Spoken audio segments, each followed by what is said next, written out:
I want you to start by telling us, how did you think about starting Marketing Africa? What was the inspiration behind it? And what is Marketing Africa all about as a company?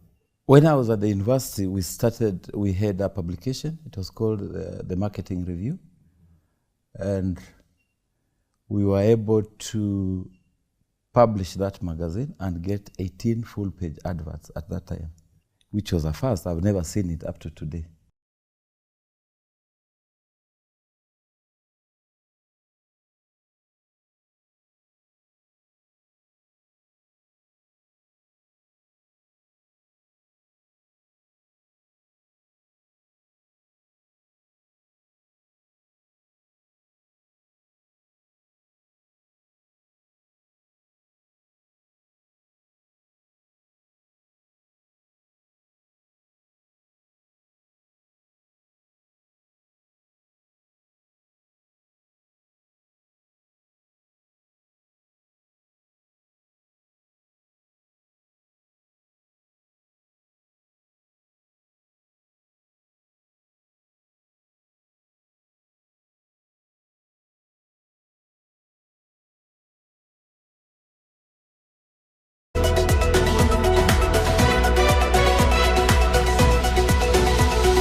My name is Mir Hamid Ali. I am the business unit head at EMT Distribution. I'm here in Uganda as a part of EMT Roadshow 2022. EMT is a cybersecurity distributor which distributes cutting-edge technologies to help customers mitigate the cybersecurity threats across the globe. We are an international company with offices over 11 different countries with over 200 employees. So when I say value-added cybersecurity distributor, we are a focused distributor which offers cutting-edge technologies which helps customers in protecting or mitigating the never-ending cyber threats. So if you see today's world, it's everywhere, it's chaos that's happening because everything is online. So we are trying to go ahead and protect customers from the attacks that they cannot see. So that was the main purpose of me coming to this part of Africa and present them the technologies that we distribute. So because I feel that this is the right time, or this is the era where people are more welcoming for these kind of technologies. So today we represent solutions like OpsWord, Secure Envoy, and we have other technologies as well in our portfolio which could help customers in protecting them against the cyber threats. Why this part of the Africa is because I feel that this part of Africa, when you compare East Africa, is much more open to new technologies. You have financial hubs, you have government entities which are actually want to adopt new technologies.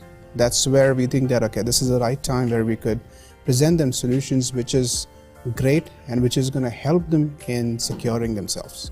So particularly Uganda, because I have seen governments releasing mandates, for example from central banks, that they need to have certain security policies in place to run the operations smoothly so that their infrastructures are secure. So these kind of mandates, these kind of laws that's been released by the governments, which is helping the organizations to have these kind of policies in place. So that's one of the reasons that we came into East Africa, so that we could present them solutions, what we have in our portfolio. The guest that we had today was very interactive.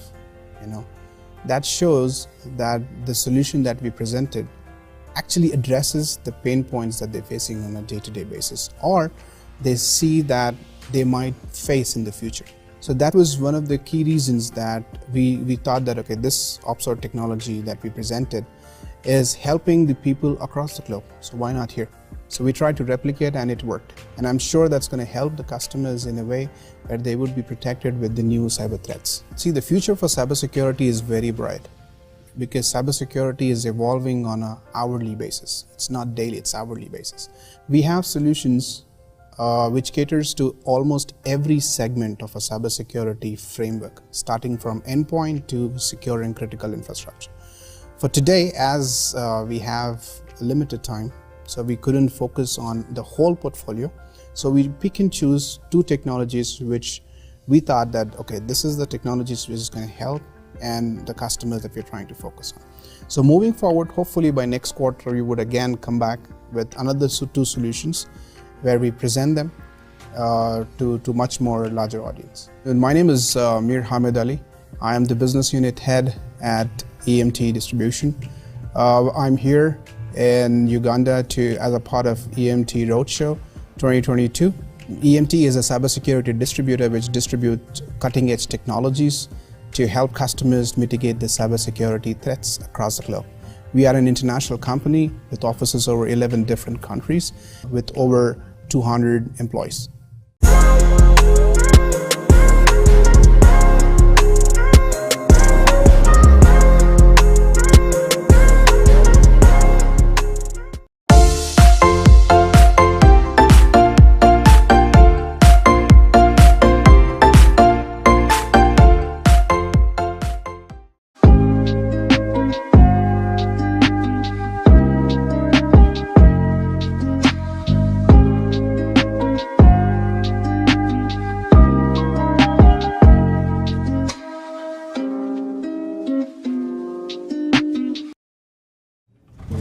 I wanna be in your life until the night is over. I wanna hold you so tight, coming closer.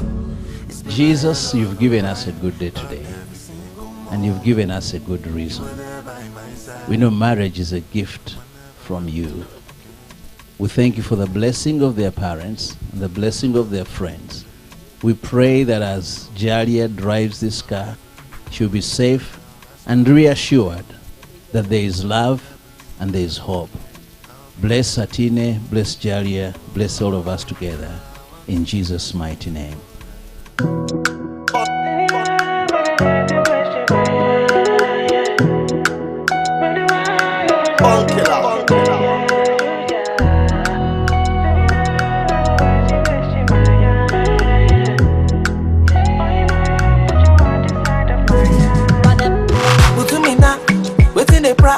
Waiting this up, oh. I want to yarn. You to the pra, you to the farm. She make a job, oh, before you start.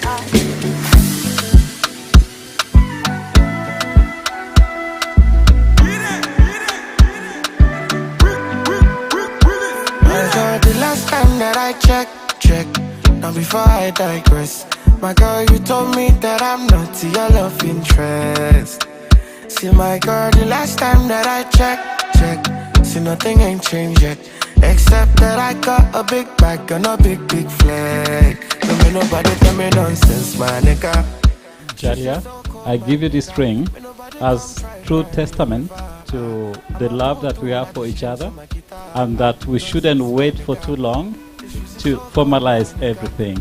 And as of today, you are the one that has swept me off my feet. This one is sealed today. And this one is a promise.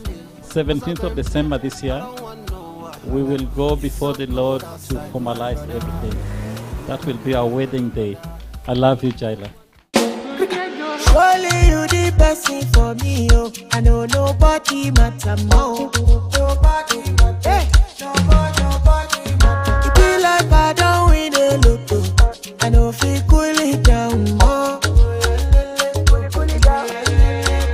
Girl, I'm whiskey away, whiskey away on holiday, holiday to Mozambique. Follow me go to Mozambique. Baby girl, are you on your way? She made her bring helicopter. Oh, I'm tender now. Shake it up like I do overdo. But we go trouble their timeline. Keep their babies a good up. Trouble their megabyte. Megabyte, what the Lord I mean. Trouble their timeline. Drop all their mega. Baby girl, oh, you look at me. And I want to look at you.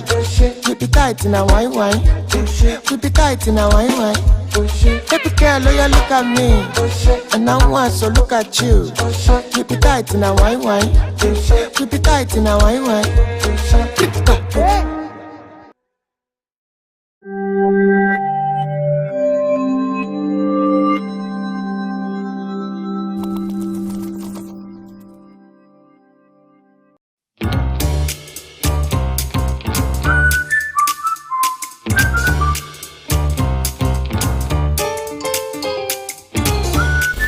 I'm dreaming of a world full of happiness, where no one kills, no one argues, or no violence, and where we all live in harmony.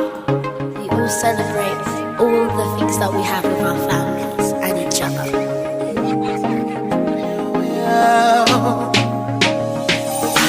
I know we could live in a much better world. There'll be no killing of one another, loving and living free and free. Can you imagine a world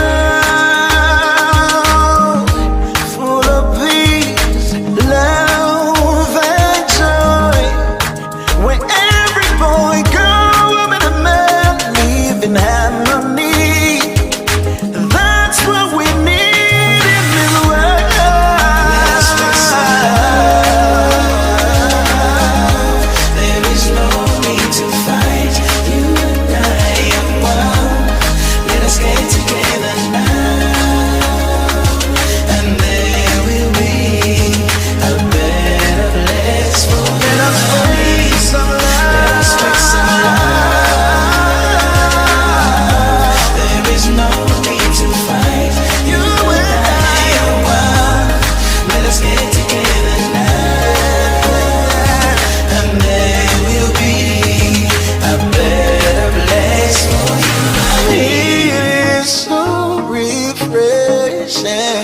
Where we sit down and solve our differences. We don't need to fight a war. We don't have to lose another life at all. We can work it out. We can get it right this time. Can you imagine a world full of peace, love and joy, where every boy, girl, woman and man live in harmony? That's what we need in this world. Let's take some There's no need to fight. You and I. Let's get together now. And there will be a better place for you. Let us bring some love. Let us bring some love. Let us bring some love. There is no need to fight. Let's get together now. And there will be a better place for you. Loving one another. That's how it should be. That is how it should be. Let us spread love. Let us spread love. Fly like a dove. Be free for a time. Remember this rhyme. We're here for all. Be on the cool. Do we need to scream? Let our death beam. Let us stand and shout, cause that's what we're all about. Let there be hope and joy, so we don't destroy. We'll fly like a dove if we spread love for the Lord God, who is above. Let us spread some love. Let us spread some love. There's no need to fight. You and I are one. Let us get together now. And there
My name is Faizo Kiwewa.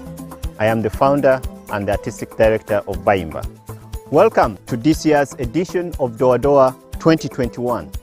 As you're all aware, we skipped our 8th edition to the 9th. Don't blame us. The world did skip a year, and so did we. Since 2008, we have organized festivals, trained stakeholders, and championed a performing arts market that has helped local artists to level with the rest of the world and the region. That's how Baimba has contributed to the vibrant arts sector in Uganda. This edition of Doa Doa is thought to be a special one, quite different from the previous years. We are running it for 3 months, from May to July. Once a week, we'll host a speaker and one artist for 30 minutes. We are going to learn everything we can about them. Curated to give a glimpse of the performing arts industry, starting from right here, the future space for the Baimba Center for Visual and Performing Arts on Lunkulu Island, to the Reykjavik Opera House in Iceland, India, Chile, USA, and South Africa. We are going to meet virtually with our friends, some of the most amazing game changers from around the world.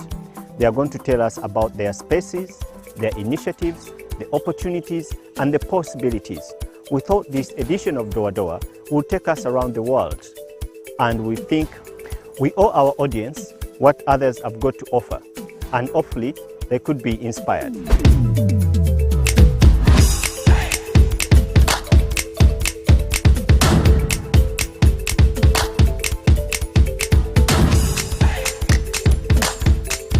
I'm very grateful to introduce you to our speakers. This edition of Doa Doa has been really getting to know our speakers, and we took it to be a personal invitation. And I would like to introduce you to Mr. Amitava from India. Namaskar. My name is Amitava Bhattacharya. I'm in Calcutta, India. A social entrepreneur. 31 years of experience, education-wise an engineer, passed out of IIT Kharagpur, and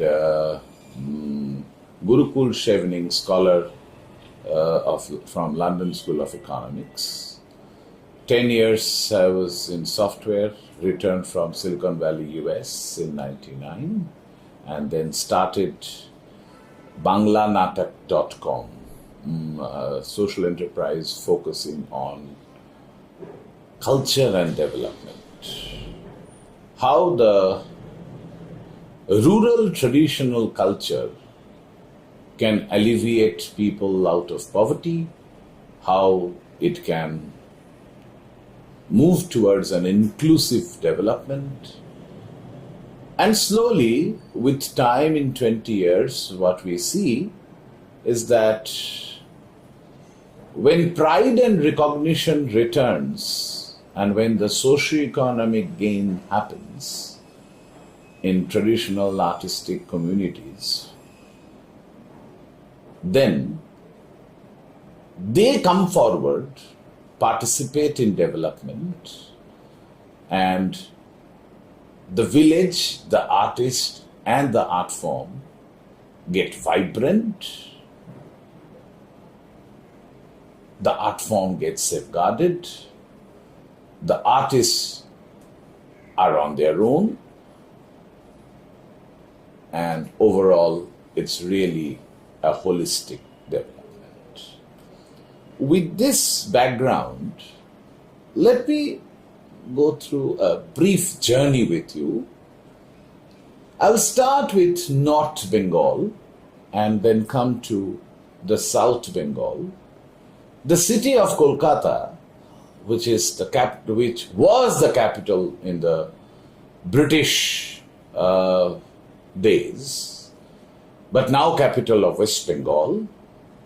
And as you know a little bit of history, that in 1947, when India got independence, that time, in the name of religion, India and Pakistan, two countries were born.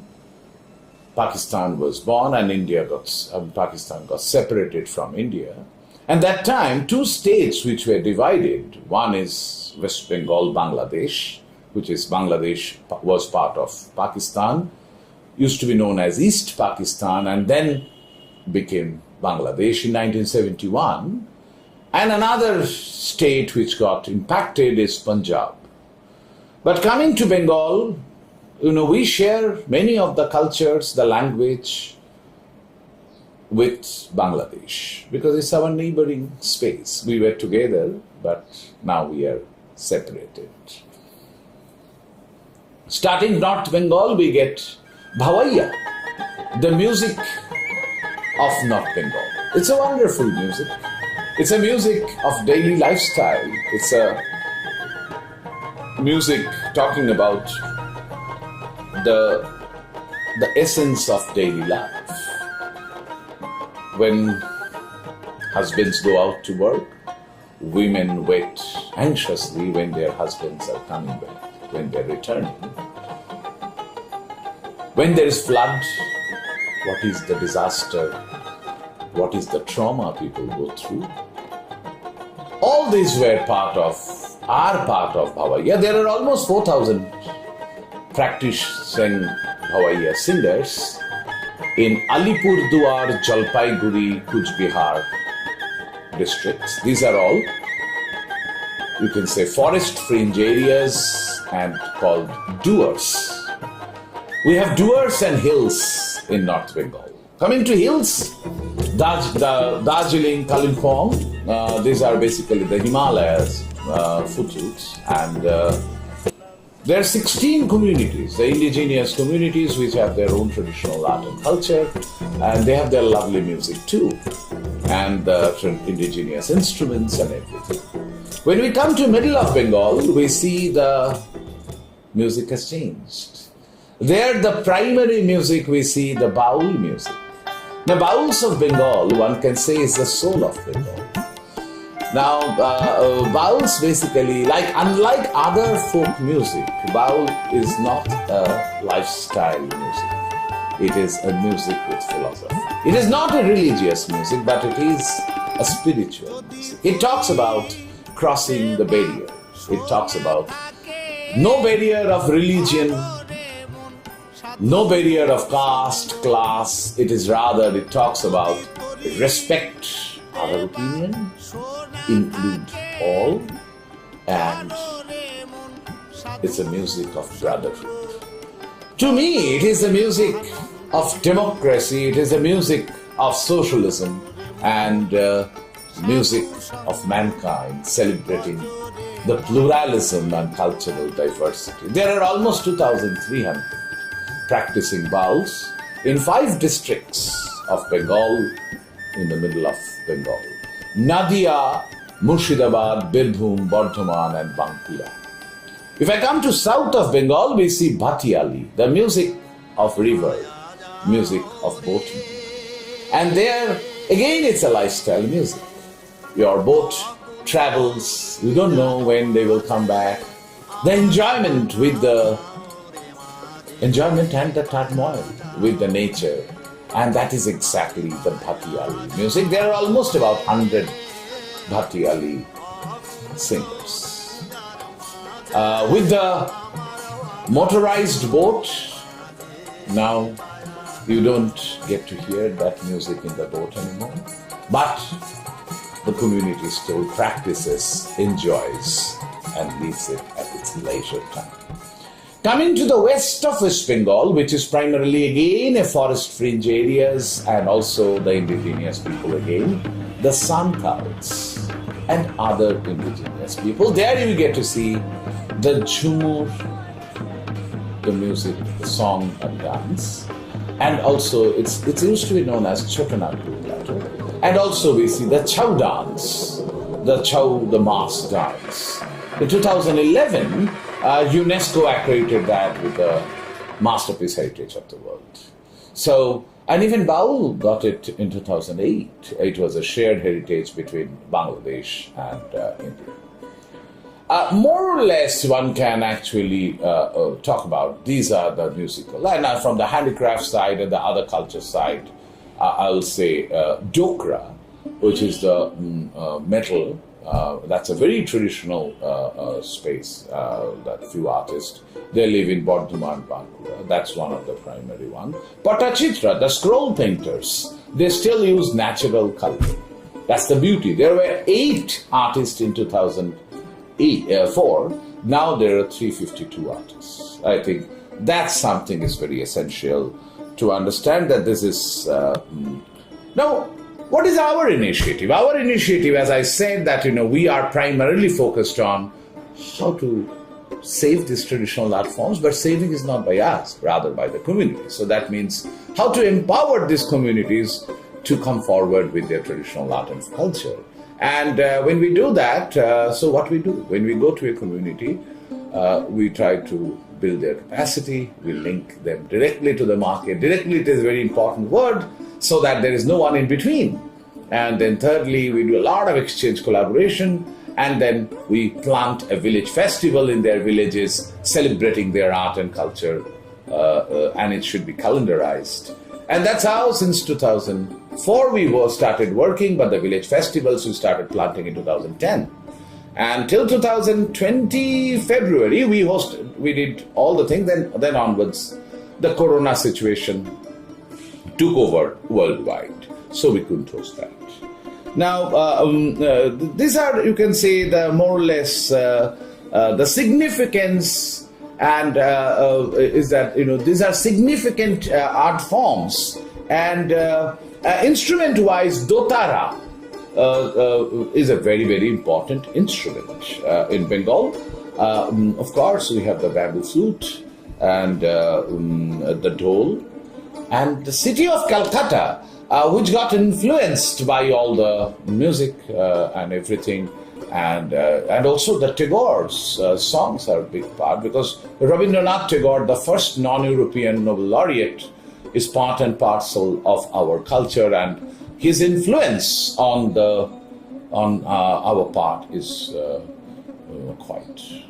quite noteworthy, really. It's a place, Kolkata is a place of culture, including music, poetry, film, everything, and we really appreciate the contribution of those people in our life. Calcutta is a very socialist in nature. Bengal overall, it's a very left orientation, and because of again our history, Chaitanya in the Bhakti Cult movement, he talked about remove the caste religion, rather come forward. It's again from where Baul got influenced. So it's a very orientation is a little different than other parts of I'll say India. And one very important part, I will say, the collaboration. Because that's really, because historically, when Gandhiji in India spoke about nationalism, Rabindranath Tagore talked about universalism. So that theory actually influenced Bengalis, Calcuttans very well. So we, following the path of that, we believe in universalism. So since 2009, we have been hosting collaborations, and we invite international musicians, artists, designers, and to work with we host the local part, and they do come. I think more than 300 artists have, a little more than that, because we have been hosting our flagship festival, Sur Jahan, since 2011. So 10 years, and this 10 years, 5 to 6 bands each. So overall, I think we brought, other than Sur Jahan, we did a lot of collaborations. So maybe 355 to 400 artists have come. Even our artists have traveled abroad. I want to request all the listeners that please do take this as a very important opportunity. Come to India. We work primarily in West Bengal, Western Rajasthan, the desert, where there are beautiful musicians and art forms, and traditional art forms, and come to Goa. So these 3 places will be happy to host collaborations, and I'm confident if you come, we will be good hosts. You will be enjoying collaborating with our artists, and you will be creating a new relationship, which I'm sure where you will learn, they will learn, and both of you will co-create, and rights will remain with both of you, and we can be a very positive catalyst in ensuring that.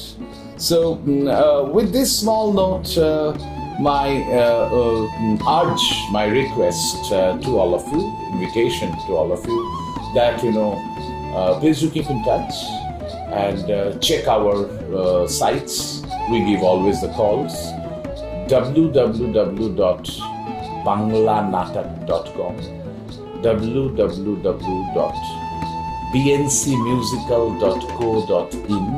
Now there are many sites, but these two will be helpful. And come forward, stay with us, meet the other traditional masters, interact with them, learn new things, co-create, enjoy India's wants, India's creativity. And I'm sure that is going to be a good way forward. And we want to learn from you too. That's a very, very important part. And one more thing is that our festival, which after 2020 February we could not hold. Let's hope that once COVID goes away, we will be able to revive that.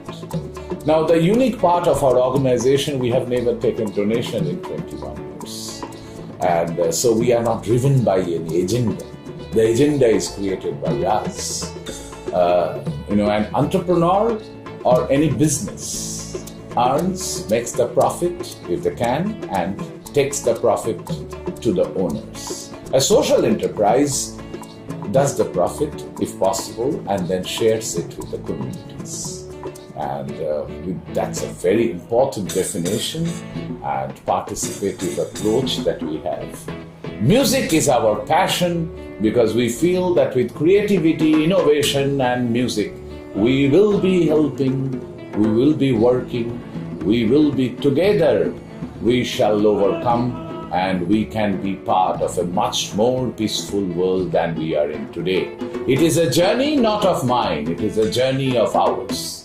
And I invite to be a part of this journey. Thank you.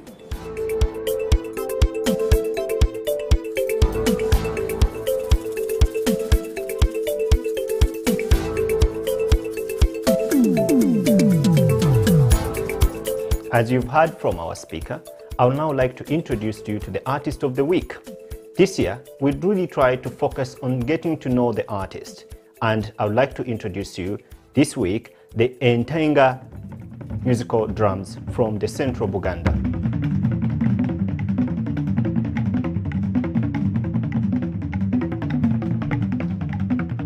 My name is James Isabiri.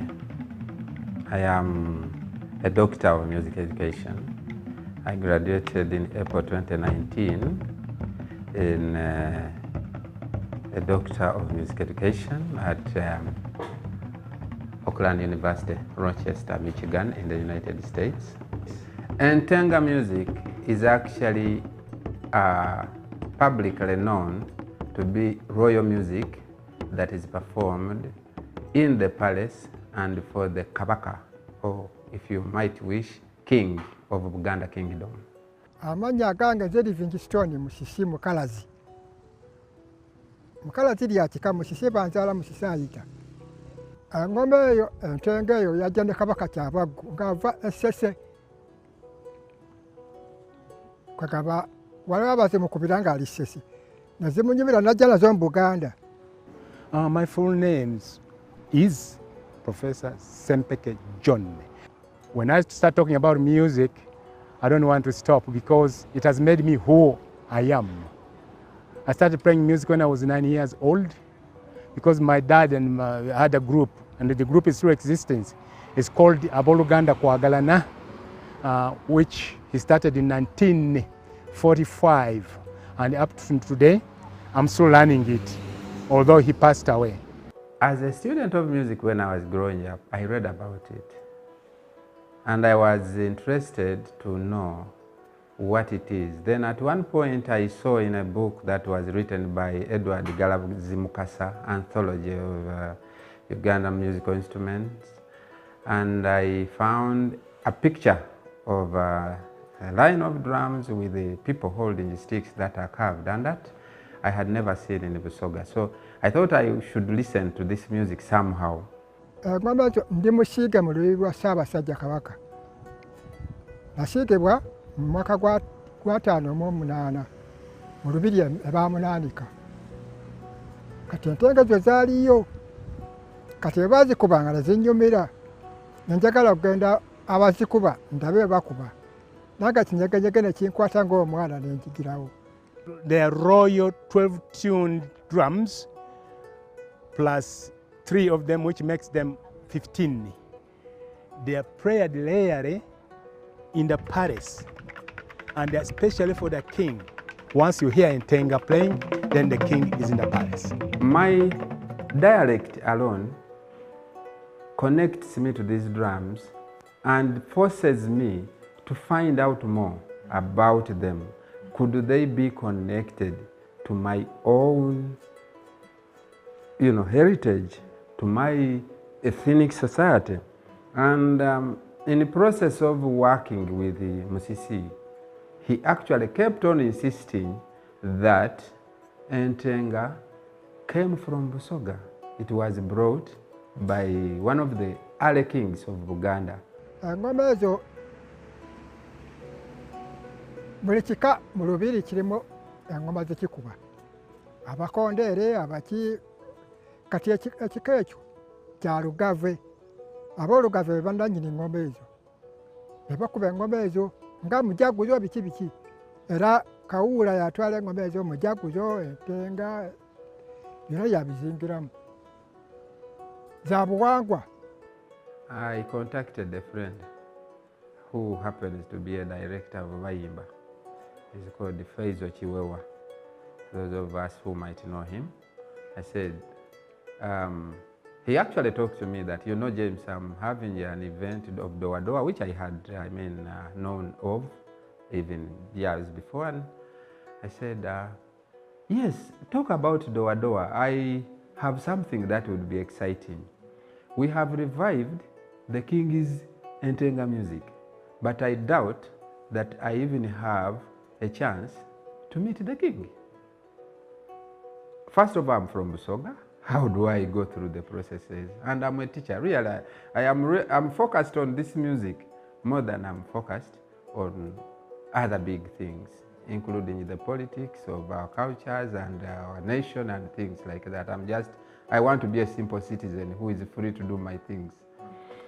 And so he was so receptive, and we walked through the budget and said, I will give the money. It was a bit high from my thinking.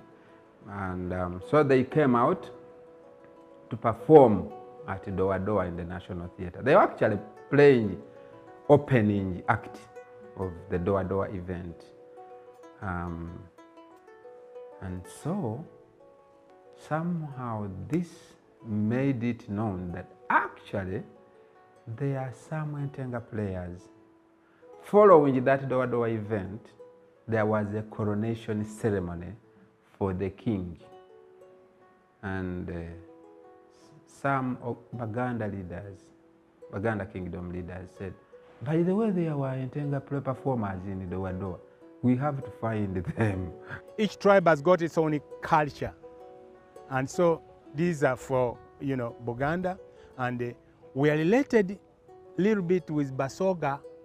The king actually recognized that the Ntenga playing that he was looking at was much the same as the Ntenga playing he had seen played in the palace for when his father was the king.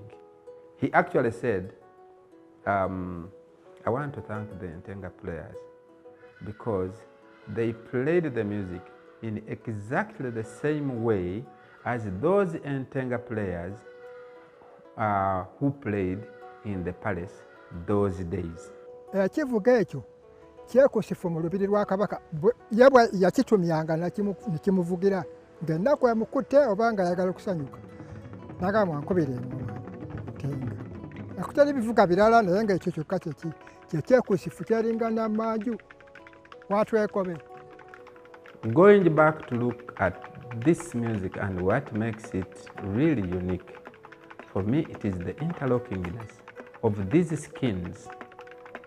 And by the way, when it plays and you're very near, you may not really feel the beauty of the music. You have to stand a distance away and you hear it like you're listening to something on a hill, and then you say, wow, this is amazing. Most of the royal musical instruments are perishing. I wouldn't like to die before these are being implemented back in the palace, because the Ntenga should be in the palace and should be there. We are going, but the problem.com is causing a lot of problems, you know. When you tell someone, can you play, they say, no, I cannot play the big, instead of calling them drums, they say, I don't want to play the bigoma. This music has cultural significance in Uganda, and for me, that is the starting point.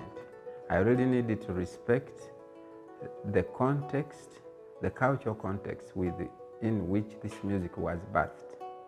So in revitalizing this music expression, the intention is not to sell it to the world as me. But I have had challenges with the young people who learned the music. One of them actually said one day, but I am the music. So, why did he say that? He said it because I was trying to suggest that we keep within the confines of the cultural institutions that claim responsibility of this expression. My argument has and still continues to be that the kingdom is interested in this cultural expression, and I really needed to respect the kingdom. I'm a believer. So wherever I go, I worship, okay? You know, I'm happy, like my brother Kabuza. You know, if you find us playing the spiritual songs on a xylophone, if you are tempted, you can worship on a xylophone. Not only me, with friends like Okirol and, we got our queer name, which we call ourselves, but I won't say it. But it was jokingly, when we say, come on, Mr. Let's play, and then we kick it off. Cultures don't die sometimes. They can only be held a little bit, but as long as they are spirit, they find their way back into the domain of existence. I think I would like to continue my contribution to the heritage of this world. The diversity of mankind is the beauty of this planet. And in my view, if the different cultural expressions are given a vent to exist within their power and into the public domain, I think we have a better world. We have a world where we understand one another. It is these differences which help us to see who we are. And it is the same differences which help us to resolve and come to an understanding. I'm happy because I invented something which took a long time. You know, when presidents or whatever other people comes, they think when we talk of gun salutes. But for us, I invented something called the drum salute for the king. You know, on every year which he adds up when he's still alive, that's the rhythm we play. Because last time was 27 years, and we banged 27 drum salute. My name is James Isabire. I would like to invite all of you in every corner of the world to come and enjoy Ntenga music of the Baganda people during this Doa Doa 2021. Thank you so much for joining this week's show, Doa Doa 2021. I hope you had some fun and got some inspiration. If you have any comment, please don't forget to subscribe to our YouTube channel and leave your comment, or our Facebook page, Twitter or Instagram. We'll definitely get back to you. We are very grateful, and until next week, I remain your host, Faizo Kiwewa from Bayimba and the Doa Doa team. Keep it Doa Doa 2021.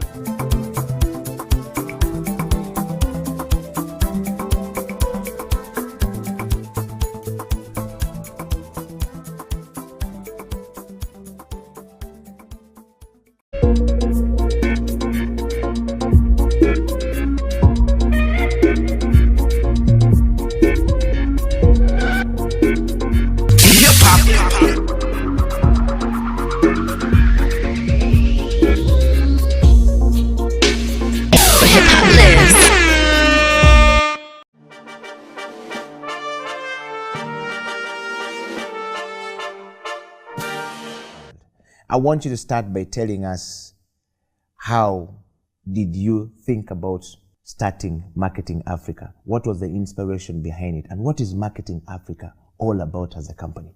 When I was at the university, we had a publication. It was called the Marketing Review.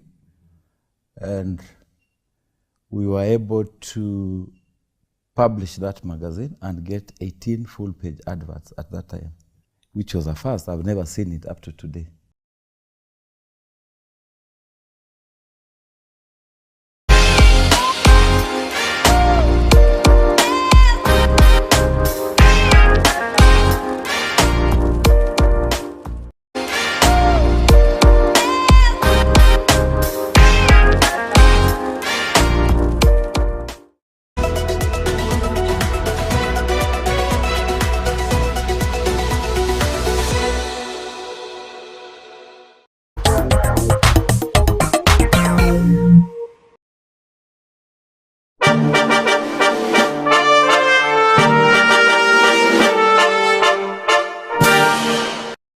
Are you a leader?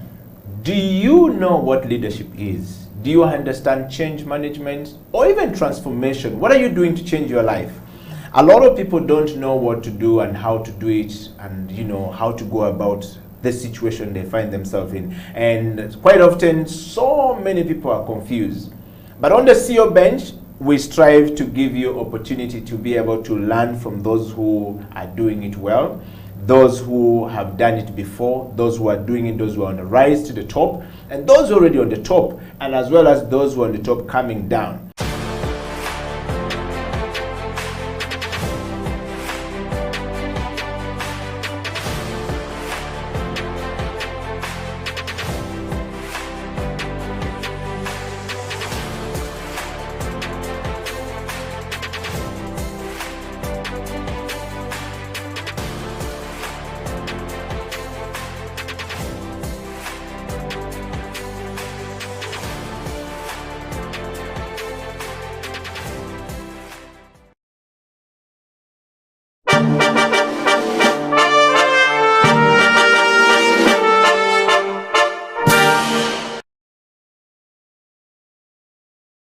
This is the CEO Bench. My name is Edio Killer, and it's a Friday. Welcome to the CEO Bench. Of course, this week we bring you a very interesting guest, the third female on the show, and we will be talking leadership, change management, and transformation. And of course, in today's rapidly changing world, learning to, of course, lead and design our organization to read the turbulence of time that comes with leadership challenges and change management is key in us making proper decisions that will take our organization forward, but also to allow us, manage impact of what we're trying to do. So today on the show, this program brings you Francis Birungi Odong, who is an executive director of Ukobak. I'm yet to understand how to pronounce the entire word from her, but Francis, welcome to the show. Thank you, thank you. How are you doing today? I'm fine, I'm very well, thank you. And welcome to the CEO Bench. Thank you, thanks for having me. You're welcome. So, in a nutshell, who is Francis? So, who is Francis? So, Francis is Francis Birungi Odong, as you said. I am, what should I say? I work in Ukobak, like you said. Ukobak in full, it's a mouthful indeed. It's Uganda Community-Based Association for Women and Children's Welfare. I am married to one man. We have 4 children. I was born in Kenya, but I'm Ugandan. My parents were exiled in Kenya for a period of time. So we are a family of 7, and 6 of us were born in Kenya, and then we moved back to Uganda. So I have been partly raised in Kenya and partly raised in Uganda. So basically that's who I am. I don't know if that's sufficient. Yes. It's always difficult for people to say who they are and what they stand for. Yes. So Francis, welcome to the CEO Bench. We want to know more about you as an individual.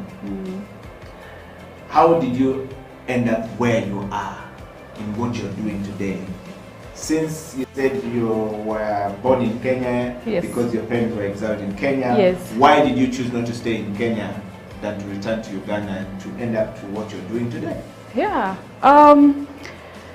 really that was not my choice. That was my parents' choice. I'm sure them living in Kenya was not by choice. It was because of the circumstances at that time. And so when everything settled down, they chose to return to Uganda, and we were taken to schools in Uganda. Unfortunately, when I came into Uganda, when we came back as a family, I only spoke Swahili. I couldn't speak anything else. So getting into school, it was very difficult because, of course, in Uganda we don't speak Swahili. It was very difficult to speak, to speak English, to speak the local languages in Uganda. So I had to go backwards. So many times in the classes, as I was progressing, I was usually the older one in the class because I had to go back, a number of steps. But it was okay. Somehow I was fitting in. Did my primary school here in a school called Nsuve. Then from there I went to Tororo Girls School for secondary. Finished my secondary, went to Green Hill, did my HSC, then went to university. Where I did a first degree, and while doing actually when I was in my senior 6 vacation, I asked my mom that I wanted to do some voluntary work. I wanted to, to do something other than sitting at home. So she was, at that time, she was working with a non-government organization as well called Forward, and I was taken in as an intern. So I worked there. It really kind of gave me the first experience of working in a civil society organization. They were focusing on work, supporting women to participate in leadership positions and so forth. So it was very intriguing at that age, but it was not yet my time to really, work. I wasn't very sure, but I was trying to figure out what it is that I wanted to do. And for me, it was very empowering seeing what was happening in this organization. And when I went to university, I did social sciences, majoring in sociology. So I think my choice for the university for the course that I took was because of what I saw that was happening in this organization. So I did my sociology course, finished 3 years, and after school I told, again I had a conversation with my parents and told them, you know what, I feel like I want to do the work that I did when I was doing my voluntary work. So do you think you can help to talk to your peers, because they were doing that? My father was in politics, but my mother was doing civil society work. And at that point, I was taken in Yukobak. Yes. As an intern. Yes, so it was immediately after university that I joined Yukobak as an intern. And I started, doing simple work. I was really doing support work in the organization. But I was very eager to learn about what they were doing. It was very interesting, but also the kind of work that they were doing, working with women and children. I thought that was something that was very powerful.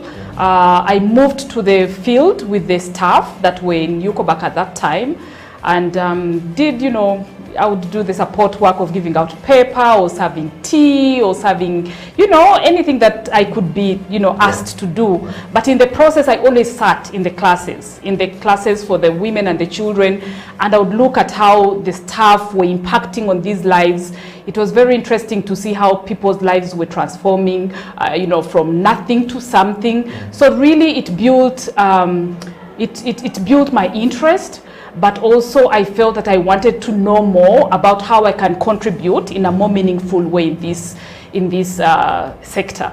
Wow. Yes, so I worked there as an intern for some time, and I didn't feel like I wanted to do anything else. To me, because I had arrived, if I should say. So basically, your mind was corrupted, and this is where I'm going to be. Yes, I had arrived at that point, because really for me, what was very important to me was transformation, was seeing lives of people changing from nothing to something. And the fact that in this environment was showing me that it is possible to contribute in one way or another to change an individual's life. So it exposed me. I came from a background, my parents, I wouldn't say it was a very poor family, so I had not got that exposure. So working in this environment really showed me the reality of the world. I came to see that actually majority of Ugandans were living in poverty, were vulnerable and needed support. So for me, it was fulfilling to work in this organization, and that is how I started my career in Yukovac. Wow. Yeah. Well, if you're joining the CEO bench, that right there is getting you into what we call knowing somebody personally, and of course getting into their life. That is Frances is the executive director of Yukovac, and she's on the CEO bench. If you're joining us from anywhere in the world, we're live on Twitter, we're live on Facebook, we're live on YouTube, and House of Time /Facebook. Please tell your neighbor and tap your cousins, and this story is going to be a very interesting one. As well as on Twitter, wherever you are, tweet, show, share, retweet, and make sure everybody gets to know what is happening. Frances, I want to just take you straight to this. And in today's changing world, it's rapidly changing world, learning to lead and design our organization to read the turbulence of time creatively is critical to our ability to make positive impact. And this television program is about those that are at the top of doing that, or those that are rising up to the top of doing that. And the focus is on transformational change and the implications for the individuals who are in that space as leaders, or in their organization, or in the culture of the organization, or in our society, depending on what structure that we're in. Your story that you have given in the intro of this interview is very important. But we want to know something more specifically, lining to your organization, which is civil society today. Give us a sneak peek of the life of a woman in that space. Oh, that's a very good question. The life of a woman in this space is just the same as the life of a woman in any other space. It's not an easy space, especially when it comes to leadership and when it comes to influencing decisions and also influencing processes in any other institution. So it is not an easy space for a woman. It is a space where a woman has to do something extra or do something more to be able to prove that they are able to do what they should be doing. So I would say that it's the same. It's very competitive. Many times we see that in many civil society organizations, still we find them to be male-headed, and we're having many women, many girls taking up leadership roles in civil society organizations. But it's not an easy task. It's where we have to really prove ourselves that we can, lead these organizations to greater heights. And there's a lot that is involved in the civil society organizations. There's leadership in itself, there's management of processes, there's management of the human resource, there's fundraising, there's research. It's a lot that needs to be done, and many times there is a feeling that is too much for a woman because she has other traditional roles that she needs to do as at home. Yeah. So many times as people are looking for leaders in civil society organizations, the priority is usually given to men because of our society that feels that men have the time, men have the capacity, men have the ability to lead, to take this organization to greater heights. And women, there will be a problem. They will have to go to maternity leave. They have issues. They are too emotional. They have not done the courses that are good enough for leaders. They don't have time to to go for extra learning or to go for work outside Kampala because they have to tend to their children. So there is too much that society has tied around a woman. And it's true, we have these traditional roles that we have to do, but does not in any way mean that women cannot lead in these spaces. So it is really changing with time. As more women get into leadership positions, it's changing, and there is more appreciation that is coming towards women, because women have demonstrated, many women leaders in civil society organizations, like in any other institutions, have demonstrated that they are able to excel, to move these organizations to greater heights. So I think it's changing with time, but it's still very difficult for women to take on leadership positions. Wow. Yeah. Francis, I like the journey, and I would want to ask you one more question just before we go into a break. Yeah. The leadership journey and the little information about the organization you currently lead. You said you ended up there. Yes. Starting into the process of internship, and then luckily your mother ended up taking you there, and now you are in that space. Yeah. We want to know more about this organization. What are the issues that you are working on as you go back at the moment? Having started there as a child. Okay. I will call you as a child because yes, you are young. I was a child. I was a child. At that time, I was probably barely 20, maybe 19. Yes. A grown-up child, I should say. So the reason why I say my mother took me there, my mother was one of the founder members of this organization. Yeah. And she had been in politics before, and then later changed course and decided that she wanted to do something for women and children because that's her passion. So she started this organization. And I admired her for a long time. When I was little, when I was young, my mother used to do a lot of work around mobilizing women to participate in governance processes. And we tagged along as children at home when she went for trainings in communities. And I admired the way she spoke to people, the way she impacted lives. So when she started this civil society organization, this NGO, I asked her, can I come and work with you? Can I support you in this process? And she took me in, but didn't take me in. She was very strict because she gave me a lecture at the beginning and said, okay, I'm taking you in, but you're not any special. You're going to come in as an intern. You're going to make tea for the staff. You're going to to type. In those days, they would type. They would handwrite, and then they give you to type so that you can learn. And you're going to it will depend on you on whether you will get a job or not, because I don't hire. I have a board that hires and fires. Yeah. So I said, okay, I'll take it on. And many times people think that because this was an organization that was started by mother, that it was easy for me. Yeah. It was actually more difficult for me because I had to prove myself beyond.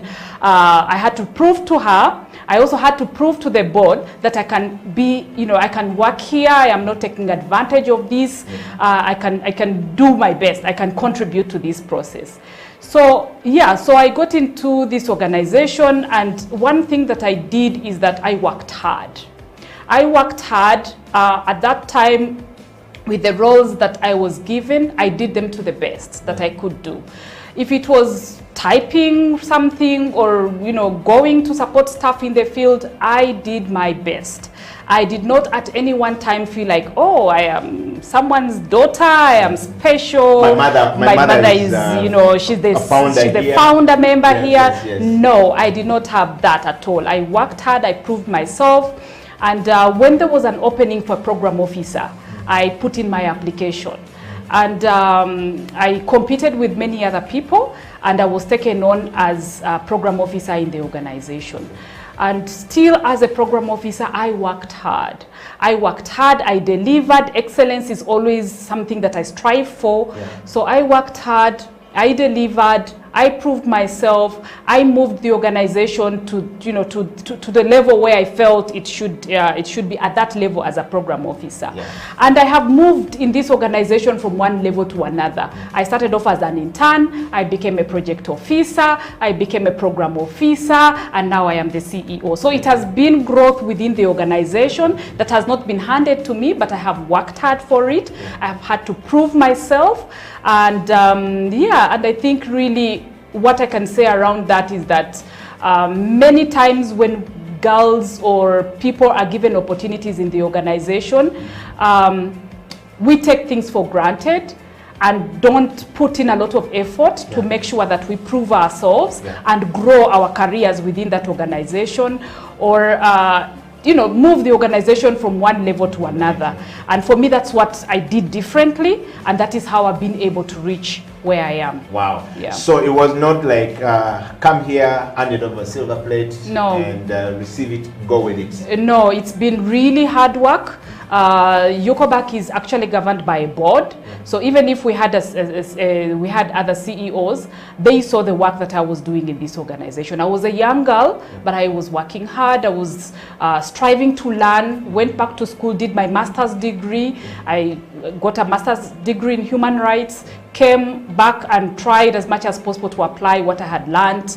And I think that demonstration of hard work and dedication has really been something that has moved me from one level to another, to a level where I am now a leader in this organization, where I started as an intern. Wow. Yes. Out of curiosity, Francis, why did you choose your mother's path, not your father's path, of being a politician? Why? Well, why not the politician in your father? Yes, I know. I've had that question a number of times, and actually some people have always thought that probably I should have taken the political side. But for me, the passion that I have to, like I said in the beginning, the passion that I have to serve communities, underprivileged communities, marginalized sections of the community, for me that is closer to my heart. Yeah. And I think politics is not a bad thing to do. My father did it well. Many politicians are doing it well, but it's not yet my time. Probably, I should say that. But what I'm doing right now is very satisfying. I am supporting women and girls because, as you know, our society looks down upon women and girls because it's a patriarchal society. Yeah. So for me, I use my experience to inspire girls, to inspire women to be better, to improve in their homes, to improve in their places of work, and to contribute meaningfully to the development of our country. And I feel for me that is also politics in itself. If we can support women to be able to participate in leadership positions in politics, that is politics itself. Yes. Wow, you've heard it from Francis right there. We're going to take a break, and when we come back, the CEO bench will continue the discussion with Francis, and of course we'll be asking Francis more on the leadership, change management and transformation, which is what this show really stands for. Stay right there. We'll be right back after the break.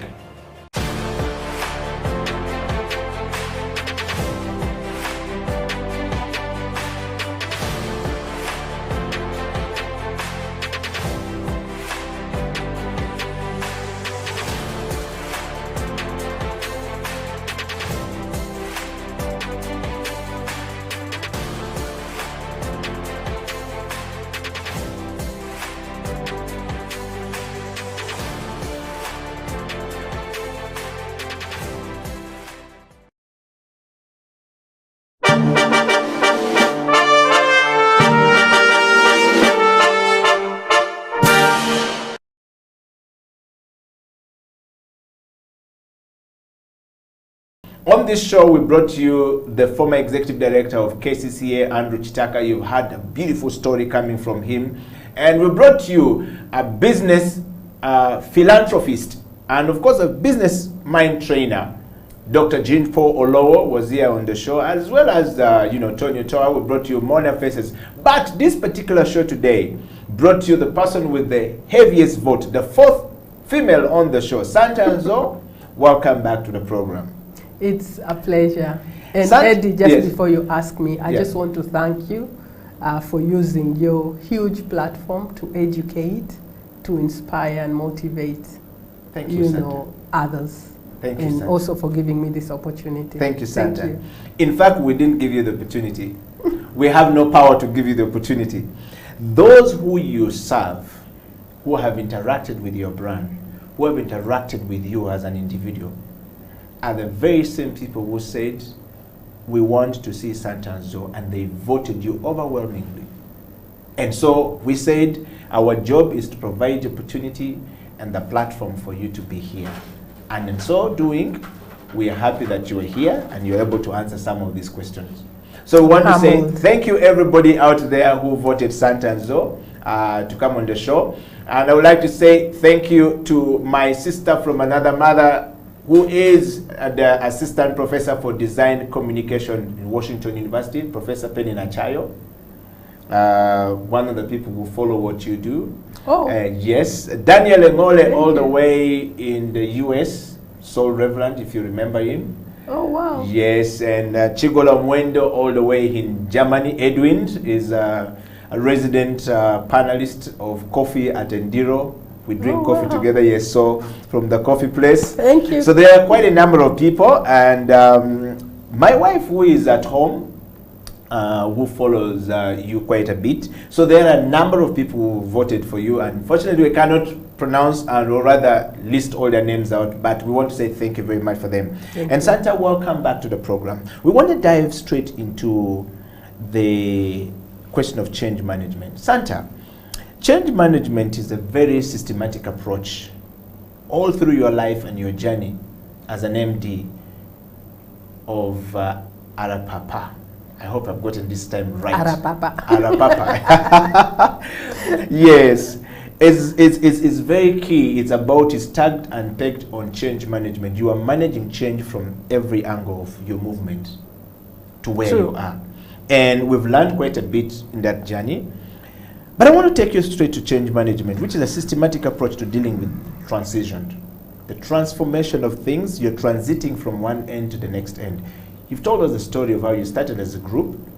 How did you become alone in the group? Are you still with the rest of the group together? You know, and of course, that's a transformation, that's a change, that's a transition of there, of course. And in an organization, we will call it the transformation of an organization's goals, processes, as well as the technologies that they use to manage the process. The purposes of change is normally to implement the strategies and, of course, to effect the image and controlling the change within the environment. Two things often happen when we're doing change management. Number one, we prepare the change. Number two, we craft the vision and the plan for the change, which you have stated quite clearly. And then three, we implement the change. What was the journey like in change management? There are millions of people out there, billions of people even, who don't know how to leave one spot of comfort to the next. You are on the runway. You come from an affluent background, okay? You have come from the upper echelon of university, from the way you speak and express yourself. It's quite clear that your parents were able to take you through. And you present a different mindset of people, not traditionally how girls are always looked at. But this one is a much more straightforward person, level-headed person. How were you able to pull yourself through this? If you would share that journey with so many people who may not get the opportunity, but also the girls who don't know how to move from point A to point B. Those you started with are now seeing you and saying, look at Santa. I wish I had stayed the path, or I wish I've learned something from Santa. The interaction with the international community. Let's dive it from there. Change management. Wow, you just took me through very, you know, I have had to relive my years as a rapapa right from the start. Yes. And, but first let me correct you. I was born, yes, with enough. That is in the mid rule of Idi Amin. Yes. But my family lost all of that, and so we had to leave these plush environments. And I am a former refugee because then Dad was arrested. You know how it was. You were educated those days. That was enough reason to throw you behind the bars. And my dad was arrested, brought to Kampala. Mommy and the rest of us were banished to the village, and the politics of revenge took over. Then government of Idi Amin was overthrown, and the Obote government came in, and there was need to revenge and teach the West Nilers, who by the way were not part of the mess that had been created. Yeah. We were kicked out of our homes were burnt to the ground. This girl born in, you know, Mulago Hospital then was a 5-star experience. And my mom had me there, and she said, Santa, wow, because she had had some in Moyo. Yeah. But by the time Santa was born, the family was in Kampala. Yeah. But all of these luxuries that Santa was known for, Santa was a girl of, you know, I had milk till I was 5 years. I was just very demanding as a child, and my father made sure. My mom said, no, she has to be like everybody else. You know, we don't have it, we don't, so sort yourself. And Daddy Are you the last born? No. I'm in the you middle. You have the last born tendencies. Yes, no, yes. I'm in the middle, because in the middle, if you don't make yourself hard. Yeah, or you never, oh yes. Yes. And the firstborn was doing everything right. The last born does everything right. Yeah. Now there's this one in the middle. Completely, yes. Excuse me. So when Mommy would say, I'm not dealing with this. She has children of her own. She has extended family to look after. And then there's her, and then there's Daddy. She said, I'm not dealing with this one. But Daddy always came back home, fed me, made sure I had my milk, you know. But this poor girl ends up as a refugee in Southern Sudan, where even basic running water from the taps in Kampala are not available. So I didn't have it easy growing up. Yes, I was born in it, but we lost it all. And all of our siblings, parents, my mom, Daddy was arrested, which means it was as grim and beaten to near death. Yeah. But I was a refugee in Southern Sudan. So I come back from Southern Sudan as a malnutrited, impoverished little girl back to Kampala. And so the journey begins again. And so I just wanted to correct that. No, I didn't have an affluent background, but yes. You were born in it, so yeah, but yes, but losing it along the way is part of the change management. Yes. Which I'm lacking right now, and everybody watching the show, that's the part we're looking for. How do you manage that change? The turnaround situation in your life to the refugee camp and now to Santa, who is interacting with the world. I also, again, I'll go back to my parents and thank them, because for Mommy, she was also in this comfort. Yeah. And now she's a single mother in Southern Sudan with all these children. By then, I think we were 6. So, you know, my mom had to forget that she was a teacher by profession, that she was this wife that had everything that she needed. She now had to dig other people's gardens. So I saw the transformation Mommy went through. So my mom, just like me or my parents, my dad, when he rode in the, you know, UG, Mercedes, sleek black Mercedes Benzes, behaved the same way when later he had to take a bus, a public bus with chickens, fish, whatever, from Moyo to Kampala. He would still be the same father I knew. with the same dignity. And so I watched my parents lose it all, gain it all, lose it all over, but never stop to give and share whatever they had. So just to paint a clear picture that even when we came back to Kampala, it was struggle again to get up. And then we were right, we went through school, but then again, let me correct you, I am yet to get a university degree. So before my parents, Yes. I still owe them, remember, Yes. character, discipline, academics. academics. Yes. Yeah, I still have to, you know, and I owe it to them, but also now to myself to get my papers in order. Yeah. Although luckily for me, I called a university. I called 2 universities, one in Europe, another in the US, and I said, I am enrolling. I want to do this at a degree level. And they learned through my profile and said, what? Say, you have achieved everything with Exactly, that's my point. So why would you be looking for it now? I've been offered a mastery PhD. So because of my 20 years experience and the things that I've gone through, and so now I may have to forego the much. Yes. Talked about, yes. She talked about and demanded bachelorette. Yeah. And when I finally go back to school, I am going to be rated at the level of mastery that I have earned in this sector. And yes, so I don't want nobody to get discouraged that because they do not have a degree or, you know, the highest standard of learning or schooling, even with a P7 certificate, one can still make it. I went, yes, up to senior 6. I did train as a fashion designer, have a diploma there. But for me to be everything that I am, there's a wealth of expertise and excellence that is not taught in school.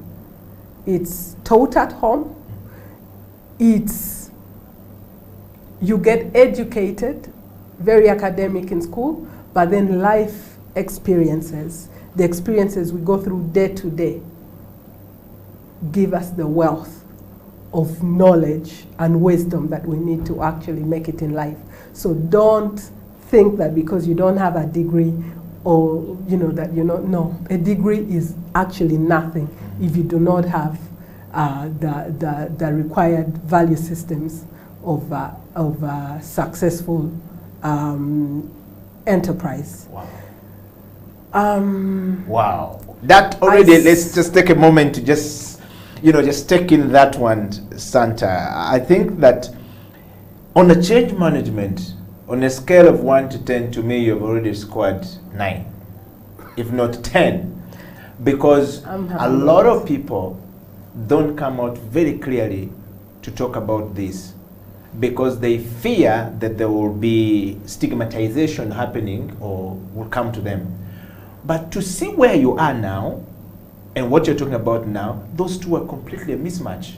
I don't even think you should be thinking of it now anyway. Well, nobody, let me tell you this, nobody can stigmatize me or look down on me because of a lack of a degree. Because before they can do that, they have to beat me at my game. Across the board, not just design, across the board. And so I am very confident in my abilities and also in the lack of my abilities. I know what I'm lacking and I know what to do to get it. So we have to be very careful not to let nobody talk us down.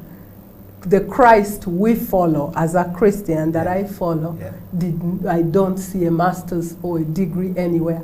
And yet, for us to get to wherever we want to go, He is the path. Be it business, be it politics, be it, you know, academia or a religious calling, you've got to go through Christ to get there if you're Christian. Wow. And so we are way beyond material attachments. So I can't be graded in that area. And by the way, I mark university students. I do mark university students. I don't think that you need anybody to give you a baccalaureate for you to be approved, because I think you're way, way beyond the grade itself. Thank you. But also, I must add that this should not be taken to think that, oh, I can make it, I don't have to go to school. Yes, yes. I preach to parents that bring their children, because as it is now, you find that the person that wants to be the next Tarapapa is in primary. Yeah. With General Katumba Wamala, Yes. I was privileged to be invited with him to mentor students of Aga Khan. And I'll tell you, I was shocked that kids as young as 7 and they want to be the next Tarapapa. 12, they're already achieving it. And I'm telling them that, you know, I'm telling parents that bring them to me, no doubt, when I'm ready. However, I want them to go through all the grades of education, all the levels of education to the highest, if they have the opportunity. I didn't get my bachelor's degree at the time because I chose, against my parents' will, to not go to Makerere University. Daddy would have paid to the last coin of his pension to ensure that Santa gets a degree, but I said, Daddy, it's a waste. I want fashion. Yeah, so I'm very happy. I just want to hear, when you told your father, this is what I want to do, Daddy, I want to go into fashion, what was his words? I know your mom, you were two different paths when you talked about that. Fashion, from what I hear, being an academician and being a teacher, I'm sure that was not something that she wanted to hear. But I just want to hear, when you told your daddy or your father that this is not what I want to do, what did he say? My dad is a man of very few words. You're just about to help a child who is struggling with the same thing with the father or with the mother. The skill sets are completely designed to this. The gifting God has given are completely this, but the parents are saying this is where you're going. Yeah. I once, Santa, even before you answer that, I talked to a 12-year-old girl, and she said, my mom is everything to me. She's good. She always taught us to be who we want to be and everything. And she always tells me that I can do whatever I want to do. But then sometimes I get confused when she tells me that I have to be a doctor. So the young girl told me, so I don't know whether she wants me to do what she wants or she wants me to do what she has taught me to be, which is to be what I want to be. So I'm confused. So it's on that background that I actually asked this question to help that girl, that boy, that child out there who wants to be something else but doesn't know how to communicate with the parent, and how the response from the parent borrowing from you will help them to change and to make the right footing to the next step. Again, it starts on your knees. Talk to God about your desires. I want to, at this point, thank so much one of my godfathers, or actually my godfather, Dr. James Magara, for and everything good that I am. May he get the blessings, and for any mistake I've made, please exclude him, because yes, that has been on my own account. Yeah. If I was to follow the path, yeah, I would be a much better person. But yeah, let me simply say that he told me to talk to God. Just tell God what it is you want, and if it is within his purposes for you, you will be it. Yeah. So to that young girl and young boy, talk to God. Humble up. And don't fear. Don't get also religious and, first go, clean up. What? Just get in a corner. Like Christ says, close yourself in a closet. Pull yourself away from the crowd. And that crowd can be your lovely mama. Yeah. It could be your daddy. Yeah. But, your best friend. Pull away from them. Go into the closet. Tell God what it is you want in your heart. I did that amidst my chaotic life of a teenager. I did that. And I can tell you that Daddy in heaven, God listened. Because at that time, I was making this decision.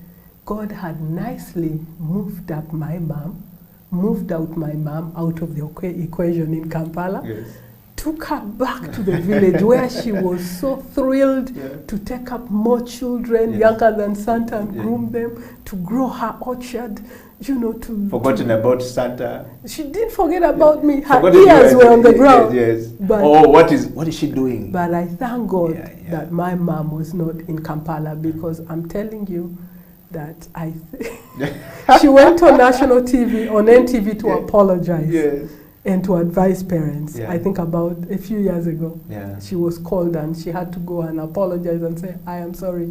But if mom had been in Kampala, I'm telling you, she would have beaten me. Would have beaten this out of me. Wow. You had to be undisciplined for her. Don't forget, she also had a bit of her upbringing in the convent. She's very organized and very, even now when you go home, you find her in a very ironed, beautiful top and dressed well, tucked in. She's very orderly and lives by the norm. Now, that happened. Mommy was taken out of the equation, even Daddy. But when I told Daddy what I wanted to do, he also wasn't here. But his reaction was, he said, okay. But he was like, Santa is impossible to be successful, to divert once her mind is set onto something.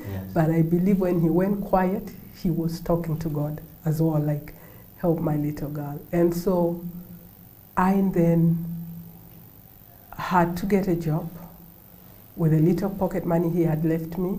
It ran out, I had to find a job. And then I had to find my way in fashion college, which, by the way, even then was not even available in Kampala. But there was Dolphin Fashion College, so I was led there. But let me simply say that you've got to be, I've said it so many times, but you've got to be a positive big head. The parents, Mommy was doing that not because she didn't want me to pursue my goals, but she did it to protect me. To protect me, she wants the best. Every parent wants the best for their child.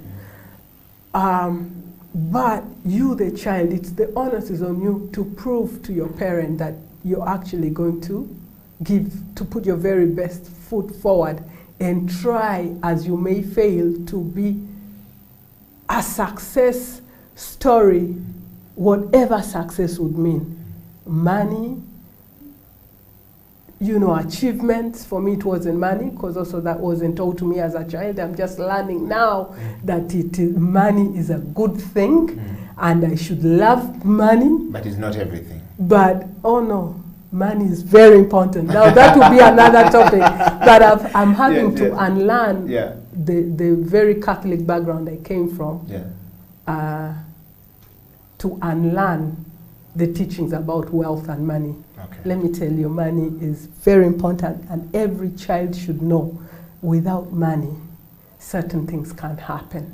Dreams are gagged and stagnated, so money is very important. So I won't sit here and talk of money is not. I've learned a lot at this level of maturity. I can assure you that every African parent must buy their little child that book, The Richest Man in Babylon. Let's start there. Let's learn to talk wealth. Let us learn to talk money in a very positive way.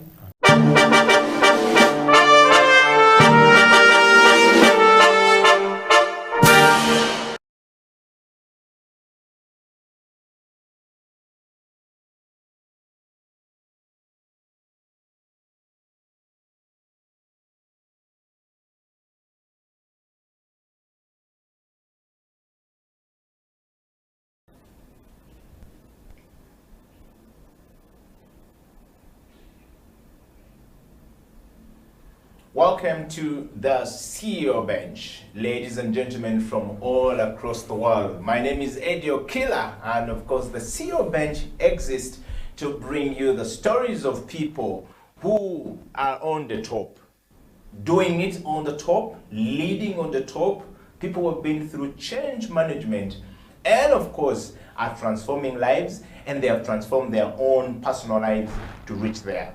as well as those who are headed to the top. What are their stories? What have they been through? What can we learn from them?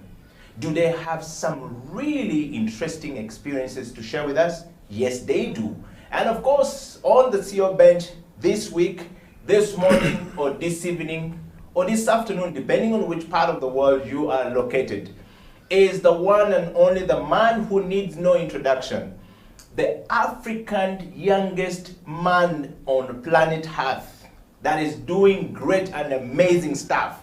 Been over to the creative industry, done that, is now thinking for different businesses at different levels. Ladies and gentlemen, I present to you my guest this morning, Bedford Buyungo, aka Professor in the Making. Welcome to the show.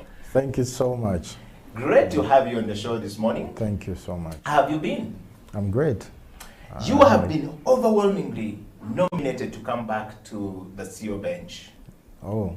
Would you like to tell us why would these people overwhelmingly nominate you by over 30 votes to come back to the CEO bench, yet you have been on the CEO bench before? I wouldn't know, but I appreciate them. They are in a better position to let you know. Yeah. Well, thank you very much. Bedford, we want to just go straight to our interview this morning. And of course, I want you to just share with us a few of, the things, the journey, and of course, what you have been through and what you're still going through as a person on the top.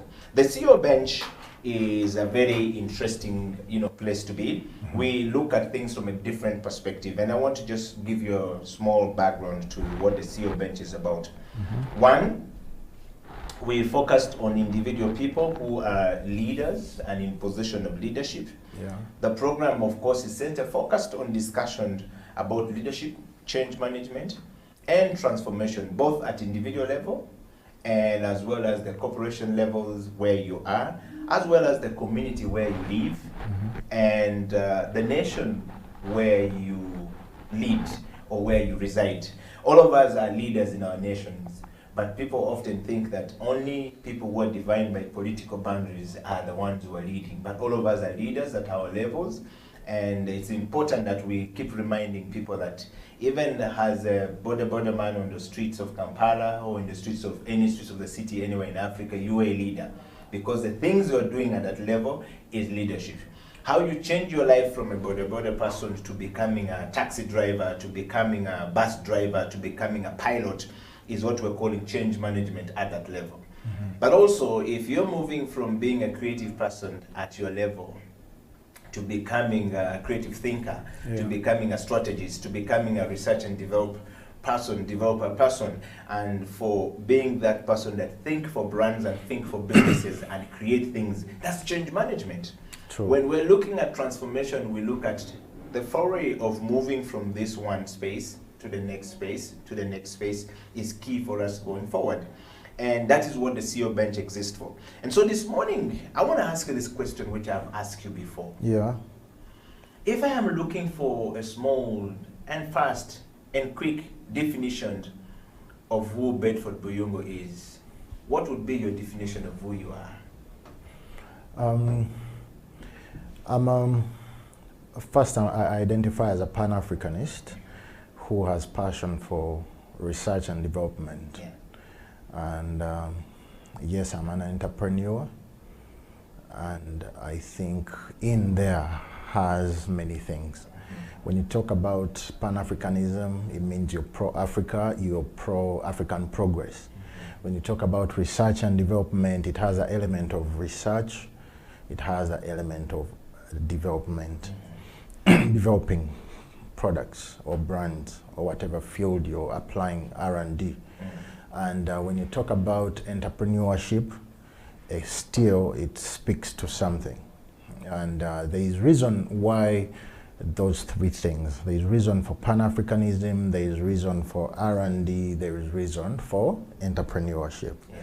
And for me, it is that I as a Pan-Africanist, I was like, the only way we can progress Africa is probably through the element of economics. So, yes, I know other elements work hand in hand, but yes, we've tried politics and people have played us. We've tried all other elements, even donor, funding, and we've not gotten to places we've gotten to. So I was like, why don't I get this craft, R&D craft, and be able now to birth products. Of course, with my marketing and brand knowledge, to birth brands from end to end, and go compete in the world. And I saw that as an opportunity to birth brands and compete on the global stage. Like Andrew Garcia says, he said that Africa needs needs trade, not aid. So when you say Africa needs trade, not aid, it means that you need to put something on the table for the people to buy. There is a lot of things that work for you to be able to sell in the States, for you to be able to sell in Asia, for you to be able. But thank God that every region of the world, God has put something unique. So the avocado that I'm going to sell from Uganda is not the same as the one that someone I'm going to compete with from Asia has. So in a nutshell, and I'm reminding people who get confused of who I am, that I'm simple, a Pan-Africanist who has a passion for research and development and entrepreneurship. Wow. Well, you now know more about Bedford Buyungo. He's more of a professor than just a simple man you know. Of course, if all the professors were as simple as him in their making, I think would go far. And of course, the last time he was here, he said that,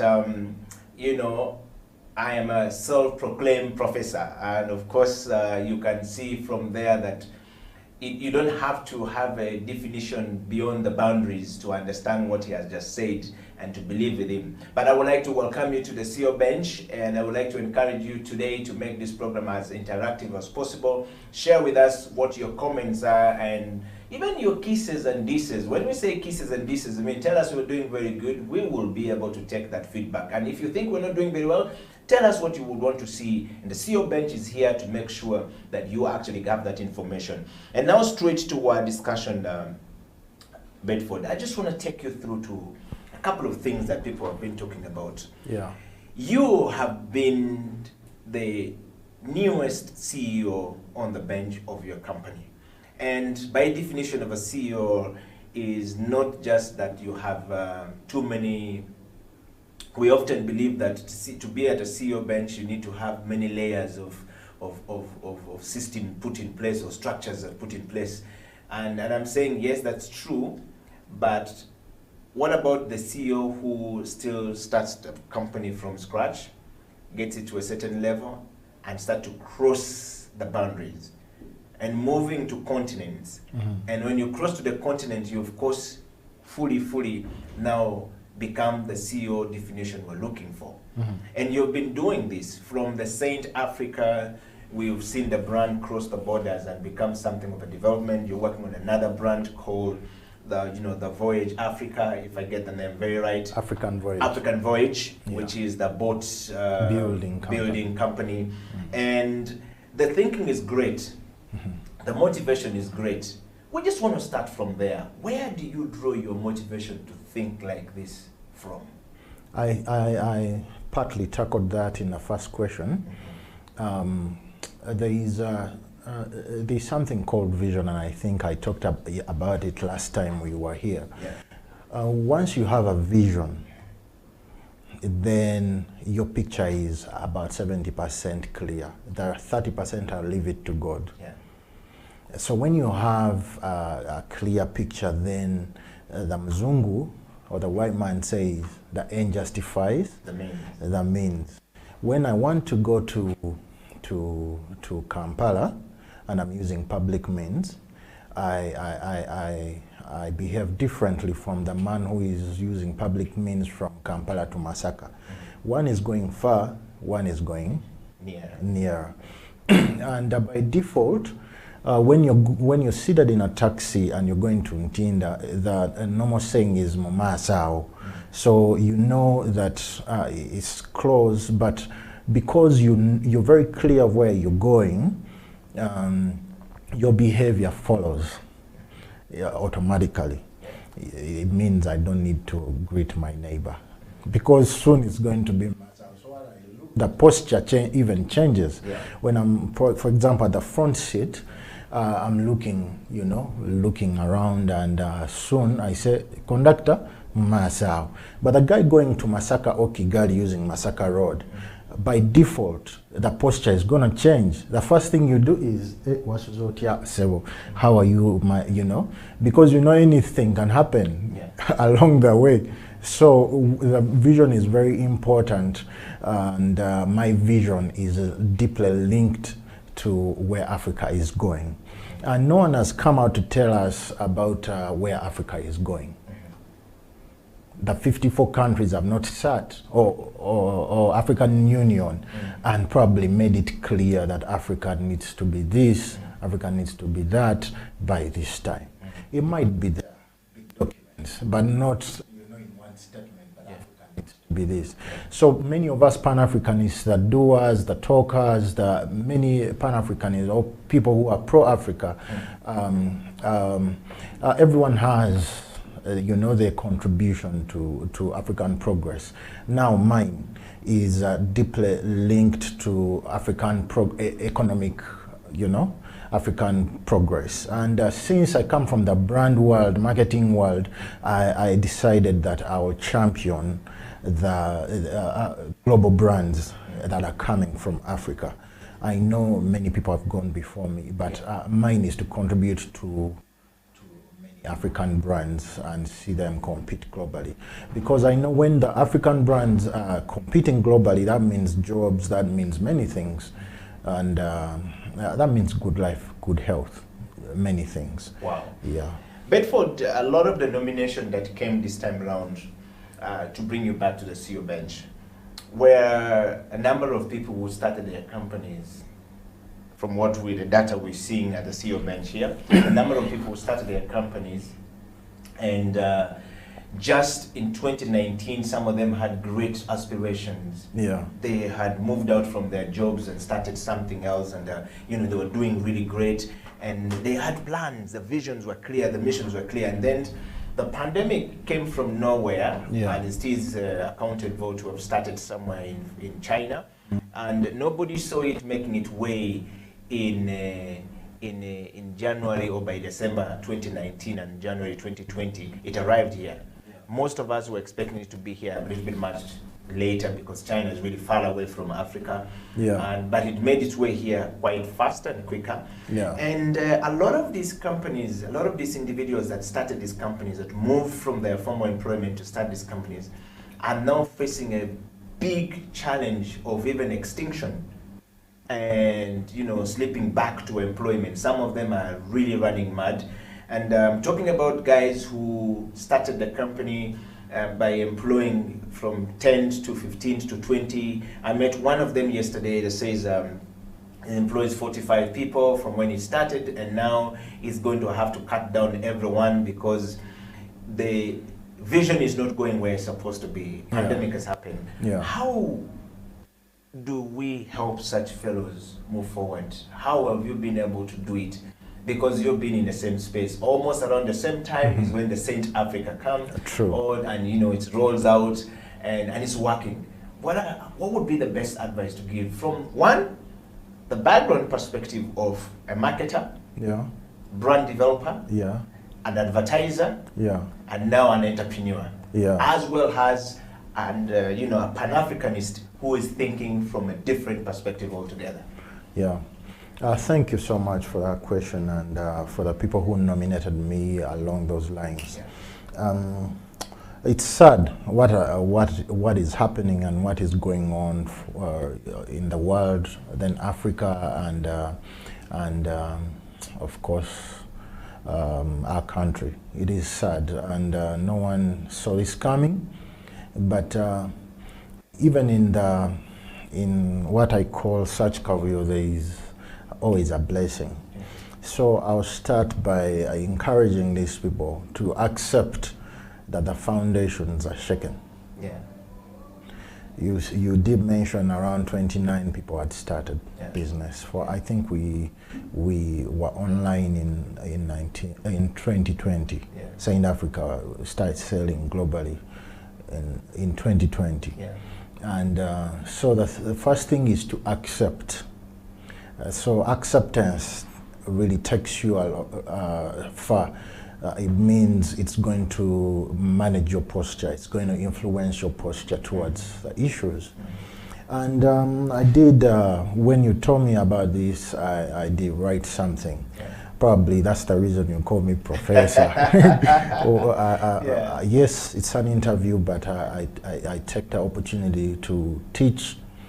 And I'm not a professor that has been awarded a degree, and it's just a nickname. Yes. So, like I said, the first thing, and our viewers can even get pen and paper, and then we write a few things down to guide us. So I did write 11 points on how to maneuver. I don't know if that we have the time to, but I'll be first. Please. And feel free to interject, and we'll make it interactive, enjoyable, and quite something for our viewers. Yes. So, like I said, mine was to first accept that the foundations are shaken, because now that is going to help you measure, where the cracks are. But if you sail through and like nothing is happening, then you have a problem. It's like an ostrich buried their head in the sun and think the whole body is not being seen, but the whole of the body is on the other side. So point number 2 is to by not making things worse, is to act. Okay. To apply action, to act. And first we said that you accept, and then now we are saying you act. Of course, businesses have different challenges. Like your friend you talked about has 45 guys. He has to think about how to survive the 45 guys, how to lay off the 45 guys. He has different challenges, but it's not just 45. It's the rent, it's the many things. So the thing is to act. Act. If you have a rent, then you need to write to the landlord. Is to act. And pick yourself up, be strong. I know where strength is going to come, because it's hard to tell someone who's lost even friends and family to be strong. But we need to be strong for each other. And part of why we're even spending this time is to help our friends be strong.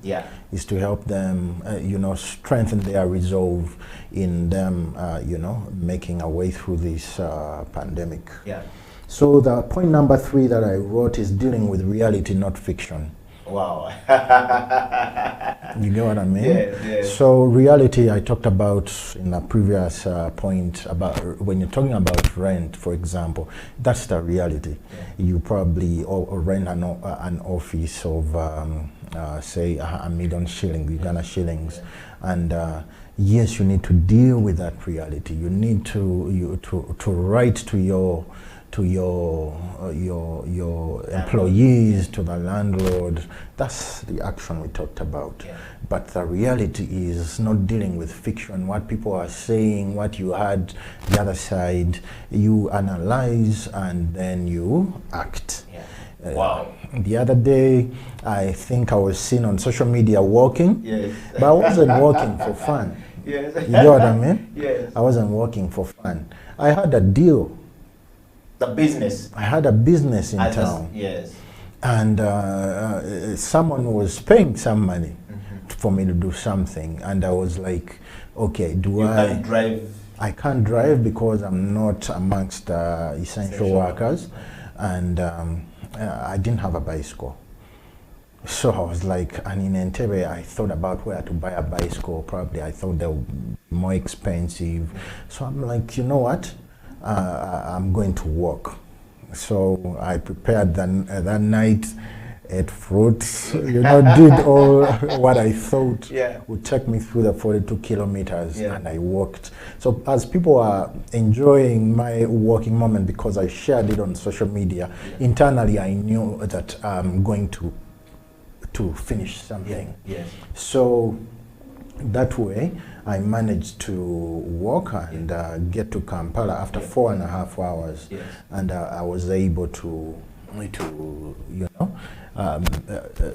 meet my client and then go through. So it was actually walking for you to go to do business. To do business. Yeah. Now, I just want to just hold it right there, and I want to interject from that point. Many of us, when we become CEOs, or by CEOs, I mean Chief Executive Officer. It means that there are smaller other executive people under you here that runs probably finance, human resource, administration, that runs marketing here. Yes. But you are now the chief because you are now looking at things from a visionary point of view, directional point of view, and finding the pathways for us to get there and solving the problem that the team here not. So one of them is to get business and to connect business to them. Then they can do the business. That's the CEO we're looking for. Definitely. Yeah. So at that level, and we learned this from a business development manager called Dr. Jean-Paul Olo. Yes. Talked about it on the show here. And we learned something from there that at that level you're focusing on strategic partnerships and direction. Yes. Now, many CEOs at that level can't sit on borders, don't want to walk on the road, and when they can't move, when there's no vehicle, they're always driven. Yeah. But yet we saw you here with Saint Africa. I don't know whether Ugandans and many Africans actually understand or been to that website to see what Saint Africa is really putting out there. But when we see you walking from there, 42 kilometers to Kampala, and we're enjoying the walk, and you are coming to meet another CEO who is giving you business, and when I learned of the business volume that you are picking from this CEO and going, it was such a very, I would say, mind-boggling situation. Yeah. To see how when we rise to a certain level, we can't come down. Yeah. What informed your decision to do that? It's still, I was looking at the business and I'm like, of course I couldn't send anyone. They are also in lockdown. They are also in lockdown, but also I was meeting the CEO. So he needed to be at that level. So he's like, are you able to make it? And I'm like, yes, I'm able to make it. I didn't tell him how. So I started working, and for me it was what I'm winning for the rest of the company. And of course, when I win that, I win it on behalf of the rest. So it is always on behalf of the rest. I'll go the extra mile. Yeah. Yes. Wow. We want to take a break, Bedford, and when we come back, you'll pick it up from point number 4, which is the reality. We're learning from the CEO and as well as the business proprietor, the founder, and you nominated him to come to the show. He has 11 points so far, 3 knocked down, and I think that 1, think about it, if I'm not mistaken. Number 2, take action. Number 3, look at the reality. All right, we'll be right back after the break.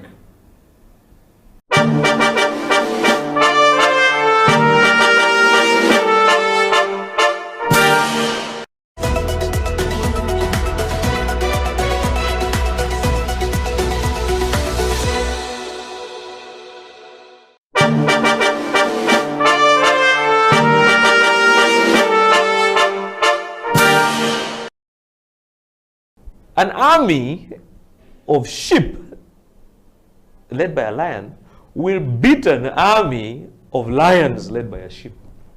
That's a fake. Yeah. So let's be very honest about this thing, and really understand that you need to understand where you lie and where you fall. So it's very important for us to understand that leadership has to be definitive. You can't be laissez-faire. It has to be definitive. You have to be strong, just like a lion. When a lion meets an elephant or a buffalo or whatever, the buffalo and all these animals run away, and yet, by the way, they are stronger than the lion, they are heavier than the lion, they are more intelligent than the lion, they are taller than the lion. They run away.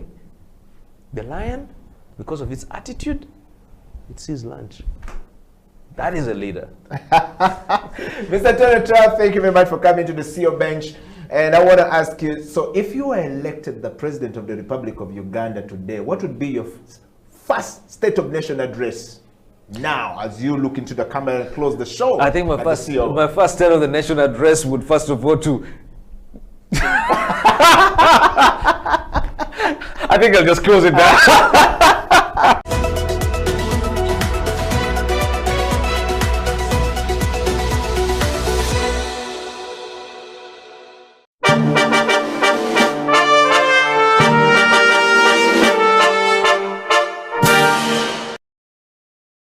The CEO Bench is about leadership, change management, and transformation. And all we've been talking about here, from the votes that came in, the 30 votes that came in, we wanted Bedford Buyungo to come back to the program and give, some nuggets of truth about how we can help our struggling businesses. This is from the private entrepreneurs corner. And of course, I think that he's been able to give that, coming from the background of a brand developer, product developer, marketer, an advertiser, and an entrepreneur, and a Pan-Africanist, thinking at a different level altogether. Bedford, if you'll pick it up from point number 10 as we close. Okay, thank you so much. I'm enjoying the viewers' comments as well. Yes. I'm 43 years in August. Wow. So I was born in 1978. Yeah. And yes, I know I probably look old. Yeah. Yeah. But yeah, in a different part of the world, my age, you're very old. Yeah. Being that.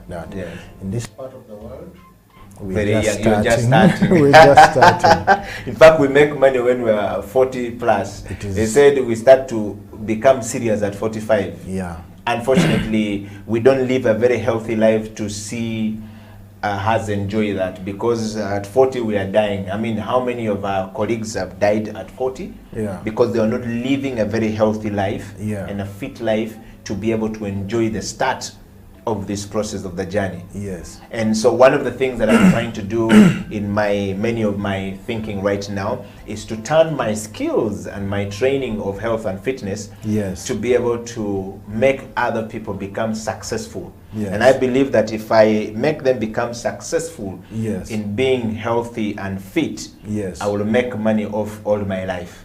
The reason being, if they are successful, they will always not forget the water that, the hand that was feeding them. Definitely. I mean, if I train 1,000 people, give information to 1,000 people, I'm hoping that maybe about 500 will come back. The other 500 will throw me off balance. No, the 500 will come. Yeah, but there's 500 people who are going to come. So yes, you're right when you say the age. And until we need to pick up from the health and fitness point of view as, CEOs and entrepreneurs at your level you've reached, to be able to think serious. Guys, health and fitness is key, and I think that COVID-19 is helping us settle the boat, the balances, checking us there and right and left and center, that you are home. By the time you're coming back from the 42 days, you probably put on so much weight, the anxiety has kicked in.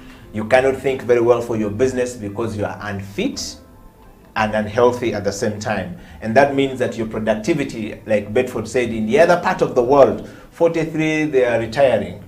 In this part of the world, 43, we are starting and yet we are dying. So we have not started, we are not even not there. Yeah. Unless we're able to work our way stronger and more fitter. But over to you, Bedford. Sorry, I had to interject with that point, because you touched something quite very important in this discussion. No, that's very important. Yeah. There is something I call the fast tracking of the African mind. Yes. And that's what we need. Yeah. In the area of health, in the area we need to fast track our thinking. Yes. And if you were miseducated for 19 years, you need to unload the 19 years fast. And then retape. Yes. If it was, like the video recording, and retape new knowledge. Yes. And then get on the faster lane we talked about, Yes. and then run. Yes. If it's a race, 100 meters dash, and you're against Usain Bolt and all that, just know that Usain Bolt, Tyson Gay, they are at the 50-meter mark, and you're on the 0 mark.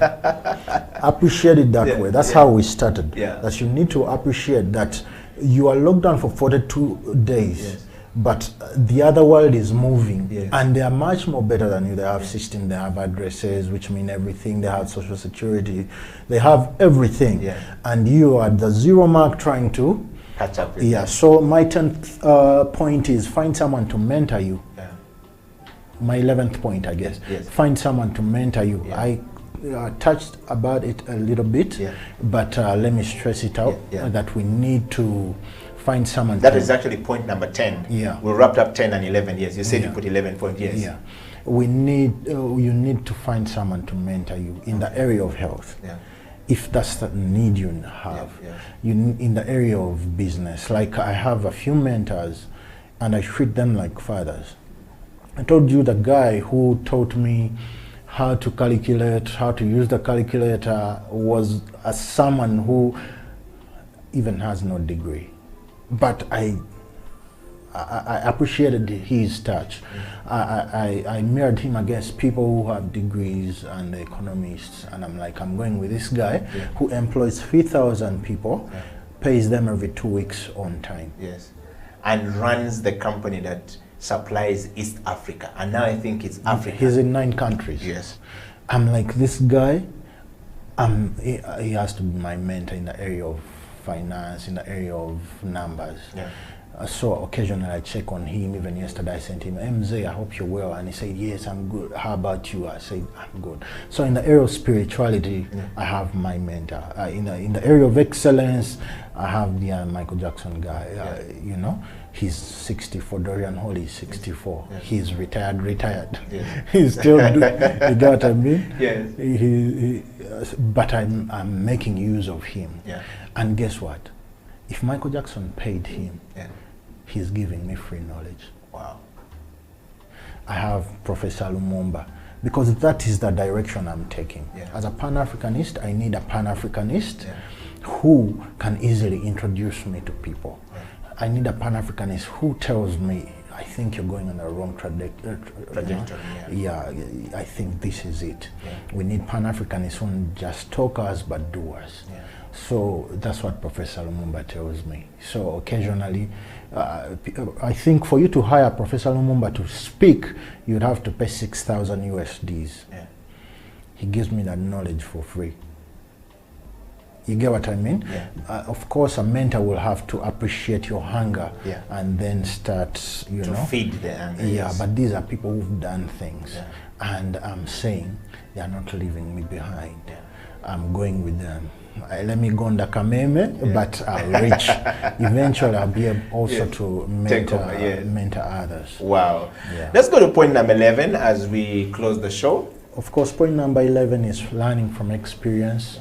We had the first pandemic, and if we didn't learn anything, the second pandemic is clearly telling us that the world is on reset. If you think that you're going to open up a shop, a cloth shop, and sell the way you used to sell before COVID, then it's like you're waiting for the ship at the airport. Wow. Things have changed. Wow. Things are very virtual.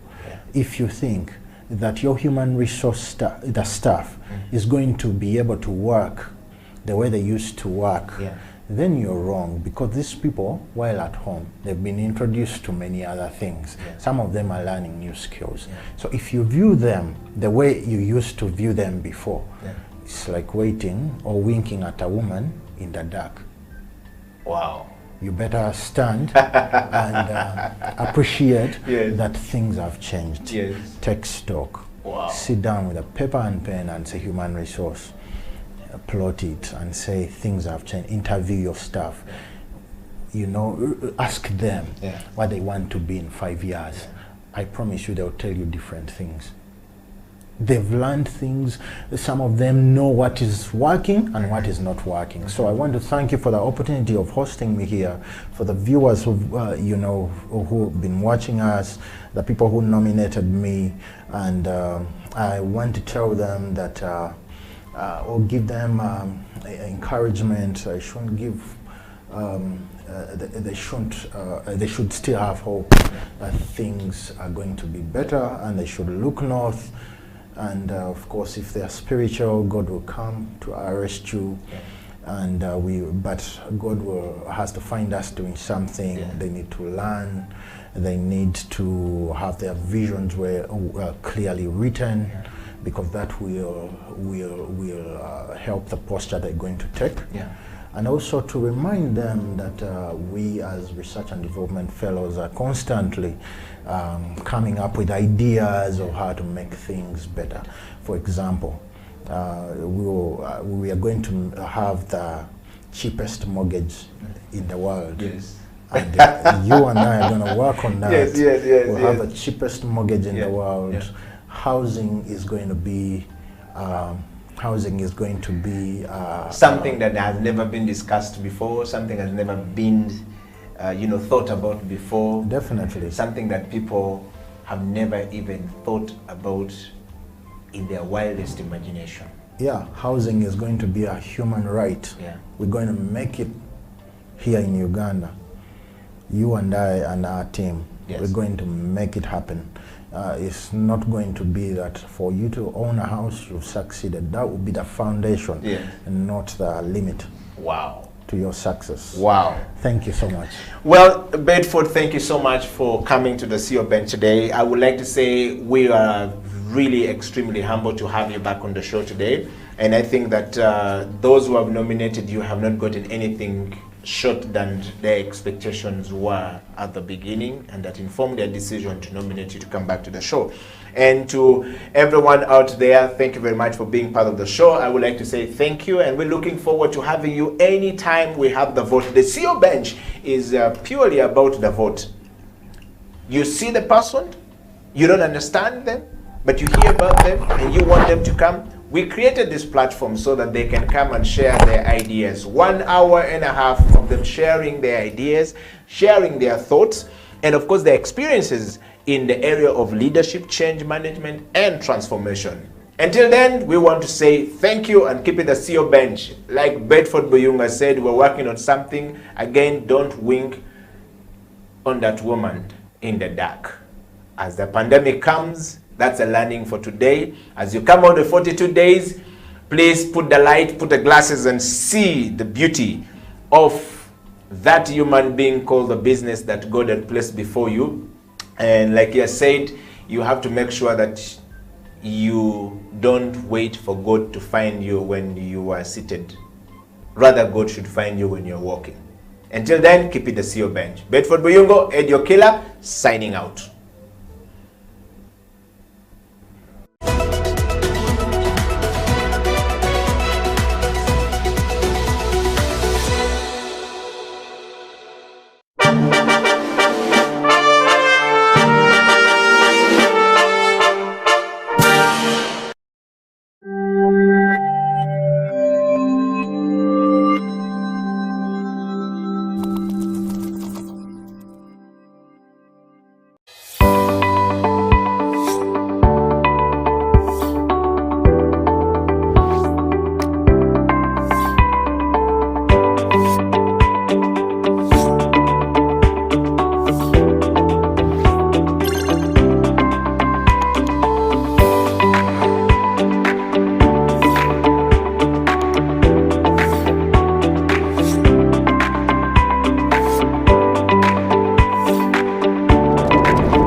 Things like, witchcraft, juju, voodoo, all these different things they call them, were sort of part and parcel of who we were.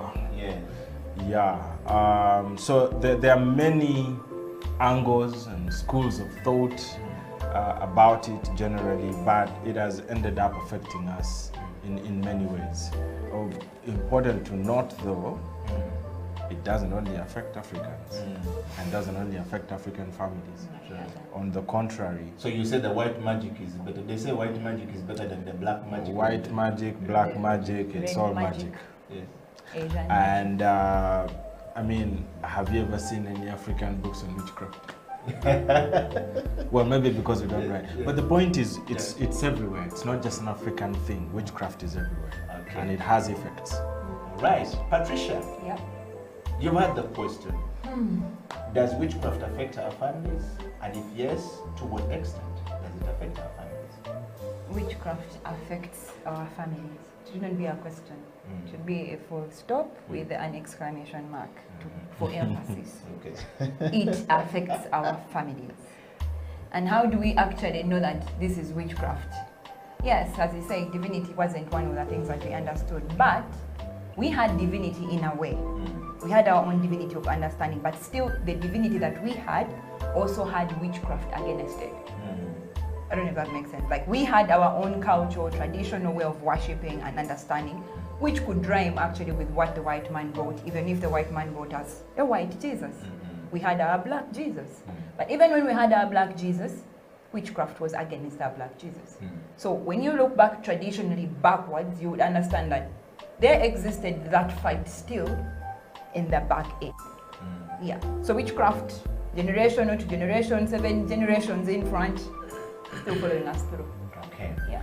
Well, this is the Family Talk Show, and you're hearing from us here in the studio where we're talking about the effect of witchcraft in our family. So I want to just give you a context to this discussion. And we had a long conversation trying to get the panelists yesterday, and Onyai Tudeka was saying, no, it's open-ended. We need to find a way of making this thing work and find a place to hold these things, because some of these things will need to have authority, and some of the people who have been affected by this thing. So a few years ago, we started the idea of the Family Talk Show. And this was born as a result of many of our families struggling with the situation in our families. You know, a family is involving a mother and father and children. Okay, and then children, you have grandfathers and grandmothers, and then uncles and aunties and nieces and cousins, and you know, and everyone in there, including the dogs and goats and cows. Because Patricia here was talking very passionate about that. I don't understand how dogs, I don't understand the importance of dogs in the family. So those are our cousins. Onyatondeta has a new accusation in his house for my very precious Taleni. I'm still fearing to go to his house because I don't know how I'm going to deal with Taleni's new friend, because me and the dogs, we don't work. But that's our family. And in most cases, families have good and bad. We struggle with many things. So having gone through a certain scenarios in my family where wealth was there, everything was there before I was born, I think in generation to come. And then during my time, I'm told that we had wealth, but I never saw it. You know, we sort of like lived in a perpetual way of poverty, of struggling here and there, because I believe my understanding of wealth is that it is there. When you need it, you have it. You want to buy a car, you go. You want to ride this, you go. Which school you want to go to, you go to, as long as you're bright.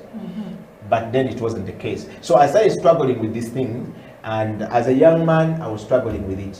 Not that I was the one practicing witchcraft, but I was wondering, why did our family get to that point of so much division? Uncles are always living in fear of the other one.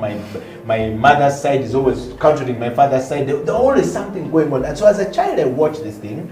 Then I realized that my other friends are also going through the same. In fact, for them, it was worse. For them, it was, don't eat from this place. When you're walking on this road, jump like this. Don't come back from the same road, because auntie so-and-so might have done this. They're tying grass. Oh, just crazy stuff, man. So I realized there was a lot of division in the family. When I talked to Pastor Joshua Mugabe, almost the same thing. We talked to Asa and Sekajolo, same thing. We know everybody. So we decided we're coming up with a family talk show to try like talk about these things. Not just witchcraft. There are many things that affect the family. So we started on the value system. Number one, we must have the value system in our families. And the value system in our family is built on so many things. But we wanted to say, families that don't have values, how can they build values? Values define the way we act in the public, define the way we become successful in life, define the way we become serious people in life, and the things we do. That said, we discussed a number of things under that context. And at some point, we got to a point when you get married to get a family and this, then people said, ha, so hold on. Some of us are at 40s and 50s. These were two ladies who brought it. Because some things happen and we don't want to repeat it. And in fact, one lady wrote to us and said that for her, she doesn't like the mother because the mother was involved in witchcraft and the mother left their father, yet the witchcraft that messed up the father was coming from her side, and she went. Now they are successful, born-again Christian, living a happy life, and their mother wants to come back, and so she's delaying to get married because she doesn't want to get to a situation like her mother. And then she said, I don't like my mother, but how do you teach me to love my mother?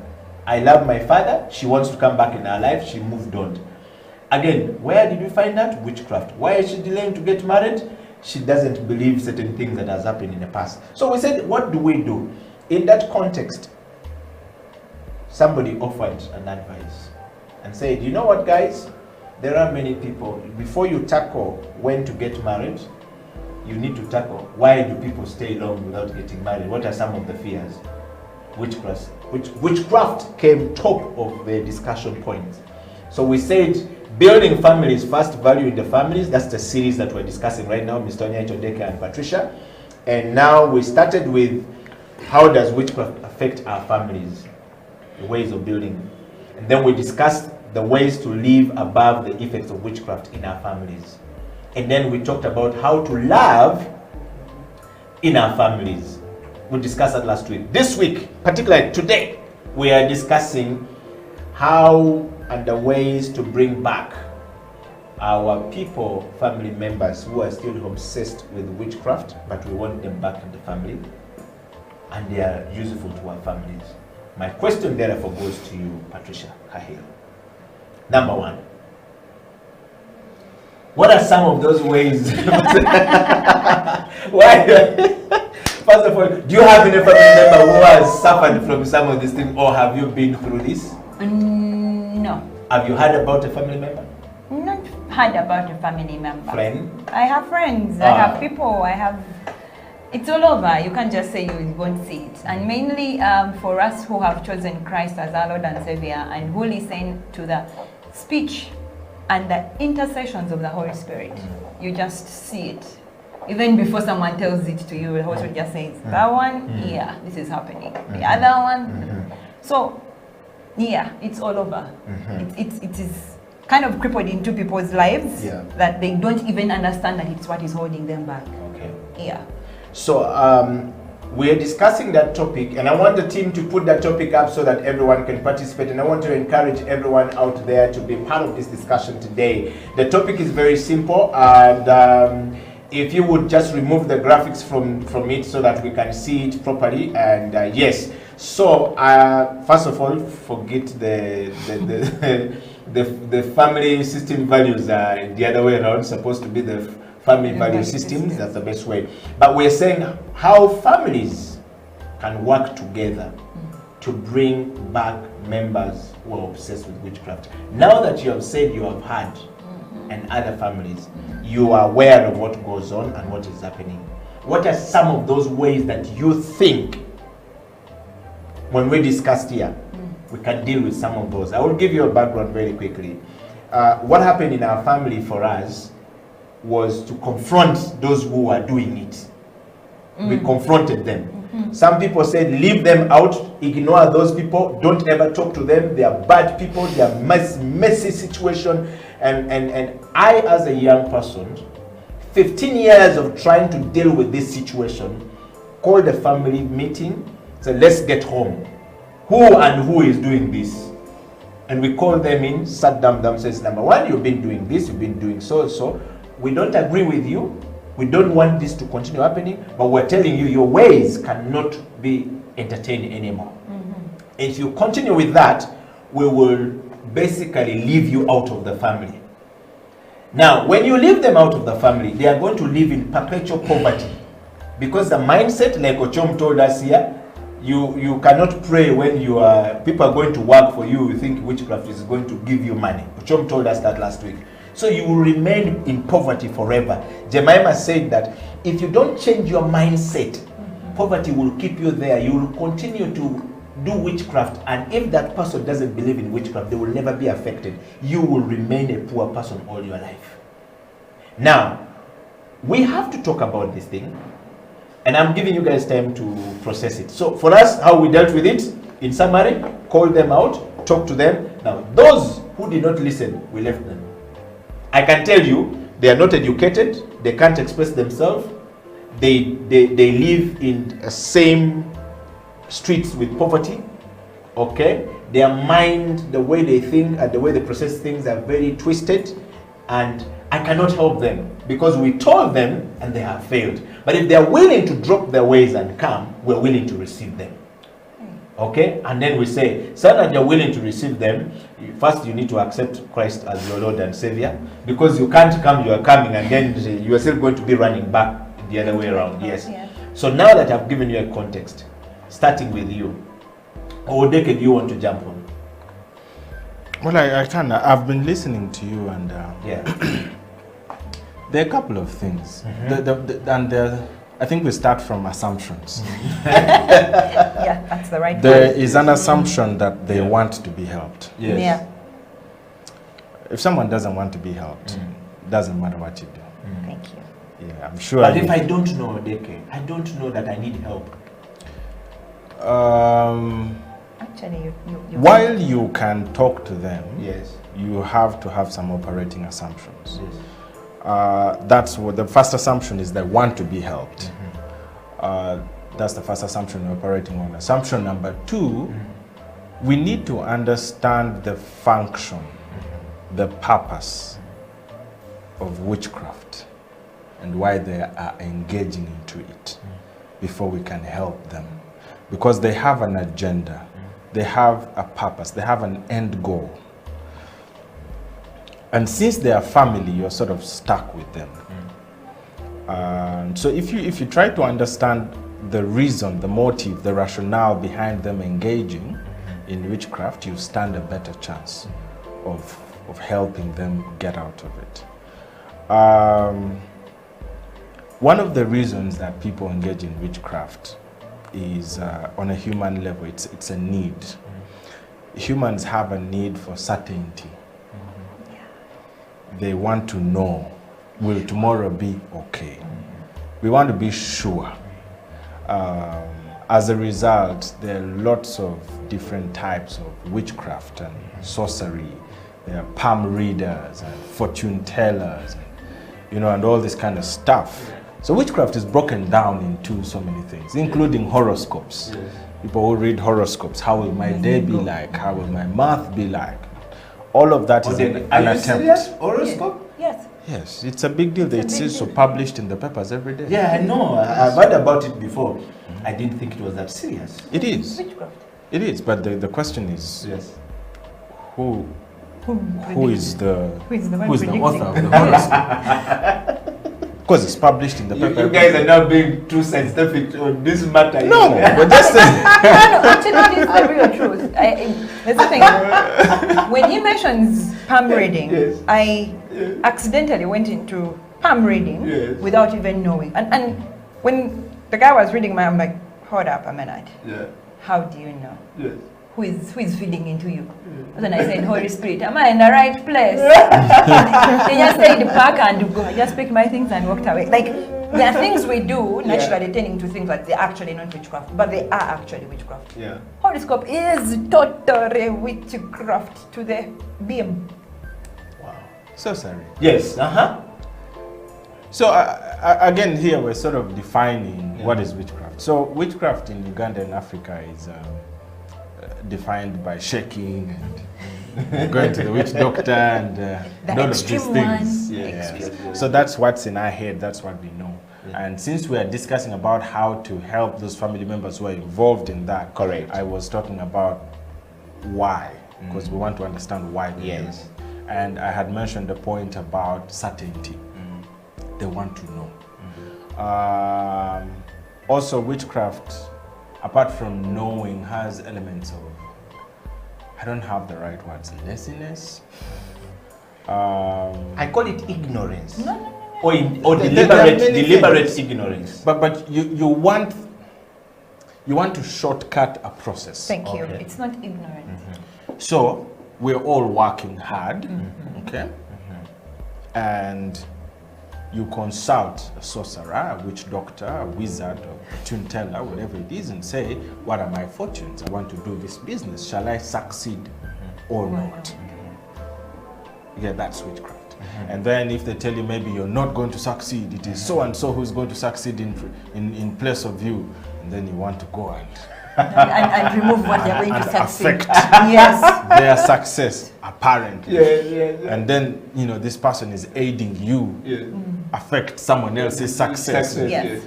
Again, Odeka is waking up at 5 a.m. to go and work, and you want to think that the muscle development Odeka running on Saturday. Actually, also when madness of the one who is trying to affect you also waking up at 5 a.m. But not to go to work. Yes. No. But you're going to affect. Yes. For him, he's going to work. Yes. That is how it's done. So it's. But guys, do you see how, anyway, you are running every morning, Chief. You are telling us you're looking for shoes to run to build muscle. This guy is waking up at 5 a.m. to do something else, to get muscles because he wants to be like Odeka, and you think it is possible. Anyway, please continue.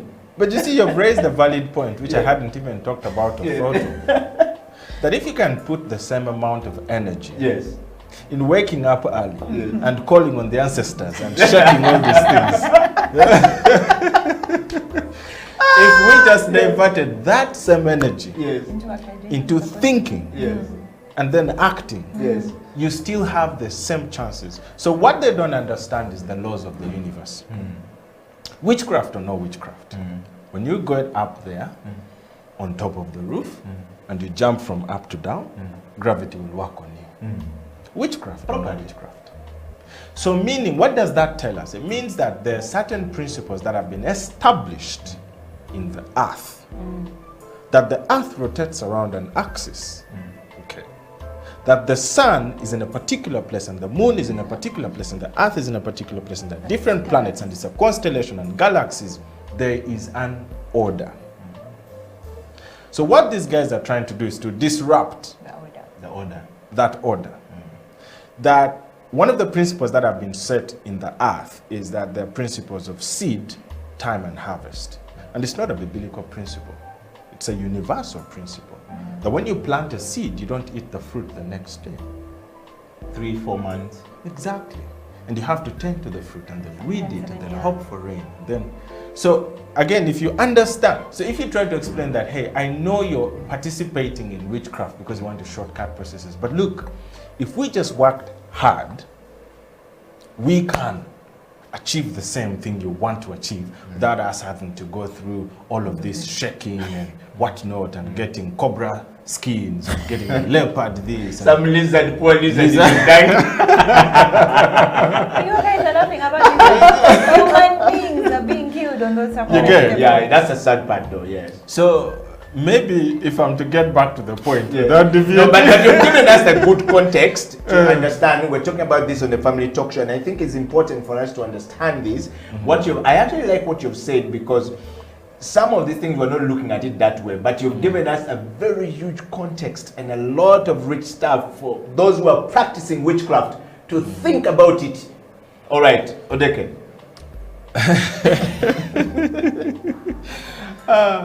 No, so I'm just saying if...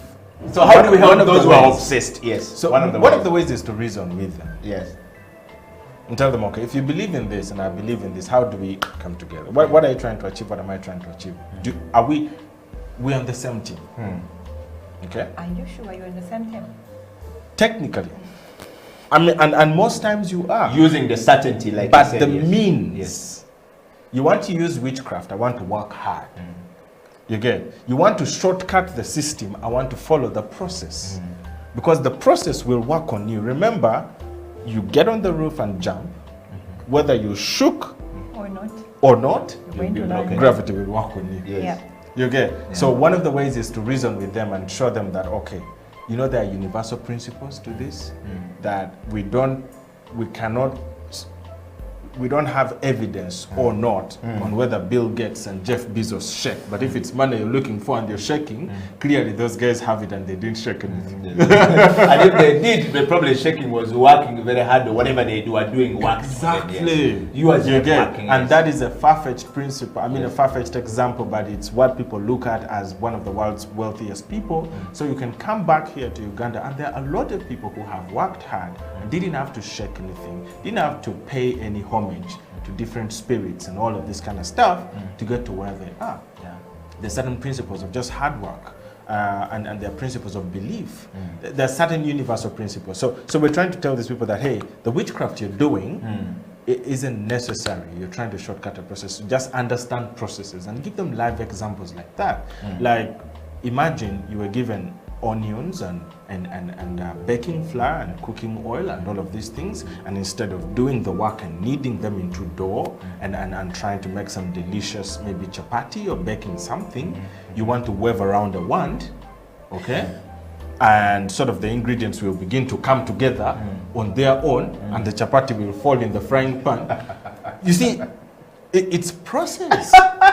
It's process. Just do the work. Yes. I hope you guys are understanding when you're the man has broken this thing. I told you he's a superstar. I'm just saying we need to help them understand processes. Yes. But yeah, let me. Maybe the guy has failed. Let me just chip in there before Patricia comes. What if you gave me onions, everything, and just because I'm ignorant about not knowing how to put these things together to make the chapati, and I see Patricia doing it very nicely, and then every time I try it doesn't work like Patricia is doing. So the next thing I want to do is that instead of coming to Patricia to say, Patricia, look, Onyaito Deka has been giving me onions, baking flour, all these things, telling me to make a chapati because he's tired of me borrowing a chapati from him, and he's now giving me these ingredients to do mine. But I don't know how to do it, and so I'm ashamed of going to Odeka to say, teach me how to do it. Can you now show me? Instead of you coming to Patricia, you don't want to. You want to just go to Patricia and just, okay, not go to her. Say, if I cannot achieve this, I'll get it this minute. It's another problem. How do you deal with a person who is not willing, knows the problem, ashamed of the process that he doesn't know, and is not willing to come just before Patricia comes in? Yes. If you summarize that, you've given everything and they are not doing it, but they are going to do witchcraft on somebody else because they don't have the ability to know how to knit the things together to fix it. You see, there are lengths to which you can go to help any individual. Okay. The problem with some of these things is they are personal. Yep. I can talk to you, but I can't intervene on your behalf. Very true. It doesn't matter how much you love me as my brothers, my sisters, my parent. Certain interventions that are personal. So up until the person gets it into their head that, oh God, I need to take personal action, I need to take personal responsibility, up until that point, I think one of the most important things, maybe just to wind it up like you said, is for us who are believers is to pray for them, because there comes a point when you have spoken your head off. But again, there is a God somewhere. And that God made us, and He has our manual, and He has a way with people. While He gave them choice, He could put pointers in their direction and say, you know, what you're doing is wrong. There's also this option. While we have choice, God can actually prompt us and guide us, you know. Like when Moses went to Pharaoh, the Bible clearly says that God said, God didn't tell Moses, but it's written that God hardened the heart of Pharaoh. That means God has an ability as our creator for His own will and purposes to do certain things to prove a certain point. So Pharaoh also learned the lesson. In fact, his lesson was hard because he was taken in the middle of the Red Sea, around all his best chariot and charioteers and everything gone. So yes, well, ladies and gentlemen out there, we're talking about the effect of witchcraft in our families, but particularly if you would put that topic up there, because we want people to participate and we want you to please send in your comments, kisses and disses. If you think this topic is weak, diss it properly. If you think it is good, please kiss it by giving us your own comments, It's all out there. We're going to read it. We're going to make sure you participate, but these things are real. You are there as a corporate man. Imagine you're a killer with your suit walking every day. There is some guy there who is busy taking the dust from your feet to the witch doctor to destroy you so that you don't wear that. And this is real, guys. This is real. So, but how do you love that? If you now find that that person is your cousin, is your cousin doing that, how do you love them? How do you bring them back to the family to teach them, because they become a problem to you? So we're going to just listen from Patricia before we go for a break. Yes, time for you to shoot. Kahil, yeah. You are just prompting my preaching side. Yes. Really. Yeah. So I'm going to take it now to the spiritual line. It's actually right there on the screen, yes. So, spiritually, there's a body, there's a soul, there's a spirit. All of these operate on a different realm. And in these realms, we also have to know that there's good, there's evil. But all the good and the evil springs power from one place. So it was God who created everything that he mentioned earlier. But then someone looked at God and said, nothing, sir. I am better than you. I'm going to become my own king. So he took out what he needed, and God was like, but you are my son. No, I'm no longer your son. I'm going to be fighting for the same seat that you're on. So we created the devil. The devil almost has the same power with God. The evil and good that we see springs from God, but the evil from a disobedient, self-centered, self-righteous, confused young, I would say young man if you're in family, young man, disobeying his father. And then he rallies other people. Because of his talents, because of his things that he knows, because of the power that he has consumed and understood about the realms and how they work, he can create. He can do a lot of things with that power. Now, let's bring it home. So we are in a family where a great-grandfather was enticed, or in his way looking for wealth and everything, he was introduced. He gets in, he grabs it. It's wealth, he teaches. The same way when we get born again, we get to go with the good side of God and everything, we teach. See, going back to values. So now there's a thread. 7 years down the road, 7 generations, there's a grandfather who knows, who taught just witchcraft. Spring your powers from the lake, go and fetch water from this tree, kill a goat from this grave, when so and so dies you do this, so that this wealth can stay in a lineage. When on that side, on our side, we are saying, God, you give, you take. Whatever we believe, whatever we have is yours. We return it back to you. See, now, what I'm trying to show is, there's a brief set on both sides. They have an idea of actually what they're doing. But because there's a generation that did not get, like sometimes when you are in the Christian side and you're born in a born-again family, like I was, or like I am, you never get to know about witchcraft until you are old enough, getting married, friends, and then you're like, wait, they do what? Now, and the same thing happens on the other side. Like, wait, there's a God who loves, who does not fight for things like we kill people for wealth. He just gives. That's the same thing that happens. So how do we redeem?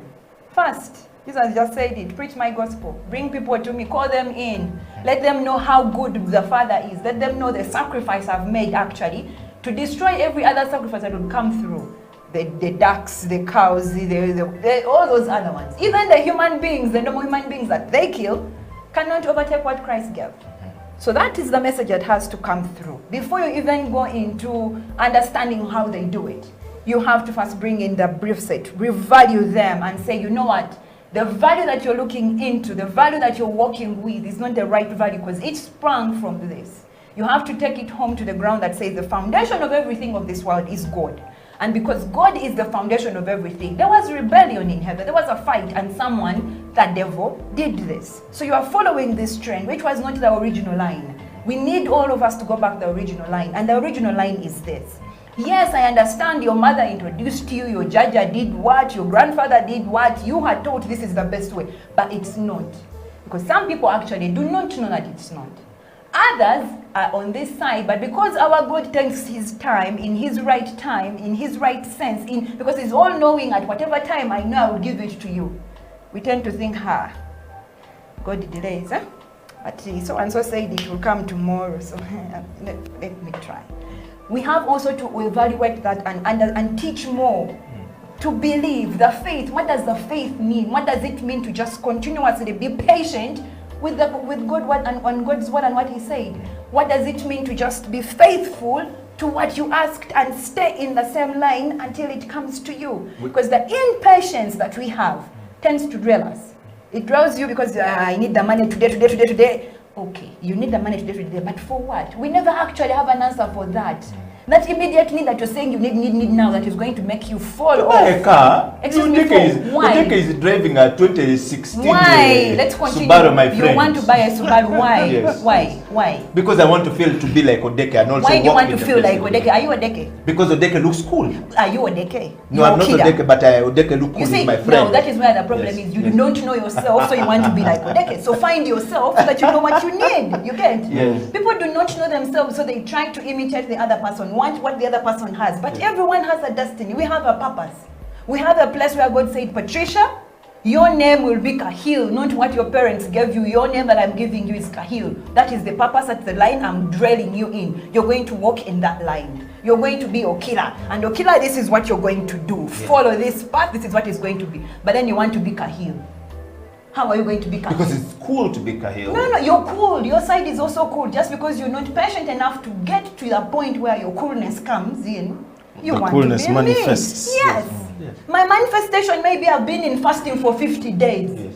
You want to come and remove and just get. In fact, TDJ says, you want an anointing that took me 30 years of working without putting working with the food, you want to get it in 30 days. You must be out of your mind. I have been fighting with God throughout the night, and now you're telling me I can't be Israel because what? I have been Jacob, and God has said you're no longer Jacob, you're Israel. Yes. But after fighting, have you lost your hip? Your hip has been dislocated. No, yes. it has not. Yes. So stop looking at what I have been and ask me how have you got it. So if we're going to redeem people, it's more of manifesting and telling them the testimonies that run in our lives. To show them the light that actually dwells on us, the light that God has put on us. You know, you walk with that light all over you. There's a mark that you have there that says, this is my child. And that is the mark you're supposed to open that bulletin and say, this is my history. This is how God has walked with me. This is what has happened in my life. And if you get to the lane I am on, this is what is going to happen. But if you ask that person their history, I swear no one of those people has a booklet to show. From here, then I went here, that this became good. Because most times everything they are doing backfires. So if that was your friend called Okila and is doing that, how would you love me, Okila, now that you know that I have been trying to live Onya Itodeke's life, and I have lost myself in that process? And we are saying, put that question up there, that how do we help our family members? I'm now your family member, okay? And I want to take what I have. Yes. And I've been lost in trying to be what Odeke is, in trying to be you. And I don't know that I need to go through that process. So in the process of doing that, I've lost everyone in the family. I'm no longer with anyone. They all see me as a crooked witch, that they don't want to be around me. No one wants to associate themselves with me because I'm a foolish man. I don't see it. How do I get to you? Bring me, who is obsessed with witchcraft, back to the family and guide me to the process that you have been talking about, you and Odeke? If I understood from what Odeke was saying, please, the law of the process is very clear. You are going to go through that process. If you bypass the process for progress, you are doomed. That's how you end up in progress. So come back to the process. It's the same thing you're saying. How do you help me, who is obsessed with witchcraft, to come back? Okay, first and foremost, it's not going to be easily done in human nature. You have done a lot of things. You killed my kids, taken my money. Like really, I am in my human being naturally. I would be looking at you and saying, Ninja, I am going to throw you in a den of lions. They grab you and eat you. But then I remember the Christ that died on a cross, got beaten, poured his blood. And I'm like, and he's saying, love them. Turn the other cheek, Kahil, let them slap. And I'm like, okay, Lord, because I'm your servant. Okay, did you eat? Do you have food? What is happening in the village? I'm coming tomorrow. And I've killed, I've taken your child and sacrificed in massacre. I am not doing it for myself. You see, I'm doing it for my God. I'm doing it as a sacrifice for God, because if I contain the anger and everything, then I'm trading towards you. I'm going to become you. In the long run, I'm going to actually have the same anger, the same selfishness, the same self-pity, the same, I'm going to come to you. But then I have to show that even whatever you do bad to me, I'll do good. I'll go the David way with Saul. Like, I would have killed you. You see, I even have a cloth here. But I've left you to go because you are the anointed of God. You see, there's something here, I'll be like, you are God's child. God loves you, so here is food. Eat. But remember what you are doing. I have no crime with you. I've not done anything with you. So stop killing my children. Stop sending witchcraft to me. Stop sending those monitors, the birds that come and look into my house to see what I have and they come back and give you information. Stop. Just come and sit with me and ask me how did you get it. And I will tell you. You see, now that is the first place. But you even who is getting that person back into the family, you have work to do. Because that has been done to you and the whole family is also anguish. In human being nature, you're going to get angry. You're going to be, I don't want to see that person ever again. That is useless. To be honest with you, I said, you give me a gun and you tell me you have been there, I will shoot you dead. If you tell me this one is the guy, I will kill you. What would Jesus do? That's the difference thing because thank you. We are working towards becoming like Jesus, yes. Righteousness. You see, so I would go and wash the guy's feet and be like, "Thank you, you did that, but my God says I should wash your feet. So bring, wash, anoint, pray for them, walk away." Then go back and cry to Jesus, but why, Lord? Why am I doing this? They are the why. That guy. You see? Yes. Well, ladies and gentlemen, all across the world, straight out of Kampala to the rest of the world, this is the Family Talk Show. My name is Edio Killer, Patricia Kyle in the studio, and of course, the one and only Onyait Odeke. There is no other OO. The real OO is this one here. And we are talking about the family and the problems of our families and how we can bring back our brothers and sisters who are obsessed with witchcraft. The African black magic or the white black magic, and of course it's important that we understand this. So we're going to take a break, and when we come back, Onyaito Deke is going to tell us if it is easy to love a person who has killed somebody like Patricia is saying, and then you keep going back to say I love you, come back. Your child has been sacrificed and you didn't know, and then you learned that the sacrifice that was done was by your cousin. But you have to love that person. How do we bring them back, those who are obsessed with witchcraft? Stay right there. We'll be right back after the break, and we will be reading some comments from Sidney Bugera, who has said in the 90s when he was growing up, he saw some witchcraft. Things have changed. We're going to read the comment, and of course, many of you want to encourage you to send us your kisses and disses coming. We're going to read it, and we're going to, this last part of the show, we're going to come back to you guys and to make sure you actually participate. Stay right there. We're going on a break. We'll be right back after the break. This is the Family Talk Show.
mira tir ma yamo tiamba mira tir ya ro ma kelo de ba mira tir mira tir ma gamo le ba mira tir Rabu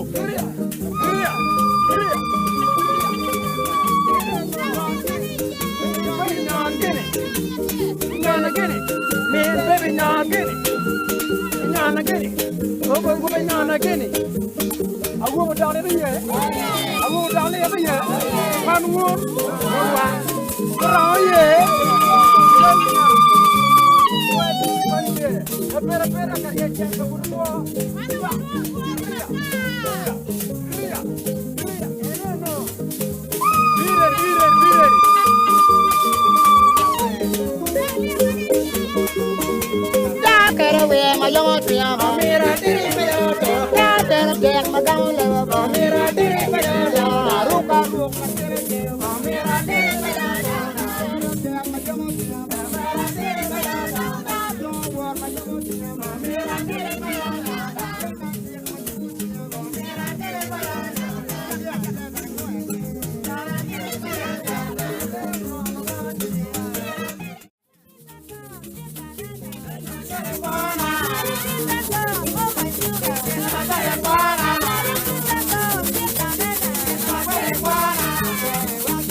It is the Family Talk Show, and welcome back to the show from that break.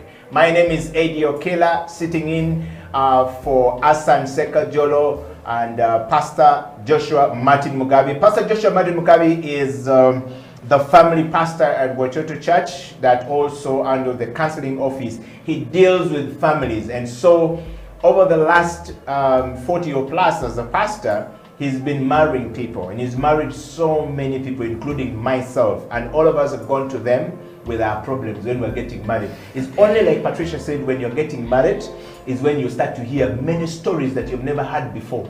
In fact, getting married to start a family is the most difficult thing.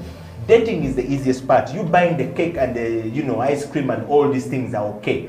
But getting married is the most difficult thing. Some men some men take off from marriage. Some women even decide to run away from their marital home.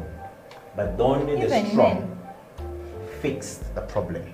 Ladies and gentlemen, this is the Family Talk Show straight out of Kampala, from the capital city of Uganda to the rest of the world. We are live on Facebook at House of Talent Uganda. All right.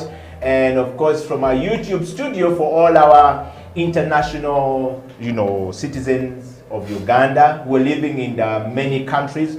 Dennis in Australia, thank you very much for watching the show. I saw you. And of course, Professor Penny Nachayo, all the way in Washington University. Thank you very much. She's the assistant professor for design communication. Those are Ugandans doing great things across the world. And she's a family woman. And following the show. And of course, I would like to say thank you for all my friends in Denmark and the guys in Sweden. We love you, care about you. Chugula Omwendo Edwin in Germany. Guten Abend. How are you doing? And all the people in Germany, we thank you for following the Family Talk Show. In the studio is the woman who speaks French but in Luganda. Patricia Cahill is in the studio. I don't speak French. In Luganda, I said in Luganda, you speak French. Actually, the right one would have been I speak Korean in Luganda. In Luganda. Yeah. Be careful, we have a teacher, in fact, a professor of that language here called Sydney Mugera. Don't joke around. With the Korean language? Yes, it's very dangerous. Please, I want him. That entire house are Korean. Can I visit? Annyeonghaseyo. Well, this is the Family Talk Show, and the one and only OO. If you have another OO, that's a fake. This one is the real one, the real deal. You don't hear anything. Onyetodeke, welcome back to the show. Ladies and gentlemen, we're talking about the effect of not COVID-19. You see how COVID has messed us up. Yes, but we're talking about the effect of witchcraft and how do we bring a family member who is obsessed with witchcraft back to family and to instill the family values in them going forward. So we have a very long way to get there, but a short time to get there. And I want to start by reading one comment. All of us are going to read. I'll start from Jemima, Dr. Jemima Okwi. You all remember her. She was on the show last week and spitting fire. Doctor is a very serious person. Said, thanks for the show. Watching live from Buate. All the people in Buate, thank you very much. I hope you're not caught in traffic. If you're caught in traffic, we are live on Twitter at HTV1. We know your traffic is serious, but Dr. Jemima, thank you very much. Buate, for all the people across the world, is actually a suburb in the Kampala city. All right, and she said that discussion is focused on those who practice witchcraft. How about those who don't but keep thinking someone is doing it to them, or out explain their misfortune based on the witchcraft? That's what doctor is saying. The discussion is focused on those who practice witchcraft. How about those who don't but keep thinking someone is doing witchcraft? That's very important. Yes. If they think it, then it is and all my misfortune is because somebody is doing witchcraft.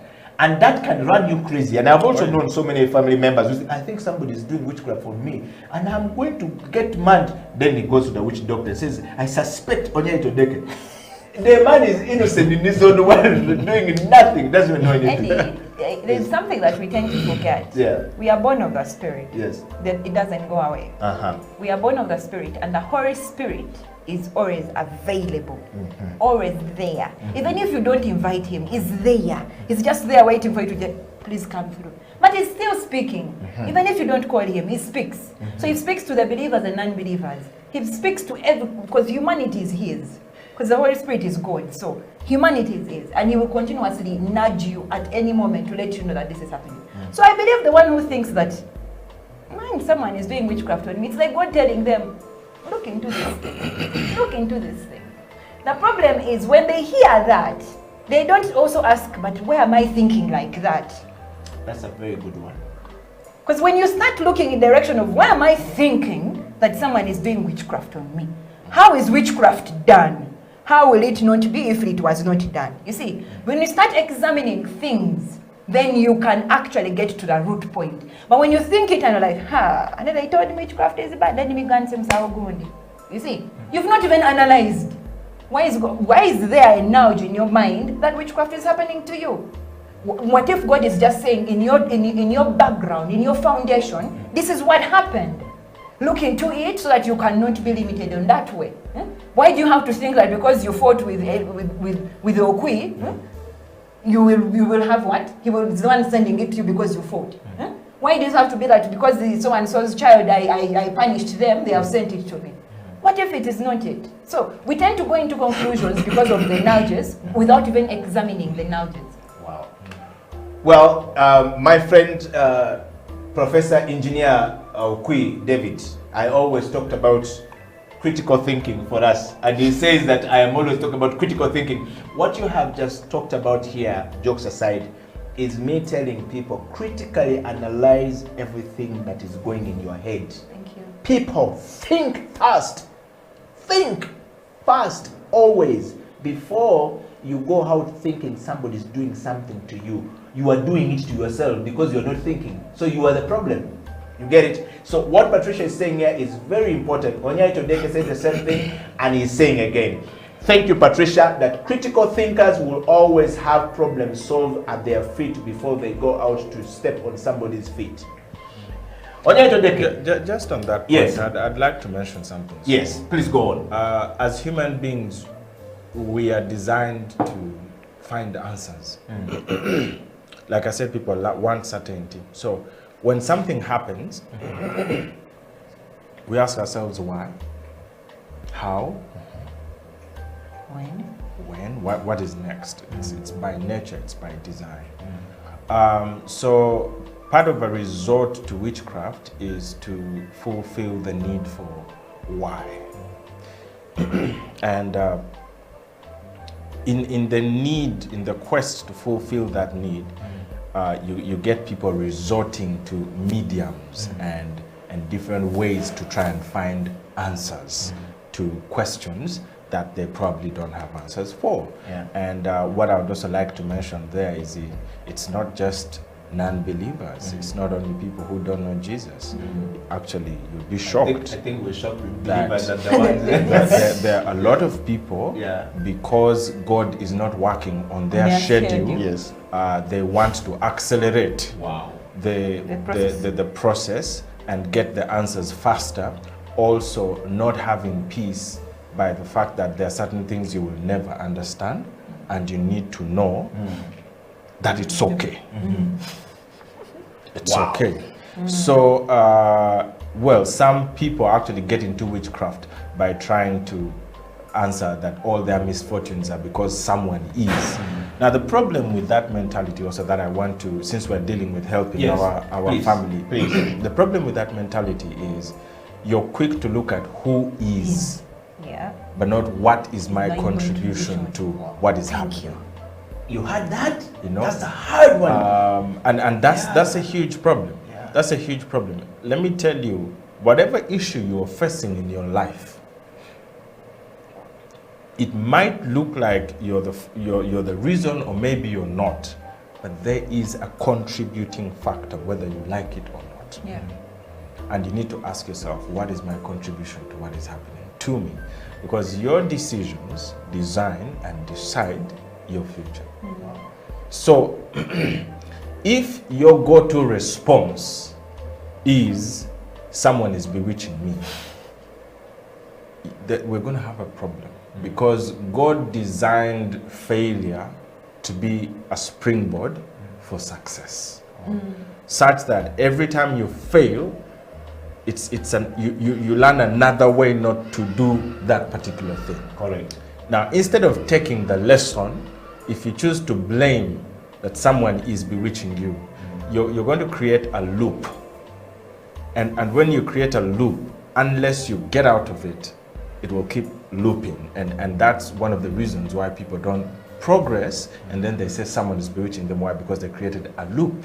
But you need to understand that it's okay not to know, number one, that failure is okay, and that we need to understand the laws of process for us to proceed, that someone is not necessarily bewitching you, and even if they were, depending on where you fall from your belief point of view, there are ways to handle it other than by retaliating through witchcraft. Wow. Well, we're talking about how to bring her brothers and sisters, cousins, grandmothers, mother-in-laws, father-in-laws who are obsessed with witchcraft back to our families. We need them back to our families if we're to build and family value systems that are resilient to some of these things we're talking about, that will bring us, wealth, create wealth, and create wealth multiplication in our families. And by wealth, we're not talking about just money, we're talking about wealth of wisdom. We need it. Knowledge built over time is going to give you opportunity to lead a generation forward. It's very important that you actually listen to what these guys are saying and take it to heart. Tomorrow is Women's Day. And today I've just got somebody who said, Eddie Okila, extend that show to 1.5 hours today, because tomorrow is Women's Day and you need to discuss why women get involved in witchcraft because you have a woman in the studio. Wow. So this is very interesting. But it's a family talk show and the topic is up right there. We want you to participate. Tell us, how is it in your family? How are you going to love the one who has killed your cousin or killed your goat, massacred your chicken, your ducks, gone, everything, everything, the rabbit is gone because the innocent rabbit, because they are trying to practice witchcraft. So please get in touch and we will be able to talk to you. Onyaito Deke and Patricia Cahill, I want to just take you straight to Sydney Mugerwa here. Growing up in the 90s, witchcraft was all around us. However much we didn't really believe in it, whenever we would go to the village, our grandma taught us to mirror strange actions by strangers walking past.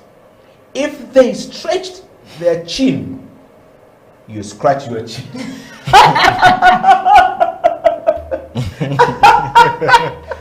Okay, this side is Cindy Mogera, you win. I swear, today you win. You're going to win a cup from us from the family talk show. I said, Cindy, you won a pack from us for your household. This is the winner. Okay, and that's really a cool one. And then he says, as an adult, witchcraft has little way of my day to day. Very little way. Sorry. As an adult, I read it poorly. As an adult, witchcraft has little sway on my day to day. But more I learned about our history, the more I realized that what colonialists termed witchcraft was simply our own set of beliefs. It has been demonized and distorted that what we call witchcraft is a very different ideal from what our forefathers believed in. Odeke, is this true? Is what Sydney is saying true? Which one in particular? The one, the one of the chin, we understand. The grandmother was just giving. Actually, I think the chin is if they do that was actually a sign of respect. Really. Yes. That was in witchcraft. Yes. No. I actually. Actually, for me, I know even a different name because we are. Okay, Odeke, first tell us quickly. Yes. So I have a bit of context on that one. So the thing is, we live in a village where witchcraft was the thing. Yes. To the extent that, it was petty, but it was about so-and-so's garden is doing better than mine. So-and-so's cows and goats is doing better than mine. So-and-so's business is doing better than mine. And then there were just notorious people who just wanted to bring harm to other people. And so witchcraft was sort of a practice of protection or or harm, or some sort of self-preservation, or I don't know, like trying to get above the rest through unscrupulous means. So what happens is we had a notorious witch doctor who now specialized in undoing what the other people had done. Apparently, word went around that one of the techniques of undoing what someone was doing, or how they would administer witchcraft on you, was non-verbal. So like they'd pass you, and if they are passing you and they scratch say, a particular area, you scratch in return. Let's say they scratch their neck like this. So when you observe, you also scratch. Because the thing is, of all times, why did they scratch at the moment they were passing you? So the thing was to scratch back, and when you scratch back, there are certain testimonies. We had no physical evidence. There are certain testimonies that when someone scratched back, the witchcraft fell on the ground. You know, but those are stories. Those were stories and stuff like that. Yeah, so I just wanted to sort of bring that context. Yes. Speaking on witchcraft, which was demonized and stuff like, African traditions which were demonized. As a Pan-Africanist, I believe that we had some barbaric practices as Africans. Yes, we did. But when people write your history, they skew it to who wrote it. Yeah. Africans, we didn't write our own history. So they make the white people look like they didn't practice any witchcraft. I don't have pure evidence for this, but when you look... You want evidence of the white people practicing witchcraft? No, I'm talking about the magnitude. Like if you compare in terms of practice, there's extreme. Yes, but then why did they term Ours. our practices and traditional beliefs, some of which were not witchcraft, barbaric? Okay, so there is that debate, but that's not the point of discussion today, and I don't want to delve into that. But I think one of my takeouts from Sydney's point is that there are certain African elements that we can keep from a heritage and cultural point of view that have nothing to do with witchcraft in its sense, but there were traditions that helped us move as a people, and these are cultures that we had, some of which played different roles and purposes. So I think what I don't want to spread as a narrative or a notion is that witchcraft is African. No, that's not true. That's not true, yes. Because you will never find a Harry Potter book. Well, Nigeria hasn't helped by all the movies and stuff like that. But when you begin to get into white magic and sorcery and stuff, you will realize that they are as involved to date actually in witchcraft than I don't know. But like I said, I don't have hardcore evidence, but all this information is there, books and stuff. When you read, you begin to put one and one together. But like I said, my key take home there is that let us preserve certain key practices that helped us as a people from a cultural point of view that have nothing to do with witchcraft. And we shouldn't demonize those, because one of the pangs of being colonized is that everything the white man brought is good, and everything the black man had was bad. Which is not true. It is not true. So I just want to make that distinction very clear. Thank you very much, Onyaito Deke. Well, you are on the Family Talk Show. We are in the evening of the Family Talk Show, and we are saying that how do we help our friends who are obsessed with witchcraft come back to normal life, and they might get out of their poverty situation very faster than normally they would if they continue with witchcraft, having understood where they are and what drives them there. And some of the things that we're talking about here, you heard from Dr. Jemima, like your self-belief that somebody's doing it to you and you have no evidence, and then you go around saying, I want to counter this. That's how some of us have actually ended up in witchcraft and practicing it. And so you find yourself in a situation where you are lost just because you didn't put the thought to it. And that's what Patricia was saying. Think and think about the process that we're talking about. Okay, Patricia, we're going to read this quickly. Jemima Kui is saying, Sidney Mugera, I think our old African traditions and spirituality is different from the witchcraft. You want to throw light there very quickly, and how different is it? African traditions and Yes. spirituality different from witchcraft. I think it's the only point I was explained. trying to it's the point make. that yeah, I think actually yes. And it was a debate between them on the wall. Oh, okay, fine. So I think Onyaito Deka has sorted that one. If you're following that comment there, I want to go straight to Shamim Nirere. Patricia Cahill, you are doing great. Oh, so this is some of your fan base. Yes, yeah.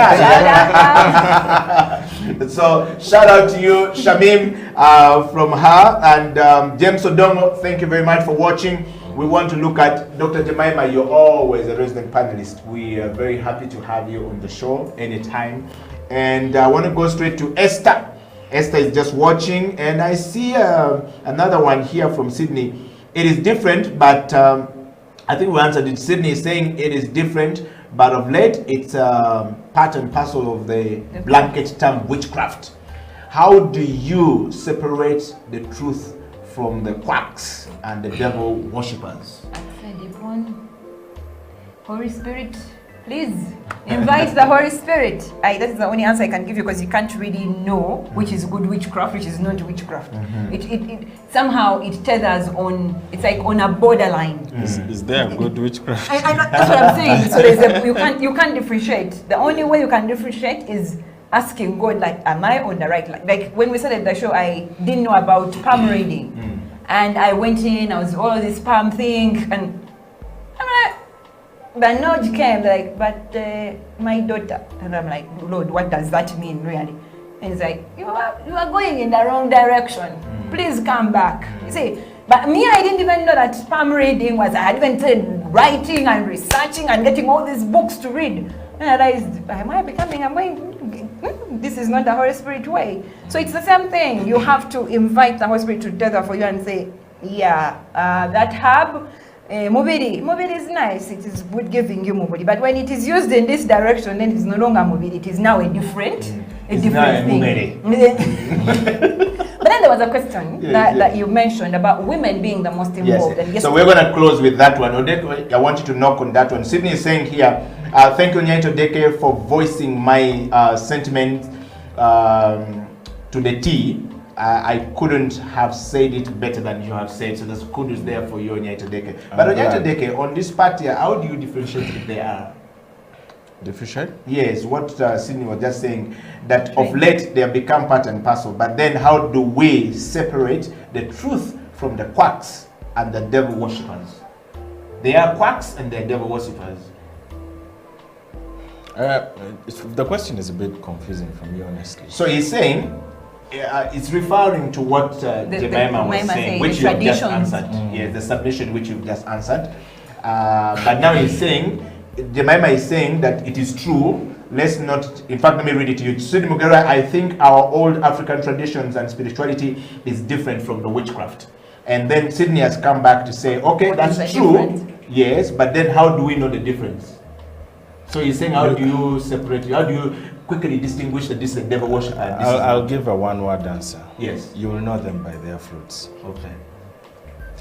But there's always a result. But this is but then by the time I know that if you speak like that, don't give me some examples to take home. What's my take home? How do I know? For example, you see the way Okila dresses and tucks in and stuff like this, and the way he eats at these hours and these things there, Okila's way of doing things is a bit different from when you watch Patricia, the way Patricia does things. So no. So this is the thing. You will know them by their fruits. This is why, because whatever the practice may be, if you want to separate a quack from a genuine person, whether it is in spirituality or otherwise, you know them by their fruits. Reason being, the principle of seed time and harvest that cannot be eroded will happen. So I don't need to know what you were doing yesterday. I just need to look at you and what you're manifesting, and I will know what you've been planting. So if you left school today and for you went and signed in these Illuminati things, and you start driving big cars and saying, because it says we will make you get rich in less than 5 years. Odeka has entered MTN the hustle at MTN is really real. That he has to work. If he doesn't work, the key pointers there, you know, and deliverables. He must deliver. You must hit your target list so that you can get some bonuses here and that. For me, I'm saying no. I just go like this and get this bonus. So, is that what you're saying? That if I see results very quickly, and I start seeing that person retrogress very easily, when I'm still just climbing and going, it is because we've seen those results. We've seen them. Mose Radio, for example, when he in his last days he said something. He said Katonda Nyamba, and he was crying over something. And I want to say something deeply in the music industry that we don't know. And most of the people in the music industry are suffering because they were told, if you accept to do this, we will make you successful like Chameleon, like Bobby Wine, like everyone here, like the top guys very quickly. And so they signed up for that. That's why you see the foray into the fast-paced failure of some of the young people that have come into the music scene today than those who have been there, who have walked through the journeys, which is what you're saying. So maybe those are the signs. Again, circumventing the law of process. Yes. Because easy come, easy go. Okay. If you're given, you see, process happens for a reason. Yeah. Process happens for it. There's a reason why you crawl before you walk. Yeah. There's a reason why you walk before you run. So process happens for a reason. So every time you try to circumvent, you distort the order of nature, and it will work on you. Wow. So you see them by their fruits. Wow. So Odeke is saying the law of the process is very simple. It develops daily, not in a day. So please make sure you don't bypass process for progress. Guys, we've got to bring this show to an end. And typical questions. Tomorrow is Women's Day. Congratulations. And what song can we sing for her for Women's Day? No. She's the only woman in the mix. Thank you in the very studio, much. So we will think Please through it. don't sing. Sure. But the question here is very quickly as we wind up the show. Our time is really up. Tomorrow is Women's Day, and women have been confused into witchcraft quite a bit. There seems to be the biggest point of entry of witchcraft in our families. Yes. And they either married into the family. I disagree. Married into the family. And why I'm saying this is because the fight between the mother-in-law and the daughter-in-law always leads to that. You don't say father-in-law. Okay, it's always mother-in-law, daughter-in-law leading to that, and that has happened before. So we're saying tomorrow is Women's Day, and there should be some learnings key point learning going forward. And Pastor Joshua Mugabe says that Women's Day, women are always easily lured into witchcraft than men, and men always follow into the suit, yes, because they want to support their wives and get them. How do we help women into the Women's Day tomorrow to live out of witchcraft? Just one like this. Can the men take back their role and be the heads? Like what happened to you being heads? Look into the cameras. You are the men here. I don't have to look into the cameras. I have two men sitting right here. Like what happened? We have to pass it you? on to the other guys also. What happened to you being heads? Like you're supposed to be heads of the family. Like God actually, that is the God first husband, wife. But now the wife is bringing in the witchcraft. Like and now you're following. Like you said, following. Why are you following something you did not grow in? Where is your stand to say, woman? No. In this home, it is God Almighty. Whatever you're doing, it does not work with me. Like Jacob. When the wife stole, Rebecca stole from her father's house. And Jacob did not care. Whoever has it, let whatever happens, happen to them. Please take. He did not win. His mind was like, all my family hold, you're supposed to be bowing under one God, like I do. You're not supposed to be stealing from your families. You're not supposed to be bringing any gods with you. When you come into my home, my God is your God. He stated that himself, like that is the rule. So when the father-in-law came looking for his gods, it was the wife. He did not even plead. He didn't plead. Jacob didn't say anything, oh, my beloved Rebecca, what have you done? No. He just said, whatever I said earlier will happen. And Rebecca died early. That's what I mean. Authority streams from the men. Yes, it's Women's Day tomorrow, but what are the men telling their wives? You're running away from your homes, you're abandoning children, you're producing from here and there, bringing quarrels. We're the ones who are springing all this in. Yes! Yes! You have a wife inside, but then you have a what are they called nowadays? You have a side dish number 1, you have side dish number 3, side dish number 12, and all of them are competing for you. Yes, we women, God in Genesis, he said the woman would long for her man. Her man is you, the man. You come and say you are my man. That's there, and then I don't care if you're married. The moment you crown me, I'm your woman, then you are my man. I will long for you. It is God ordained. Now I'm longing for you, but then you're telling me I have a wife. But you have planted the longing. So I'm going to find ways to bring you back to me. So you are the problem. It is not us women. You're leaving your heads away. You're leaving the neck to lead. Wow. Ha! Fire! Problem. Yes, Odeke, and that's why I'm sitting like this, because Odeke, please close the show. Let the wise, they say the word is enough for wise, but is many for a fool. Patricia, thanks for that. I think that is profound, absolutely profound. Leadership is a big deal. And every time there's a lack of leadership, there's a vacuum. When there's a vacuum, it has to be filled, because nature abhors a vacuum. So when there's a lack of leadership, you know, something comes to fill the gap, and sometimes, you know, witchcraft and all these other things. But in relation to Women's Day, I also would like to break down the notion that women maybe are spearheading witchcraft more than men. I think it's a planted seed by watching all these Nigerian films, because everything you know is perceived. No one is born with knowledge. So when you know something, ask yourself, where did you know it from?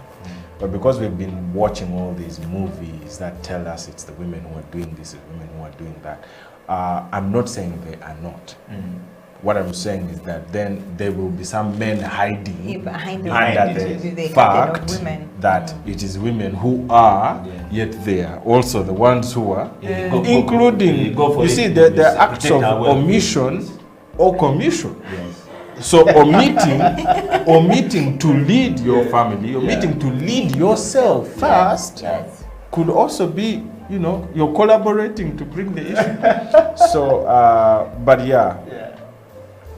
If only women knew who they are, and the power that they wield within them, they would never have to seek an external source of validation or authority or power to try and get things in order. There is a hierarchy that has been put together, and once they fall in line of that hierarchy with certain guidance, everything begins to fall into place. I think that's what I did. I want to say thank you very much, Onyaito Deke and Patricia Kahil, for coming to the show. And you have done exceedingly great and wonderful. I want to say high five to you for coming. Odeke, high five to you for coming. And I think you've done a justice to this show. I want to encourage everyone out there to emulate what Odeke and Patricia just said on the show today. In the absence of Pastor Joshua Martin Mugabe and Asan Sekajolo, you have taken a mantle to take us through some really very difficult topic of the day. I can't say much, but to say God bless you. I didn't know how this was going to turn out. It's not a very easy topic for us to discuss. And so many people will find it a very difficult place to even start putting their part in. You hear witchcraft, people want to just scatter because they don't want to be part of, associated with anything to do with witchcraft. But I want you to say your one last word in a very quickly, just a microsecond. What is our take home? What will leave us with, Odeke? Starting with you. There is a law of process. You don't need to circumvent that process. Obey the law of process and you'll get whatever you need. Understand what is the process that I need to go through to get to what I want to get. And don't try to cut around that process. Everything will fall in place. Patricia? As a preacher woman still, I would just say, God, Jesus, Holy Spirit. If you obey the Trinity, look into the Trinity, spend time with God, spend time in His Word, pray. Yeah, they tell you to fast 30 days. You can actually then take 50 if you can. but stay there. Stay at the throne. Stay at the feet of Jesus, and then everything else will come out to you. Yeah.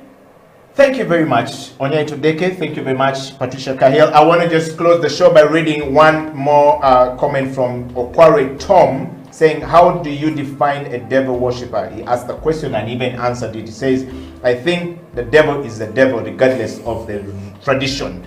Not all African traditions had devil practices, so therefore, Tom is saying, it is clear that we can see them. Ladies and gentlemen, we've come to the end of the show. My name is Eddie Okela, standing in here representing a very eminent team of panelists in Pastor Joshua Martin Mugabe, whose son is sick and is in the hospital. And he said something that I should say to all of us watching the show today. One, if you married a woman and the son or the daughter becomes sick, both of you brought the child into this world. It is a responsibility of a man and a woman to stay to look after the child. Pastor Joshua Mugabe, we have a huge respect for you staying in the hospital and teaching us how to live as fathers and mothers. For that, we want to say thank you on behalf of everyone who follows and who is an ardent follower of the Family Talk Show.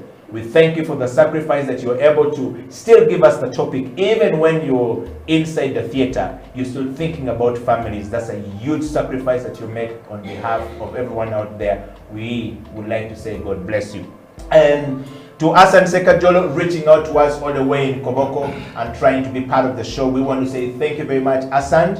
And we're looking forward to having you guys back. In the meantime, you have nominated Patricia and Onyaito Deke, Duwato Chom, and Jemima Okwi to be representing you guys. Thank you very much. And I would like to say from us all here, Team and House of Talent, and to everyone out there following the show, God bless you. This has been the Family Talk Show. My name is Eddie Okela. Keep it, the Family Talk Show, right here at House of Talent. Until next week, God bless.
People at the moment are struggling to understand the older generation because times have changed. Technology has come in. They have moved on. Yes.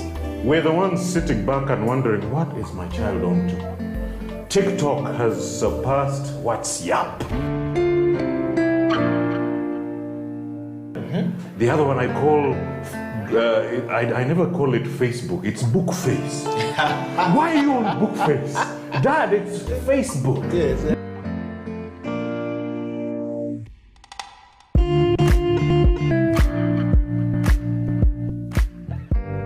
Me, I keep saying, I have a foot amongst the millennials. Yeah. And I understand the traditionalists. Okay. There's a song in the 60s, by the way, and in the 90s, 70s, where they're like, parents don't understand. Yes. Yeah, remember Prince? Yes. Prince.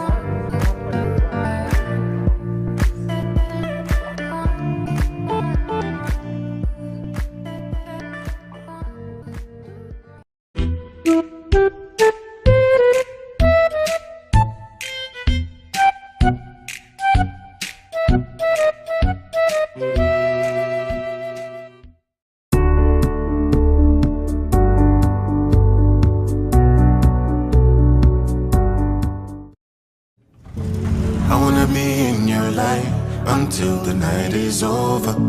I wanna hold you so tight, coming closer.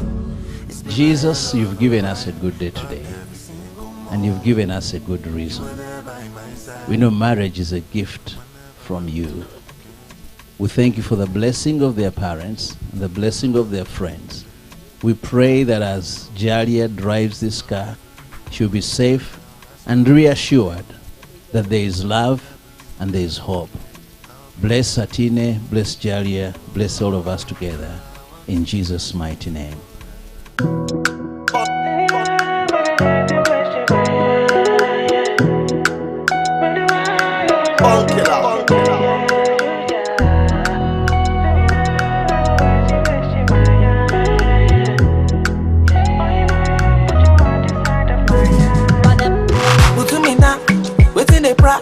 Waiting this up, oh. I want to yarn.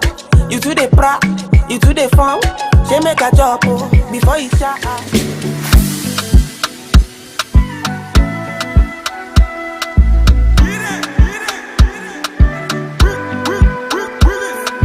The last time that I checked, now before I digress.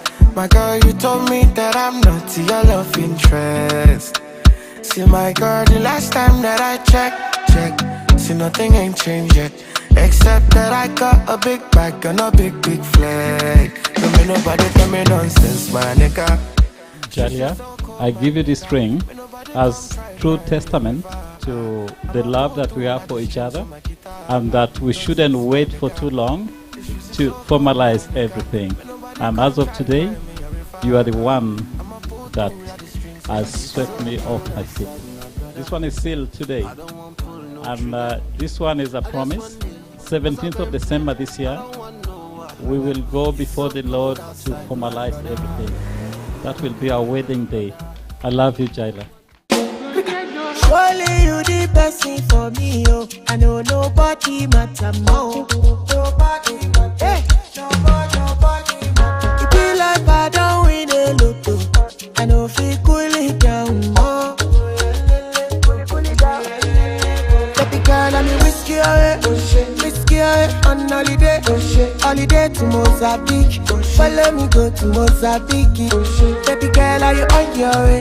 She made her bring a helicopter. Oh, I'm tender now. Make it up like I do overdo. But we go trouble their timeline. Give them a reason, go down. Trouble their megabyte. Megabyte, what the Lord I need. Trouble their timeline. Drop all your megabyte. Baby girl, oh, you look at me. And I want to look at you. Keep it tight in a wine. Keep it tight in a wine. Baby girl, oh, you look at me. And I want to look at you.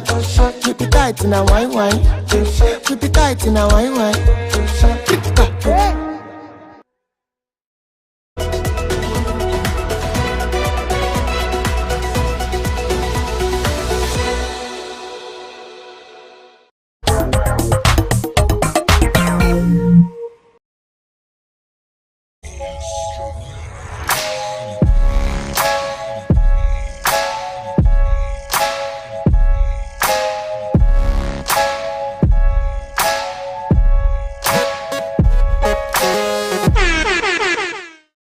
The playoffs. That is also quite an issue that has raised eyebrows and a lot of contention. Prior to the start of the season, the FUBA ESCOM had a meeting. That meeting decided that we'll have one round of games, which is happening. Okay. And with Warriors Basketball Club and Sharing not taking part in the league, they decided that those two teams are going to be relegated. A change of turns now has it that the FUBA ESCOM has decided to have the bottom two teams relegated. Then those two teams which will be relegated are going to play in a one-off tournament with Warriors and Sharing to decide which two come up. Let's start with Susan. As a basketball manager of a team, What is your take on that? Well, in my opinion, it's kind of unfair for those other two that have played this season and they are being subjected to that kind of arrangement. Because it takes a lot for them to have gotten into the season. We have dug into our resources to see us through this season. So if you're having the bottom two have to go and play those others that did not take the extra step to be there, I think the ground is not leveled in that sense. Yes. Personally, what I think about that, it's fair. It's a fair deal. It is a fair deal. Yeah, it's a fair deal. Please elaborate. For example, look at Pemba Warriors. The issue we hear at hand is that finances was the issue. Now, we have been in a COVID period and we are still in a COVID period. We all know what's going on in finances. So by the time the league ends, maybe their financer will be back and be like, okay, I'm ready to take up the team. So if the team is willing to play those 2 games, those 4 games that have been set by FUBA, I believe it's a fair deal. What happens to a team that has taken part in the league and one that has not taken part? What do you mean by that? Like one? In my opinion, it is not fair at all, because 2 teams took part in the league. Yeah. 2 did not take part in the league. But then you're giving them a lifeline. Yeah. So in my view, it's not fair. And FUBA ESCOM committee already had set out rules, the rules, yeah. and the path that should be taken. So why are they going back onto their own regulations? Why I think that it's fair is because they didn't call it upon themselves not to have the finances for this season. You know, so now when the finances are available, let them now take part in the league at that time. And what type of team do you think Warriors can assemble? Definitely, most of their players have diverted and gone to other teams. Yeah, that's also going to be a problem. Could I ask? So let's have a scenario. If the national team was supposed to play in, say, Olympics or whatever, and for some reason, because we didn't have the finances, we didn't show up, would they give us a second chance? No, we would have forfeited our position. Yeah. So as Uganda, we would have forfeited the position. So why are we having double standards here? That is one of the reasons why I'm asking. Elizabeth defines it as fair. No one is having it easy this season. No one is having it easy. Everyone is strained. So it should be equal. If you are not able to make it, that's it. It happens. Let's go to our main topic today, empowering women's basketball. Women's basketball has struggled, not just in Uganda, but all over. Even when we go to WNBA, the viewership that WNBA gets is totally very different from what the NBA gets. When it comes to the payments, when it comes to the salaries that NBA players earn and those in the WNBA, the margin is enormous. Yeah, so true. When it comes down to our local leagues here, you find that most people do not want to watch the game of women's basketball. Yeah. So empowering that, let's start with the league format, which I also find a bit odd. We have 8 teams in the top league. Yeah. Okay. Now, we're not going to have playoffs. No, we're going to have playoffs, but we're not going to have any team relegated. Yeah. None of those teams is actually, basically what they're playing for is placement. Yes. Who is number 1, who is number 8, number 1 plays 8, number 2 plays 6, and the math goes on. Competitive wise, how do you think that is affecting the women's league? For this season in particular? Yes, for this particular season. I think it has not changed much in terms of competition. We are still very competitive. Much as it is for placement, we are still bringing the best we can. So I think we are still fighting to get to a better place. Tell the viewers about Angels basketball team. Angels basketball team was founded in 2013 by a group of close friends that had passion for basketball. It started out as as friends coming together to pick up and keep fit. Then a few years down the road, we decided we could do better. So besides only playing for fun, we decided to get competitive, and we also have we also decided to add community help and outreach onto our programs.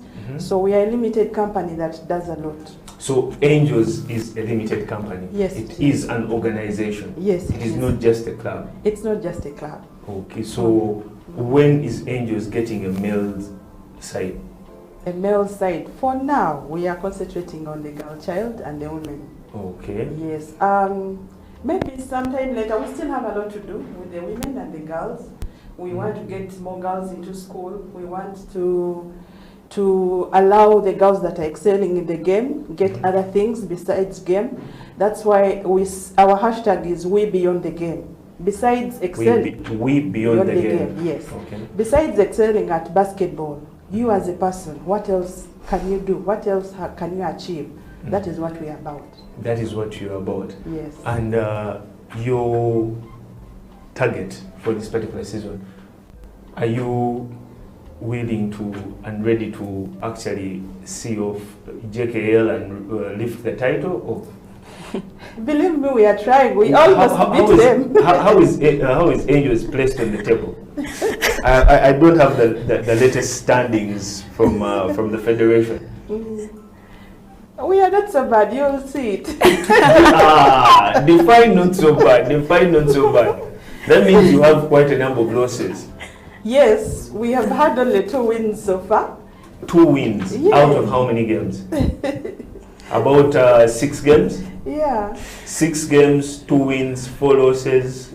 Have you looked at the stats? Have you looked at the difference? That does not sound very promising. Have you looked at the difference? That's why Elizabeth is even laughing at you, saying, I mean, we almost beat the champions from... You almost. Almost. No, that means we are good. We are good. 2 wins, 4 losses. Yeah. Like we say, we're beyond the game. We are not looking at only excelling at basketball. Besides the court, off court, what are those wins? Look at the wins we have off court. So those 2 wins, they came against which and which team? Nabisunsa and Nabisunsa, which and Nkumba. Yes, girls teams. They are school girls. They are in the NBL. They're in the NBL. Yes, so you cannot take them for granted. Yes. So you dispute Nkumba? So you haven't beaten up on any of the top teams? No, but or any of the contenders. They should be looking out. Elizabeth. Yes. Sparks. Yes, please. How is Sparks doing? We are doing very good. The last time Sparks won a title, I even do not remember. I think it was 2003. Way back when I believe Olivia Murana, Gloria Chomugisha, Mavita Ali. Yeah, they were part of that team. Yeah. So give the viewers and myself a recap of Sparks at the moment, the present Sparks, Makerere University Sparks. Okay, let me first briefly comment about Angels. Angels, I'm not really going to say its performance has been poor. You know, we are looking at, this is a team which nurtures young players, and they end up being taken up by the other big teams. And we had our pre-season game friendly with them, you know, and I saw their team. It's really a young team, and them really playing that hard in the NBL. That's really inspiring and motivating. And I just want to comment on what you had asked about the competition. Yes. I also feel like the competition this year is not so strong. Okay. We now have this monopolization of, we know the teams that are always going to win. We know the teams that are going to be in the playoffs. Yes, we have cases here, we have JKL. I'm not so strong about it this year. No bad intentions. You're not sure about the ACU Cannons. Yeah, I'm not sure about them because honestly, when I see the range with which they are winning, and also a team like Magic Storm is beating them. Magic Storm is a good team. I'm not disputing that, but You see, as a team would expect to be beating such a team. Yeah, but you see, Lady Cannons has also had quite a number of changes. Yeah, that's true. Yeah, most of their good players left. They lost quite a number of players. Yeah, that's true. So the women's team is in transition. Yeah, that's true. Which is unlike their men's their side. Men's team, yeah. Which have only lost David Deng and Titus. So they are still a unit. Yeah. Yeah. So about Mook Sparks, it's a young team as well. I'm eager, just like the viewers are. Okay, they are eager to know about Macquarie Sparks. Yes. Okay, so Macquarie Sparks, what I can tell you is that first of all, it's a young team. Let me really emphasize that we are talking about first years, second years. These are kids who have just come from high school. The experience we have at most is going for national games. So our position right now, the third on the table. We have 2 wins, 3 losses. 2 wins, 3 losses. Yeah, and let me say this. That is better than Angels. Our losses have all been like, due to last minute mistakes, and they've all been like by 3 points, 4 points. But we are going to work on that, and we are going to be on top of the table by the end of the season. Because the fans, when you talk about ladies basketball, that's crazy. Definitely Sparks always comes up. It's a team that has a rich history. It's a team that has actually been there and been very competitive. No. I don't know. What do you think should be done to improve the game of ladies basketball? I was asked that same question just weeks back. Yesterday I was seeing someone comparing Curry and Brenna Stewart. Brenna Stewart is playing for Seattle Storm, and of course Steph Curry, everyone knows Steph Curry. And just 2 games he was making, 2 quarters per game, he makes around, it was around 2,000 US, okay, not beyond 2,000 US dollars. And for the whole season, he makes much more. Per 2 quarters. 2 quarters. Okay. Yeah, but for her, the whole season, yet just this first week she has been the player of the week. She was posting points beyond 15, rebounds 3 and above, assists 4, 8 and above, you get. But then her pay is not more than 2,026K USDs. You can see now, if you multiply Curry's money per game he's going to play, it's crazy. He can actually pay her for the next whole season. When he plays 2 games, he can pay her. Yeah, he can pay her for an entire season. What should be done here to improve the game and also get more fans to come and actually watch the ladies' game? I've been to Mukono quite a number of times this season. I've been to Kansanga, the KIU courts. When the ladies' game is on, there is no viewership. Most fans are doing other different things. Yeah. When the men's game, which usually is at 4 p.m., the last game, then you see the crowd is all there. How do we get the crowd to watch the game of ladies basketball? Let's start with Susan. Well, I want to say it's the general perspective towards the sports for ladies. In many of the sports where the sport is played by both the men and the women are not given much attention. Unfortunately, it is happening all across all the other games. But I'll speak for basketball. For starters, can we have structures in our basketball clubs? Explain the structures. Yeah. Every team, can every team have a ladies wing and have a grassroots wing? If you have a grassroots team, which is feeding your senior teams, if you have a ladies team, it will be a combined effort of all the people in that club, in that in those teams, to root for the ladies too. Because it doesn't help, for example, if it is City Oil and it has a ladies team, it has a grassroots team, I don't think we are going to concentrate on only the guys and leave the ladies and leave the children. So let's start with some of the structures. If you have a club, please have a ladies wing, a ladies team, have a kids team. And also have a junior side which is going to feed the other teams. Yes, then our brothers root for us. be there, be our cheerleaders. Why does your sister come to play a game and you don't show up, but you're coming to see a superstar, a guy of another team? Your sister played in the morning, but you remained in bed. So, and then you came to see the other play, the guy. Should the federation, Elizabeth, should the federation change the fixtures so that the ladies' games are also in the a bit in the afternoon, instead of putting them at 10 a.m. at midday? Perhaps at 10 a.m. I might be busy, but when a game is at 4 p.m., my schedule would be different. Are you telling me that? What is your take on that? Are you trying to say that at 10 a.m. if City Oilers is playing Namongo Blazers, you'll be like, no, I'm busy. But if Angels is playing KCCA, you will be like, 10 a.m., I'm busy. It depends. Really? It depends. It depends. But because it's a men's game and this is a women's game? I would actually opt to go and watch the City Oil and Blazers game at 10 a.m. So it's a mindset. It's a mindset. The intrigue. And then the other thing is, it also goes down, in my view, in my opinion, to even our lovely viewers out there, it also goes down to how the skill set. I want to see some fun. I want to see a crossover. Okay. I want to see a clutch shot, but I'm not seeing that in the ladies' What? game. What? When was the last time we saw a clutch shot in the ladies' game? Have you been coming for games?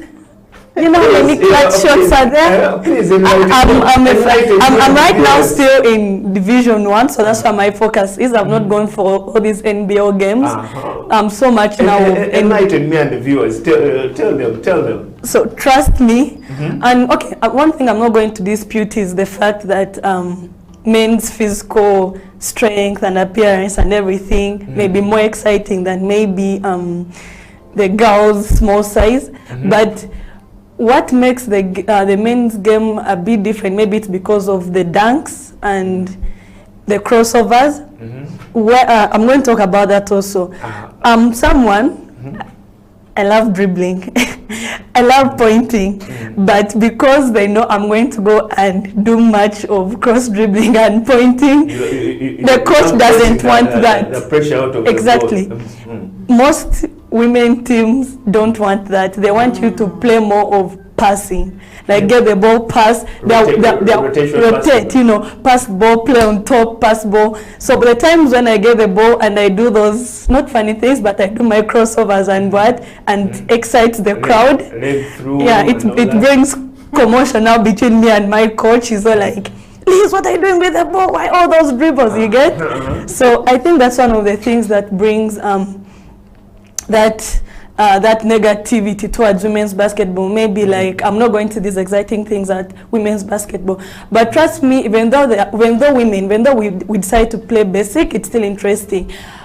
I would challenge you to go and watch, if we go the international scene, watch a full NBA game, like be like, you know what, and then playoffs. Sit down and watch. Then also go and watch a full women NBA game. WNBA game. Trust me. You'll see that the men are doing the same things, just that they have dunks, but they have turnovers. Someone is trying to dunk, is being blocked and is falling the other way. They still turn over the ball. Everyone turns over the ball. Exactly. But I don't see the difference between our basketball and the men's basketball, apart from the dunking. Honestly. So how can we get sponsors to come into ladies basketball in Uganda? So you manage a team. How do you get sponsors to get into the game of ladies basketball? Like I said, it starts with us, the teams. Have your structures in order. Do you have the solid management team that is going to help you with those funds when they come through? Do you have an accounts guy? Do you have a strategic plan? Where do you want to see yourself? What are you doing? They are not going to come and find you when you're not doing anything. They need to find you already rolling, then it will be easy for them to get on board.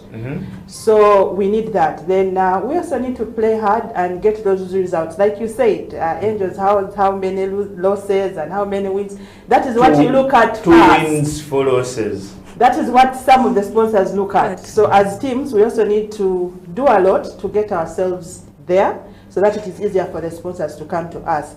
Then we also need visibility as the women's basketball fraternity or arm of FUBA. We need to find a way to put our teams there and attract sponsors to ourselves. So we need to come together and do that. Yeah. To Elizabeth, how can, as basketball enthusiasts, as basketball lovers, as basketball stakeholders, how do we get young girls to love the game of basketball? The game. Let me first talk about getting the funds. I want to add on what she said last, visibility. Yeah. The other time, Women NBA started, and is commemorating 25 years. That's like a big, yeah, that's a big milestone, right? Yeah, they had a full review on Sports Illustrated. No, first relax on that. But these like local newspapers, I'm not saying maybe New Vision or what, okay, for the context, if it was in Uganda, now like the local newspaper had someone had measured the inches, it was covering only like 2 inches coverage of women NBA games. So like the women NBA is back. The teams that have played so far, they have registered their first win. They're commemorating their 25th season. Yeah, and the NBA that has been taking place, they're not yet even in playoffs when the season started, had covered the rest of the page. And the league has just started. Look at that. What visibility is there, like, honestly? So what should be done to get that visibility? Exactly. We need the media to change its perspective towards women's basketball. I think the media really needs to support us because it's them to put us out there. We are going to play, we are going to put in all the work, we are going to try to record ourselves, put ourselves out there, but the bigger platforms are with the media. We are here on Slam Dunk Basketball Talk, and I'm hosting both of you. So this is a platform where definitely, yeah. So definitely, you also have an opportunity to mention everything that is there that needs to be done, and what is also not done right when it comes to the game of ladies basketball. The federation has someone who handles ladies basketball. Yeah, the women's commissioner, who is Sandra Munduru. Yeah. So, what changes should be done in her docket? When you ask about that, the other time I actually interviewed, I was doing research about women in sports, and she sounded really promising. I'm really hopeful in her in what she's going to give us. Just that COVID has really affected most of the activities. Because one of the things, as she said, grassroots, we don't have young girls being fed into the sport. Like you find a girl starts playing the sport by accident, like senior 5, you're all like, okay, you just joined the sport, senior 5. So by the time you're coming to league, you have only 3 years of experience, and your game is still very shaky and very. The fundamentals. Yeah, the fundamentals are still low. Yet, for a guy, a young boy, from childhood itself, you know, stereotypes in our family. From childhood, the father has been buying him a basketball, a football, but the child has been carrying a Barbie doll up to senior 5. And then now that's when they are their first time told.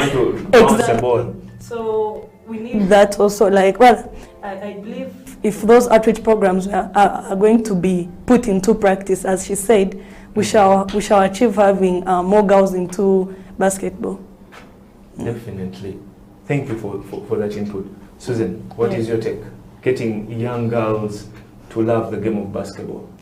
I think Sandra cannot do it alone. The Women's Commission cannot do it alone. We need the guys on board. We need you to help us. It starts with the perception. Have a better perception towards the women's game. We need your support. As a brother, as a father, as an uncle, what are you doing? I read, I think it was Twitter, someone was confessing about a girl he knew, a 10-year-old, who is very good at basketball, but her mother was stopping her from playing the game and encouraging her to do something else because it may change her physique. You understand? So we need to change our mindset towards sport. as a whole, then we also need the brothers on board to help us. If you hear of someone who wants to spend money in sports, why are you only looking at those bigger teams? Lift up another team. Yeah. Look for a ladies team. If you're at office, most basketball players are even in the corporate world.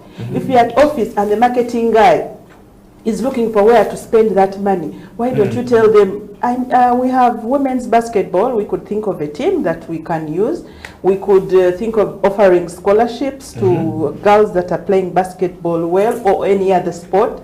So we need to think beyond only those that have made it. We need to uplift the others to that point. The others to that point. Yes. It is Slam Dunk Basketball Talk on the 29th of May 2021. My name is Felix Opal. We're discussing empowering the game of women's basketball. We'll return after this short break.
People at the moment are struggling to understand the older generation because times have changed. Technology has come in. They've moved on. Yes.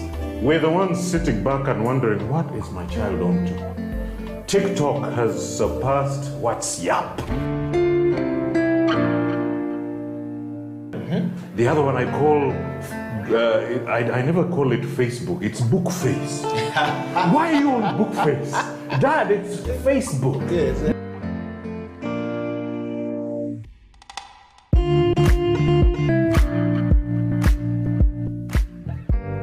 Me, I keep saying, I have a foot amongst the millennials. Yeah. And I understand the traditionalists. Okay.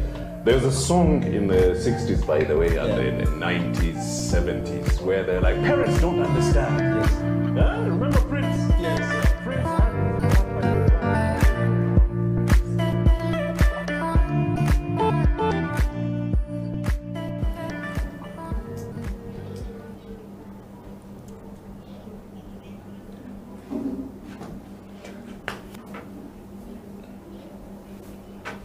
Welcome back. The show is Slam Dunk Basketball Talk. My name is Felix Opal. In studio today, I am with Susan and Elizabeth. We're discussing the game of ladies basketball and how to empower it, how to get it better. Just before we went for the break, you were discussing about structures. What other more things need to be done? I think also FUBA needs to help to lobby in the government to have basketball have more facilities. You realize you'll go to a region and there will be only about 2 basketball courts, legit, good, maintained basketball courts. So if 3 districts have like 1 or 2 basketball courts, how are we going to get the players? How are we going to better the teams? There's no way we are going to compete with football, because football has fields. Every sub-county has a field that is well maintained. So let FUBA lobby with the government or get sponsors. We need to have basketball courts in each district. Let's start there. Then the schools... Starting with more courts in various places. Yes. They are helping with training the coaches and training managers, so kudos to them for that. Now we need facilities. We need facilities. As angels, we usually go up country. We have camps where we try to look for girls up country that have talent, but it's a hassle. We have to transport girls from across 2-3 districts and bring them to one central district, and then we have to pay for a camp in that place. We have to pay for food and what, because we want to be able to get those girls. But if we had facilities in each district, I think it would help. And then with the facilities comes the balls. How are we getting balls into the girls' hands? How many girls have touched a basketball in their lives? So we need to start there. We need to start from there. Yes. That is your view. Yes. To Elizabeth, some coaches believe handling a women's team is quite very problematic and dealing mostly with ladies' emotions. Are you comfortable with male coaches, or are you comfortable with having a female coach? Wow. As a player. Wow. Let me first comment on what you said. So I keep going back to it. Okay. Feel free. Okay. We are basketball. We are all here for the women basketball. Definitely. Yeah, that's true. About the facilities, even within the central part, you find now, like, if 2 teams, a men's team and a women's team, are using one court, you know, if there is really not any guidance from the coach, if the girls come for training, the boys will not leave the court, unless if the girls have an upper hand to tell the boys, please let the girls train. Please step aside, and then we also have our session. Yeah, that's where you see also men are really biased. Instead of supporting, like that's what would want, like support the women. You know, they also have to train. So about the emotion part, wow, that's a part that actually you need to give us more, you need to give me and the viewers out there. We are live on Facebook. It is Slam Dunk Basketball Talk on this Saturday. Please, go on. First of all, I'll say it's a fallacy to say that all women are going to be so emotional during training. Okay. It's really a fallacy. You can't tell me all men can dunk. It's a fallacy. Definitely. Not everyone can dunk. No. And you can't tell me all men, okay, you can't tell me men don't have emotions. Yeah, also them when they're training. You can't tell me men don't have emotions. Yeah, isn't that a fallacy? That's why we see some weird fouls when people are practicing. Exactly. And we're now trying to create gender, cause people to behave in a, you know, women are emotional, men are not emotional, you get? So I think what we can talk about, it's a fallacy, that's one. It's a fallacy. Yeah, it's a fallacy in my point of view. Yeah. And then also... who would you prefer, a male coach or a female coach? I wouldn't mind any, because my first coach was Coach Nick, and he's the one that really made me love the game, and he was really a very good coach. We're talking about Nicholas Natwereza. Yeah, Coach Natwereza, yeah. And I've been coached, I've gone for camps, Scorpion camps. I've been coached by female coaches, and they've also been great. My current coach is a man, and he's also great. But when you talk about that also, when you look at NBAO level and Div 1 level, actually across both men and women, we have only one female coach. Like one female coach who is being fronted, that is Mavita. Mavita Ali. So if we are to compare, that's the female coach that has trained everyone. So and she has done it very well. So I don't see the I don't see why all that havoc over which coach is better, male or female. Which coach is better handling a ladies team. Yeah, but what I would also say is having a female person as on the technical team, on the coach, especially for the girls team, it's really, I think it's advisable. There are some issues girls can get and they feel uncomfortable opening up to the male coach, even when he has proven to be a nice person and he can help, but then you still find it hard to be like to coach. Open up and have certain discussions. Yeah, but then when there is like what Angels does, Angels is really a very perfect team. They have a whole team. Do you want to join Angels? No. I'm just giving credit where it's due. Exactly. You might, if you moved with the contract, yes, the contract after the show. It's okay. Please go on, Elizabeth. Like when you look at their team, they have coaches, male coaches, female, rather male coaches, but then on their technical team, they have women, and those women are always available for the girls. You can talk to someone when you're facing an issue. Not that you'll not talk to the male coach, but there are some issues you'd say I would prefer talking to a female person, who's grown up, that. Oh, that kind of thing. Yes. Could I say something about the emotions? Please. About the male coaches and so on?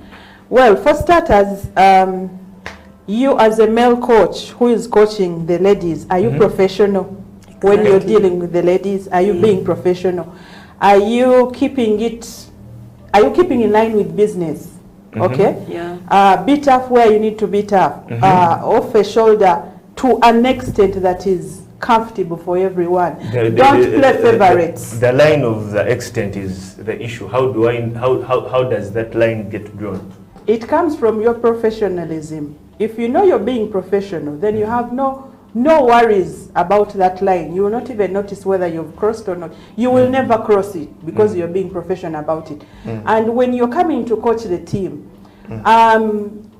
find a way to have the girls know you're there to help them better their game. That is the essence of you being there. So be that professional person. If you're not professional, the girls, for lack of a better word, are going to take advantage of you. They're also going to, yes. Explain further. They're going to let their emotions fly around because you're not being professional. You get? But stand your ground and be professional. And like she said, if it's a girls' team, have women on the team to help the girls. If you have two coaches that are males, if you can get a medical person who is a lady, it would be good. If you can get a manager who is a lady, that would also be good. You understand? To be able to help in those issues. So that if the girl cannot talk to the coach, they can talk to that person. And for issues that the coach feels they don't want to get into, they can ask the female person to come in and maybe talk to the player. And liaise with the player. Yes, and try to. But for emotions, even guys are emotional. We have seen them on games and the guys... Very emotional. They are fighting. How many times have you seen girls fight in the game? How many times have we fought? How Elizabeth is emphasizing it, very emotional. Very. We never fight on the games. We never fight in training. It is very rare to find the girls fighting during training, but the guys are always blowing each other. It is common practice even during training sessions. So who is being more emotional in this case? In this case, who is being more emotional? No, but the emotions are on court, off court. It's a done deal. Everyone done and done. So who has told you the girls are being emotional off court? It depends. It stretches. It depends. If you allow is the statistics. If you allow it. Be professional, and they will also treat you professionally. They'll treat you in a professional But if you decide to be fluid, they're also going to catch up on that, and you'll get sucked in. And then you'll just end up having You'll a fire. get sucked in, yes. Exactly. And don't give mixed signals. Be direct. If she's not doing a good job, tell her this and this and this. You need to improve this and this. You don't, there's no need of you pulling her aside and putting your arm around her, tell her, you know what, be clear. Let her know that I need to better my game at this. If you come to a ladies team and you decide to play favorites, that's where the problem will come. Yeah. Let them be equal. You get divisions within the team. Yeah. Yes, don't play favorites. Come, deal with them professionally. Everyone is on equal footing. Whether older player, junior player, they in themselves, they know their place. But when you're dealing with them, they are one equal. They are all your players on the team. So be professional and you'll be good. Yeah. To Elizabeth, yes. As we're winding up, Power basketball team is in a crisis. What do you think should be done?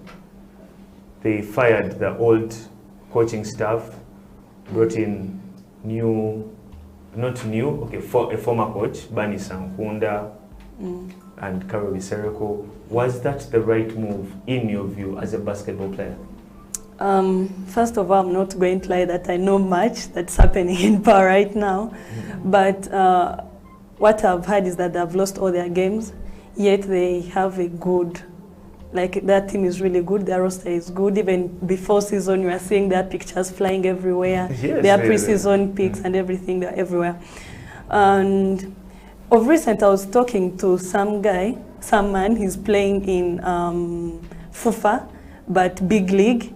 I was talking to him and I told him, someone who played against your team, these are from Kabali, so I was telling him, someone who played against your team told me that if you guys stick for some good time, you're going to become a very good team, and come next season, you're all going to, your team is going to get promoted to FUFA, the big league, the Premier League.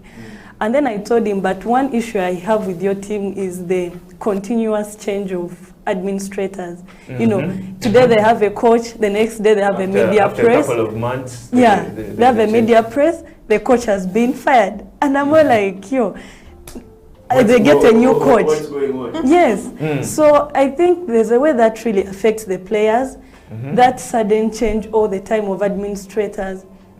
This administrator has been maybe pro you guys playing this kind of game, and then now these administrators want you to play this kind of game. All these facilitators, or rather this administration has been facilitating your transport, your feeding, and maybe the salary has been good and allowances. Now this new one is saying, no, we're going to reduce this because of this. So now that brings around, it brings around fighting among the players with the administration. They're all like, no, these are not giving us what we want. And then maybe some players are still they are still siding with the old coach, like, why did this happen? Why does it have to happen? All those fights end up, you know, making the team weak. Yeah. So you believe that shouldn't have happened? Yeah. Definitely. That is your opinion. And Susan? I don't know what is going on in the Power camp, but if that is the coach they have had before, and it wasn't as bad as it is this season. In the Power camp, in my view, Power is powerless. Power is what? Powerless. Powerless. Not yet. They are still in the league. They are still playing. Although they have lost a couple of games. They are bottom of the table. Well, if the coach has been delivering results, and come this season something is not working out, we all have a bad day at office. Yeah, that's true. Give him the benefit of the doubt. 5 losses consecutively is not a bad day at office. It can happen to you in a season. Have you looked at the losses and by how over different weekends? What is the range of the loss, and what is he dealing with this season? Well, he has a new team. Thank you very much. They have a sponsor who flashed a dummy check of 200 million. So we believe that they are the most funded team in this league. They went for a team bonding retreat. Yeah. You know? So everything that should be done was done. Now the action on the floor is not translating into wins. Felix, you've played basketball. Yes, I have. Chemistry is not built in one retreat. Can you build team chemistry of players in one retreat? Definitely you cannot. So what was the coach working with? That is also another thing. I am not sure what went on, but I am giving the likable what could have happened. First of all, he's having new players. If he has been delivering before, sit him down, sit the players down, have a dialogue. This is where we at. How can we be better? What aren't we doing? Give him the benefit till the end of the season. Do an appraisal. Because if you're sacking him in the middle of the season, 3 quarters to the season because they were left with 4 games.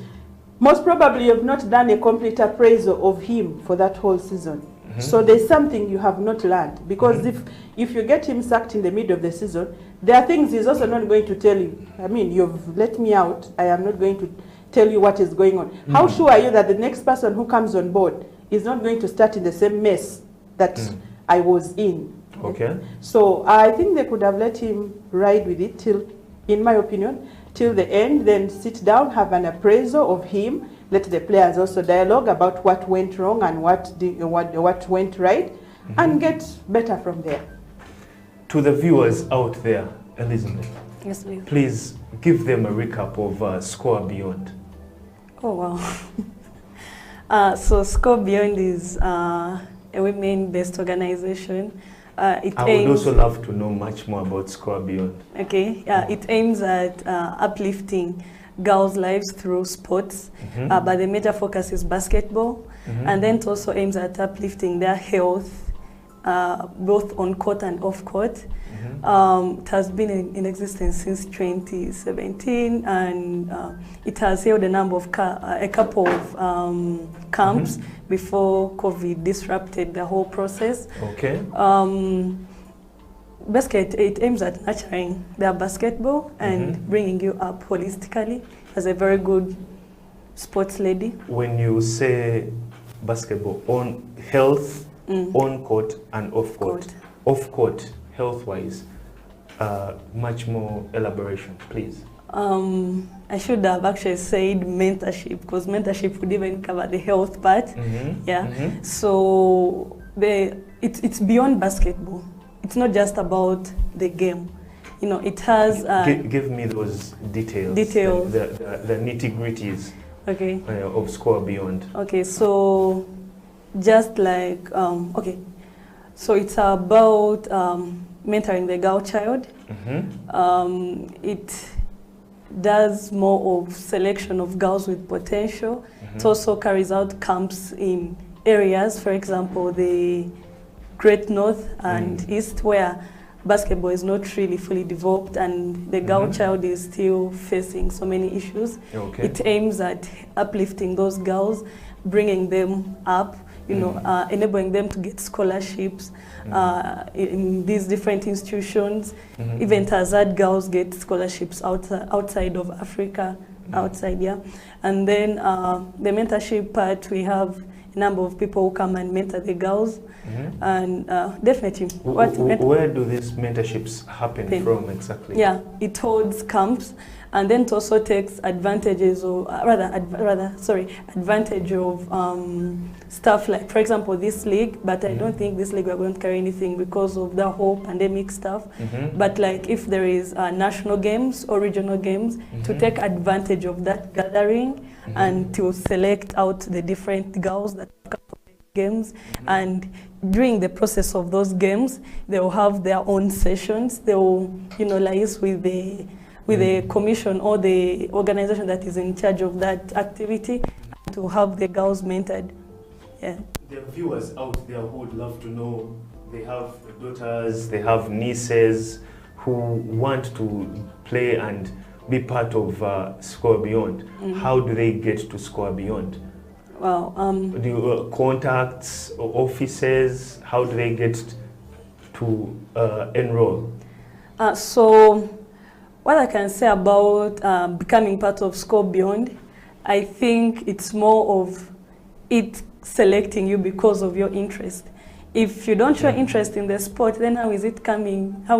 There's no, I think, to come. Interest also has to. Yeah, the interest has to be two-way. So my first interaction with Score Beyond was because I got invited. It was an invitation camp for 60 girls, and I was among the girls selected countrywide to go for the camp, and I'd selected them from nationals. So maybe that's why I would call upon schools to invest in their girls, like let their girls play basketball, because that's how we shall support you. That's how we shall know there's this girl who plays basketball, and she has a potential to become a leader, not only in basketball, because we shall mentor you not only in basketball, but also in your life to become, you know, a community person. I have a niece who wants to start playing basketball. How do I get her to join Score Beyond? Or I should bring her to Angels? Well, we don't have really that. Should I bring her to, should I bring her to you? It's okay. You can choose whether you want to take her there or you bring her to me. What we do as per now, we don't really have the provision for the young children, but of course there are other organizations and setups that are there that cater for children. For example, there is iHoops. Is it called iHoops? Yes, iHoops. iHoops. Then there is this thing that takes place at Fusion every Sunday. So those that's depending on their age, that's why you can enroll them for the start. And there's Angels, which has a grassroots program. Okay. It is the 29th of May 2021. My name is Felix Opal. In studio, I've been with Susan and Elizabeth. As we wind up the show, your last word to our viewers. You first, then Elizabeth, and we wrap it up. Well, today we were talking women's basketball. You as a gentleman out there, what have you done for your sister, for your daughter, for your niece that is interested in this game? How have you supported them? Come to their games, buy them shoes, get them a water bottle, give them a pat on the back when they are doing well. At work, if there's a CSR, you throw it towards the women. So let's all be in. At Angels Basketball, you're welcome. We nurture children all the way from primary. We have a team in the grassroots. If you have a child who wants to play basketball and then primary or secondary, our training grounds are at Police Children's School. Then the senior team trains at City High. You're welcome. We nurture the whole being. Thank you. Thank you so much, Susan. Elizabeth, last word as we wind up. Yeah, okay. Thank you very much. We have been talking about women's basketball, just as Susan has said. Susan has talked mainly about you as an individual, but then I'm also going, as an individual, as a man, as a woman, I'm also going now to talk about girls. You as a girl, what are you doing? You have to show interest that you're interested in something for other people to now start investing in you. You can't say you love sport, but you barely watch women's sports.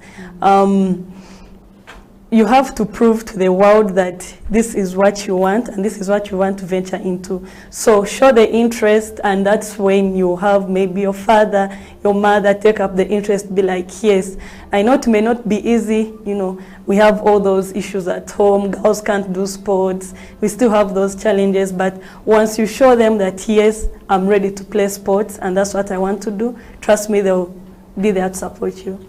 Yeah. Thank you so much. My name is Felix Opal. Catch us next Saturday on Slam Dunk Basketball Talk. Enjoy your weekend.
conquering lion.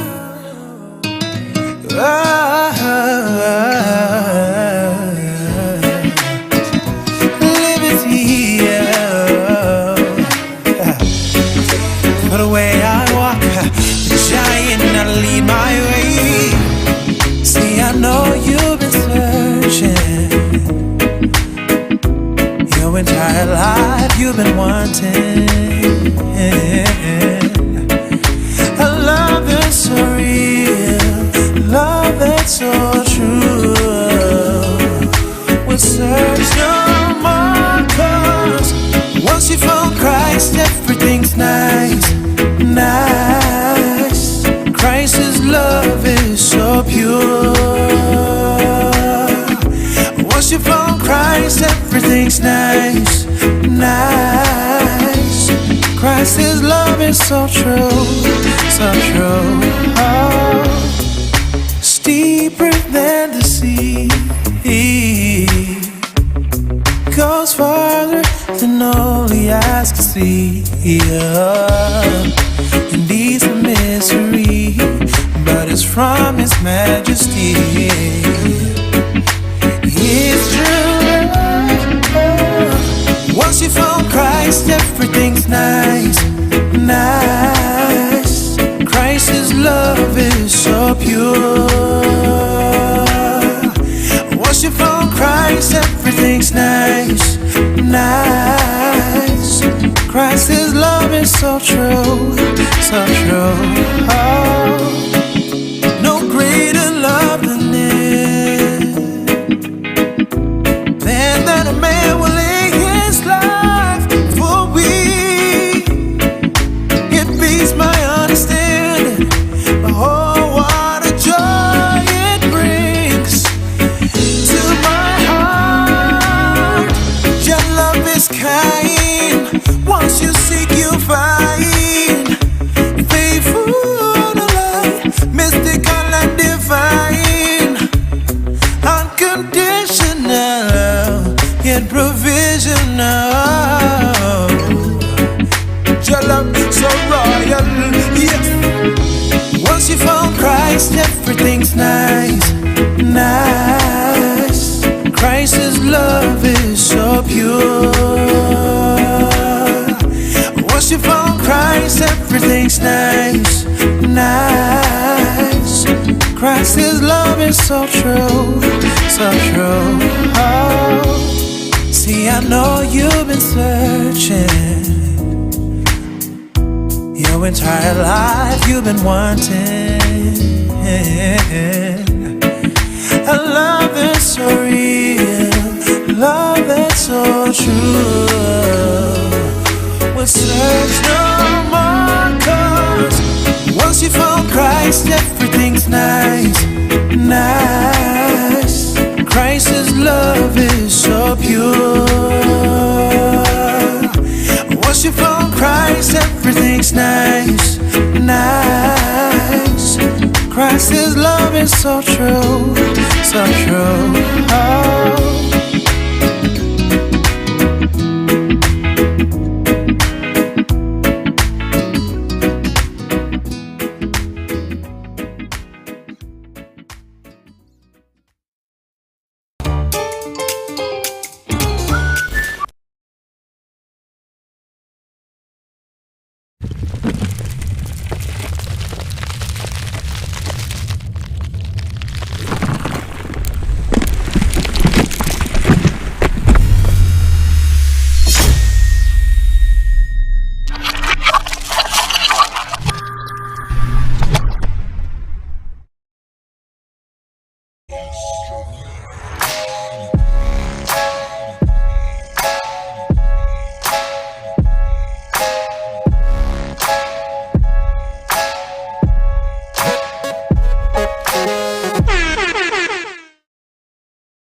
Hello and welcome to today's edition of the Slam Dunk Basketball Talk. My name is Atengi Manuel. This is the show where we get to talk about basketball in Uganda and whatever's happening in the basketball scene. Now, basketball in Uganda has been off for a while due to the COVID pandemic and due to lockdown, so games haven't been happening. Players haven't been getting on court to work out, and these are some of the issues that have been affecting us as the basketball fraternity, and these are some of the things that we need to talk about. With me in the studio today is Mr. John Omondi, aka Mapesa John, and would like to find out, first of all, where did the Mapesa name come from?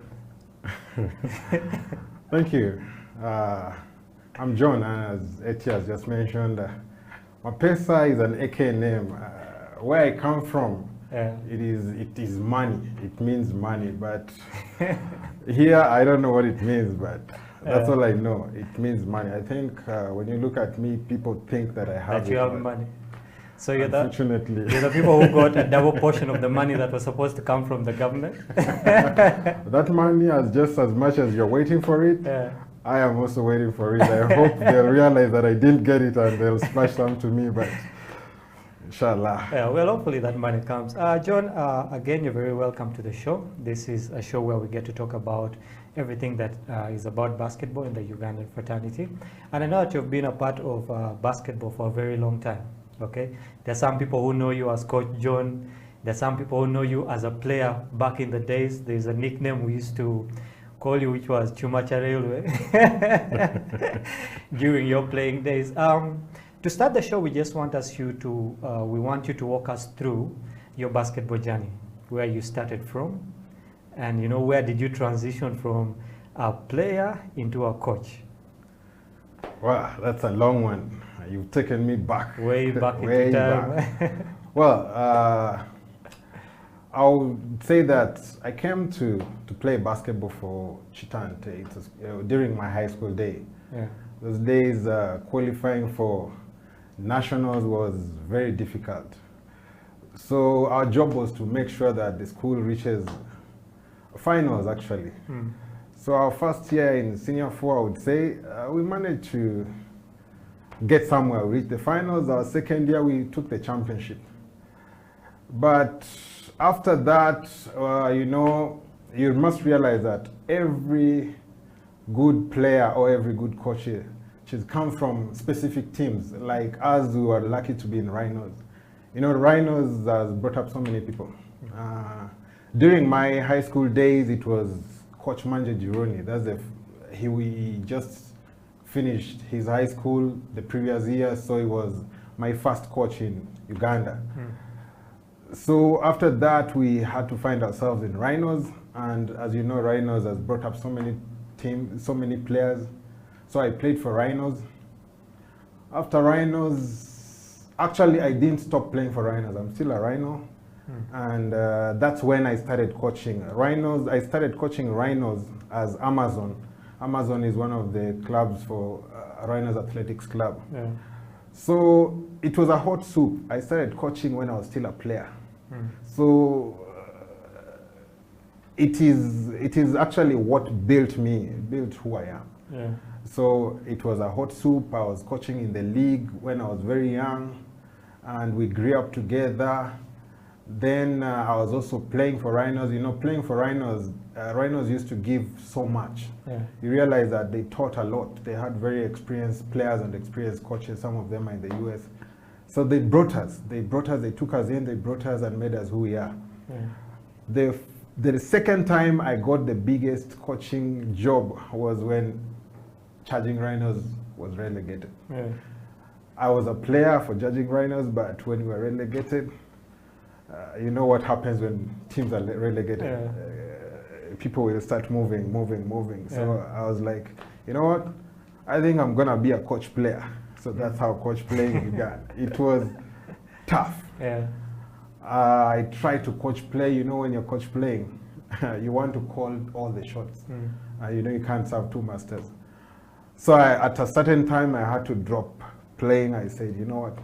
Let me concentrate on coaching. Yeah. So the first year, things didn't go so well. The second year, we managed to hit we hit the champion. Actually, we reached finals, Yeah. and we were promoted again back to NBL. Yeah. So that's how it started. It started with the Rhinos. I must thank Rhinos for making me who I am. But again, I've coached a number of young teams. You know, as you're growing, you start low.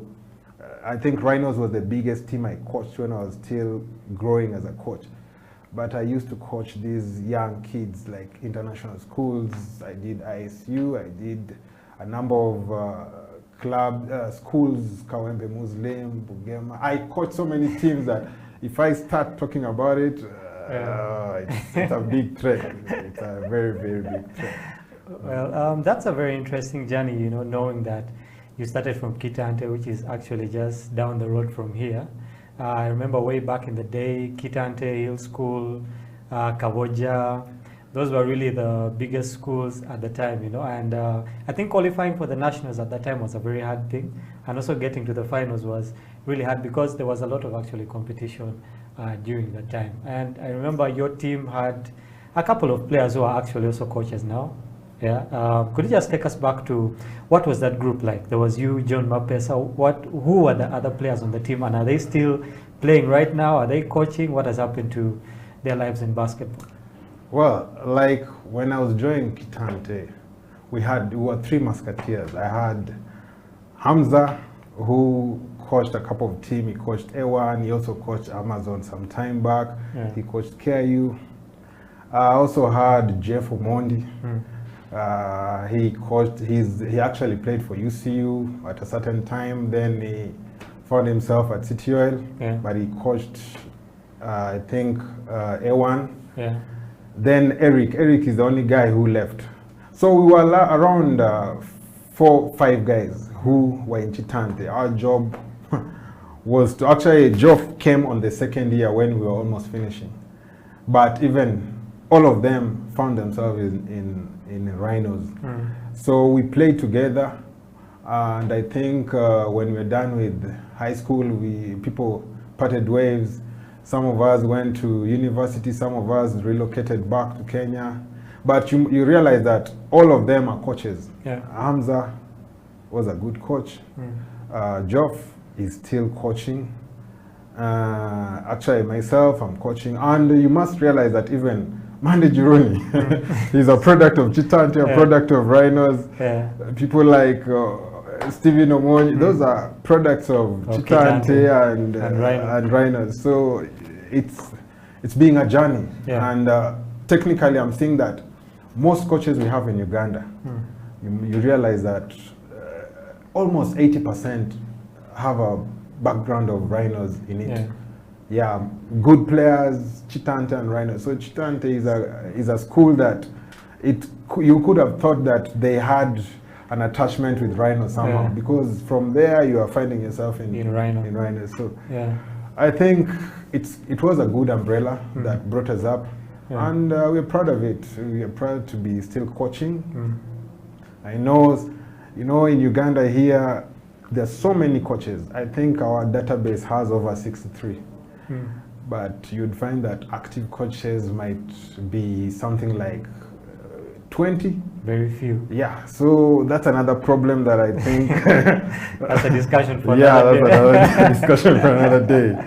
Yeah, well, just speaking from there, we actually want to pick the discussion from there. You know, today we're talking about basketball at the grassroots, okay? So that includes basketball when it comes to the kids, basketball in high schools and also in university before they really transition out into the NBL. So you playing back in the day, okay, we had all these tournaments. I think the whole year was filled with, there was at least 3 tournaments for every term, okay?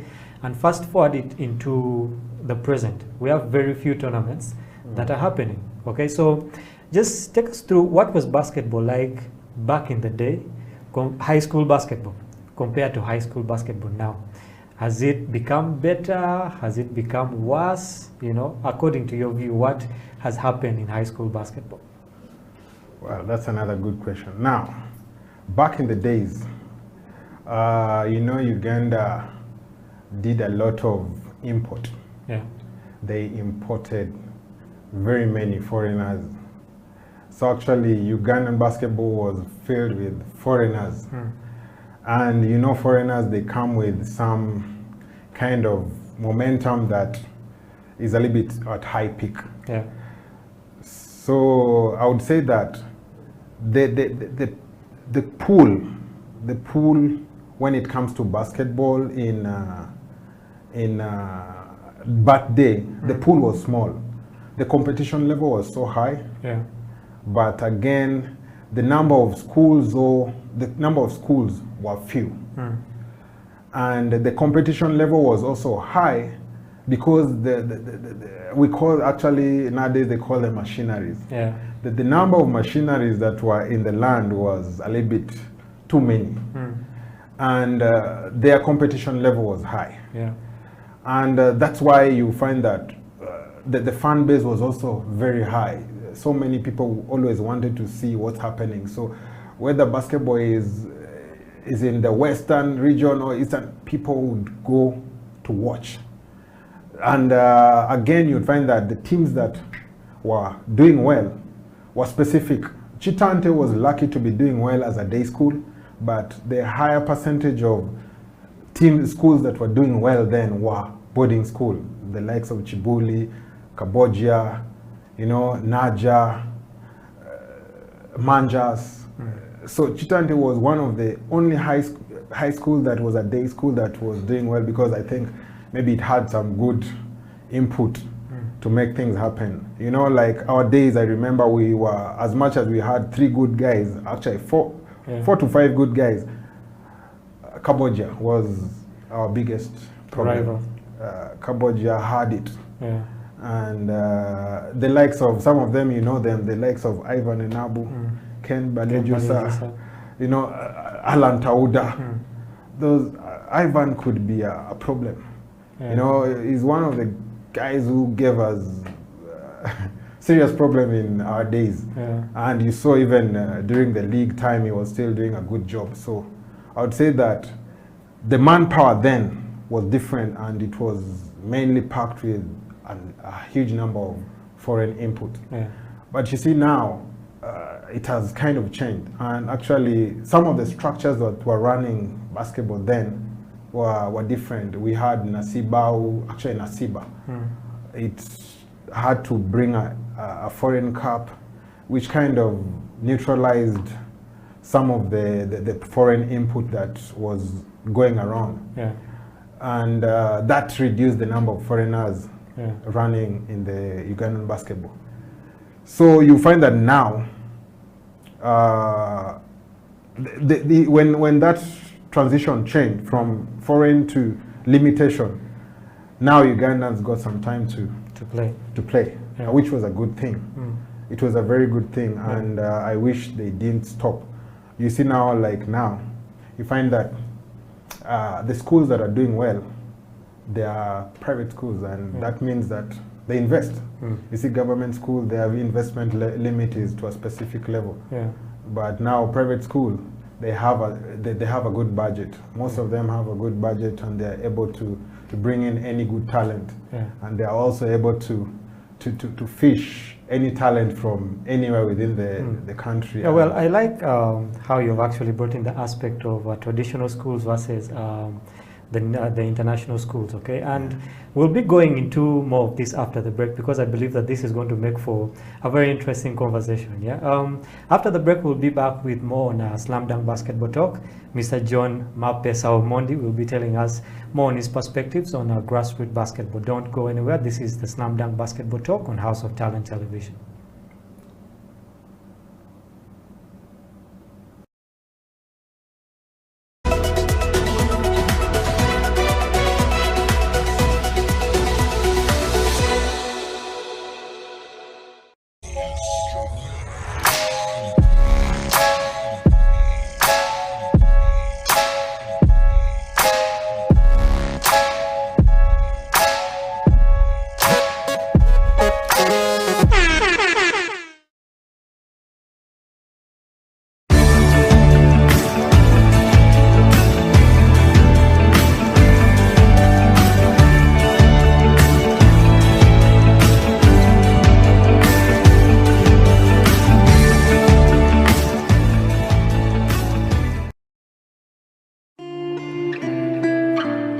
people at the moment are struggling to understand the older generation because times have changed. Technology has come in. They've moved on. Yes.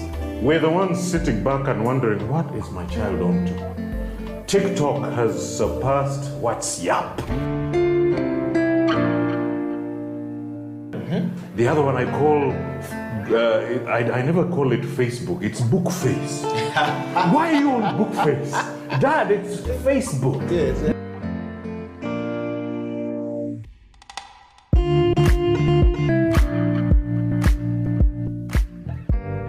Me, I keep saying, I have a foot amongst the millennials. Yeah. And I understand the traditionalists. Okay. There's a song in the 60s, by the way, and in the 90s, 70s, where they're like, parents don't understand. Yes. Remember Prince? Yes. Prince.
Welcome back to Slam Dunk Basketball Talk on House of Talent Television. Remember, you can catch us live on our social media handles or at House of Talent Television on Facebook and on Twitter. And you can also catch us on YouTube at House of Talent Television live. This is the Slam Dunk Basketball Talk. And we've been talking basketball with Mr. John Mapesa Omondi in the studio. And before we went for the break, we had brought in the aspect of the traditional schools versus the modern schools. Back in the day, we had schools like Kitante, Kaboja, Chivuli, Manjas in the east, and these were basically the powerhouses way back then, okay? And now we have a shift, okay, where now the schools that are actually on top is one of the schools that you coach.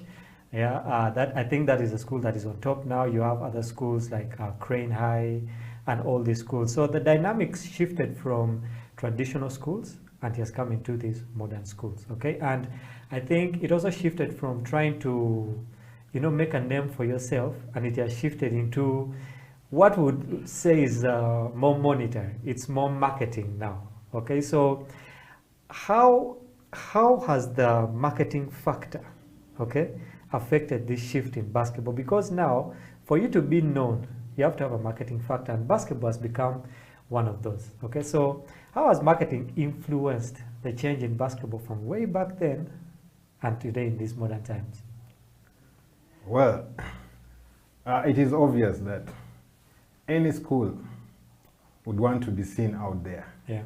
And the only avenue for, actually one of the best avenue for some of these, for example, private schools, not that government schools have not, cannot be, they also have a budget. I'm sure every entity, be it government or private, they have a budget. Yeah. And now the priorities, I think, is what makes a difference. Yeah. You'd find that, because Chibuli is another school that has a very good budget for sports. And I'm sure that when you talk about my school, Budo, Yeah. Budo has a good budget for sport, Yeah. and they dictate the budget that they can use within a period of time. Yeah. So schools who are very sharp realize that sports is one of the best avenue to reach a big number of clientele. And you realize that at times they come with very big buses. Have you ever figured out why? You'd find that you have only one team of basketball, but you have a Buses, huge bus. When you look inside, nothing. Like 12 people You know, in the bus. 12 guys with some 3 guys who are supporting. So when you park your bus in a specific place, a student will look at it and like, man, these guys, there's something about it. There's something about it that will drive you. And by good or bad luck, if you manage to go, for example, for a friendly in that school, you might want to stay.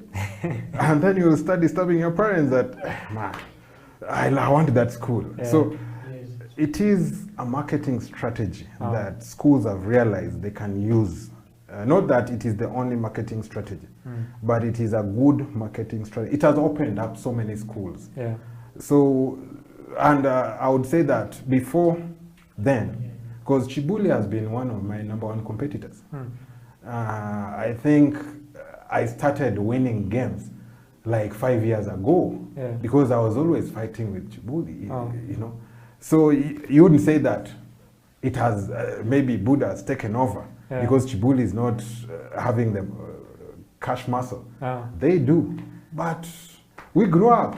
Maybe those days we were small, but now we are powerhouse, and I think people will have to accept that there's evolution. And if Buddha is doing it, I think they have done a good job. We've done a good job over the years. We've given Uganda the first East Africa Championship. The boys had never won an East African Championship before. And the girls have given Uganda back to back. So at the end of the day, I mean, at times I feel like when maybe when we are competing locally at the maybe qualifier level, it might be a little bit personal. Well, school and school, muscle. But when it goes beyond nationals, now then the representation changes. It's Uganda. So it doesn't matter who is playing, who is winning. At the end of the day, it is Uganda that has won that championship, and that's how it is. But I think no one should lie to you that other schools don't have budgets. Every government entity must have a sports budget. It is the priority that they give to sports.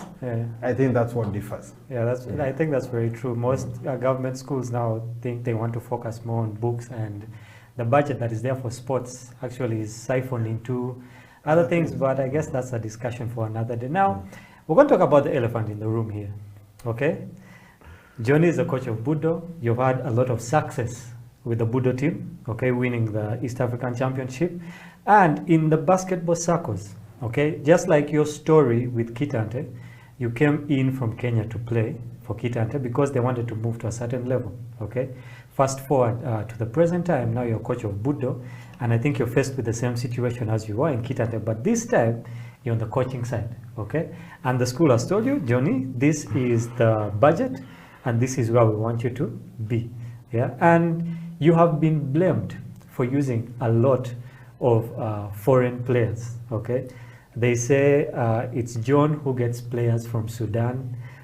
His first 5 are more than 5 feet high. How are we going to compete, you know, with them? And this has been a complaint from actually very many schools and very many coaches. And some even say that the cap on foreign players, okay, in high school was brought because of your initiatives to actually try and win in high school basketball. What is your comment on this?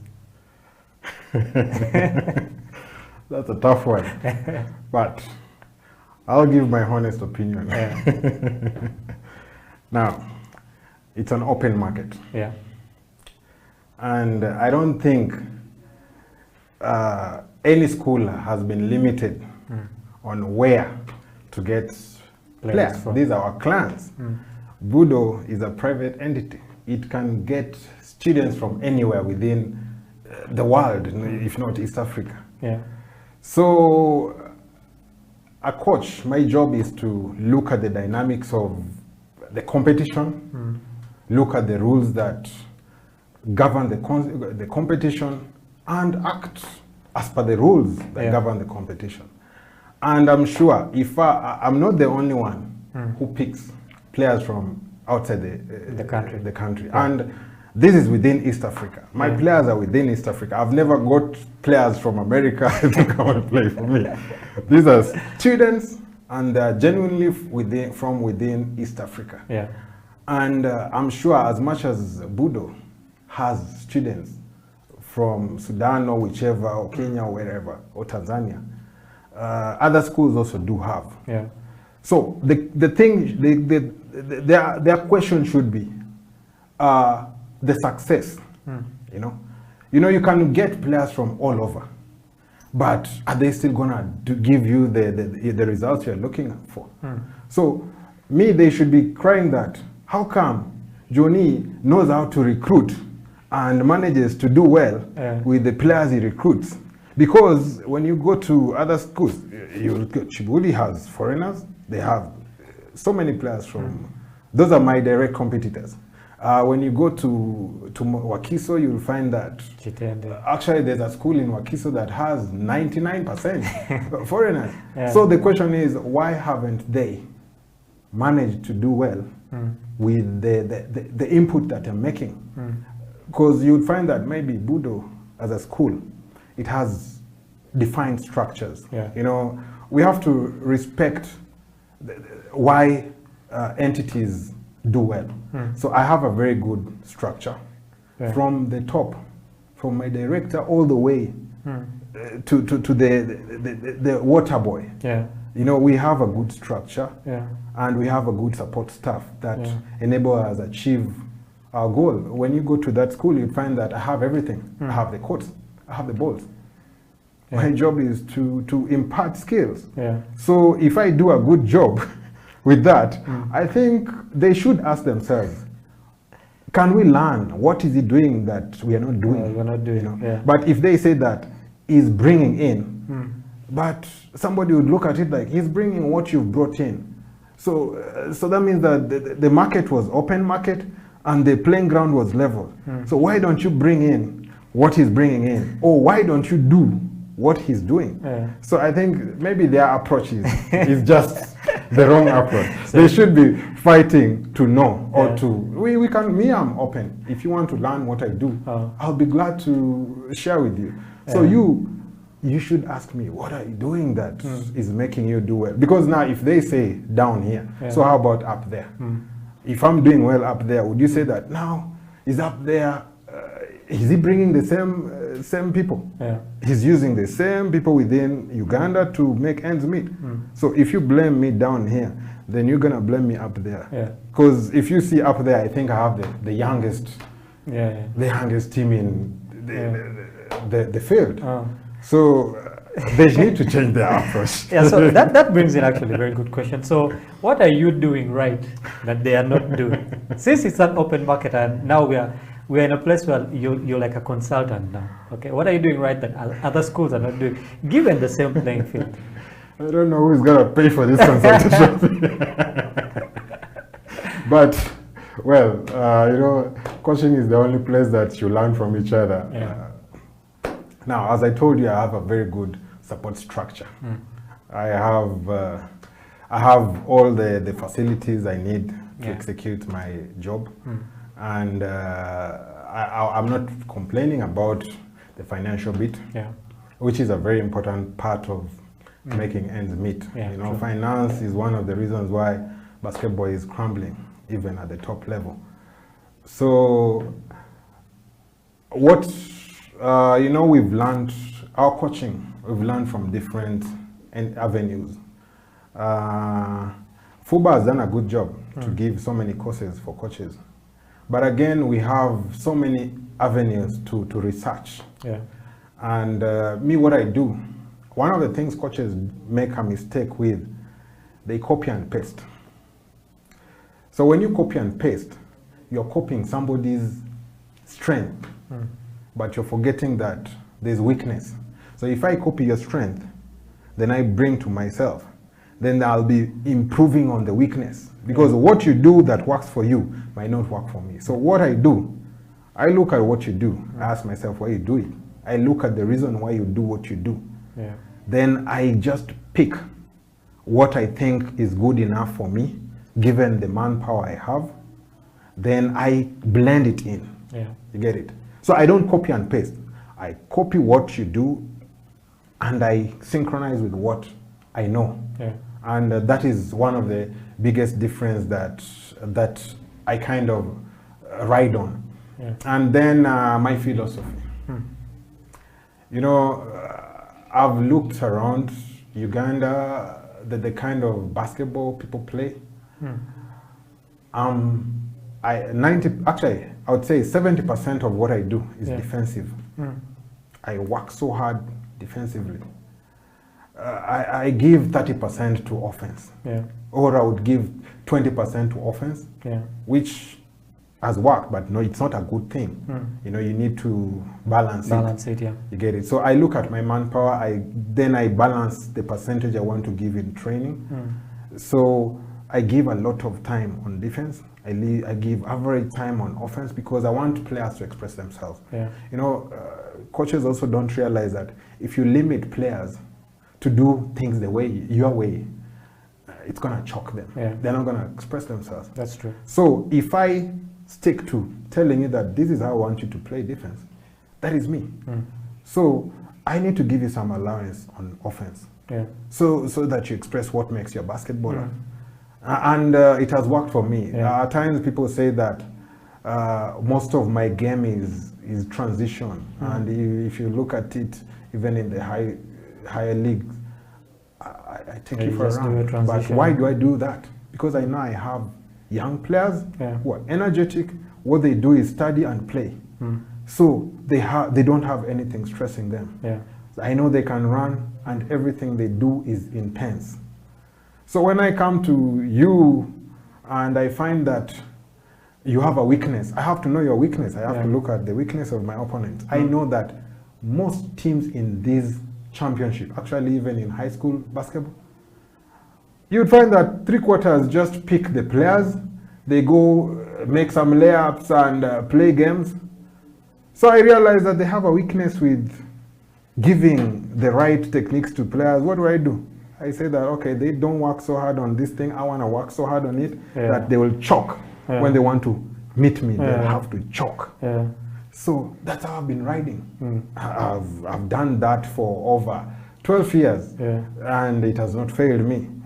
And it's a secret. So technically, well, the secret is now out. And if you're a coach and you're watching the Slam Dunk Basketball Talk, get down to our comment section on our Twitter, on our Facebook. Let us know what your coaching philosophy is like. If you have any questions for Mr. John Omondi, you can post them down there. Also, we'll be reading them later. But I will take a quick break right now, and we'll be back with more on Slam Dunk Basketball Talk. Don't go anywhere.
Welcome back to the Slam Dunk Basketball Talk. My name is Atengi Manuel, and remember, this is House of Talent Television, where you can catch us live on our YouTube channel or go down to Facebook and Twitter, where you can also catch us live and drop us some comments. Let us know what you're thinking. If you're a coach, let us know what your coaching philosophy is, your coaching experience. If you're a player and you worked under Mr. John Mapesa, let us know what kind of coach he is. And I think he's an interesting coach coming from the kind of background that he is. I know that you have coached with Coach Coach Walker. Okay, and Walker was a very fiery coach. He was kicking bottles here and there. And what kind of impact did Walker have on you? And did that affect your coaching philosophy? Do you coach the same way, or you took another route from where he left off? Walker, you know, when people look at Walker, they don't understand that he loves this game. I think he's very passionate about this game. Yeah. One thing, Walker has a very loud side of him and a very soft side of him. Yeah. You know, and one thing people don't realize. If you learn to work within such kind of environment, it does two things. It either pushes you or breaks you. So if you understand that his intention is to push you, then you're good.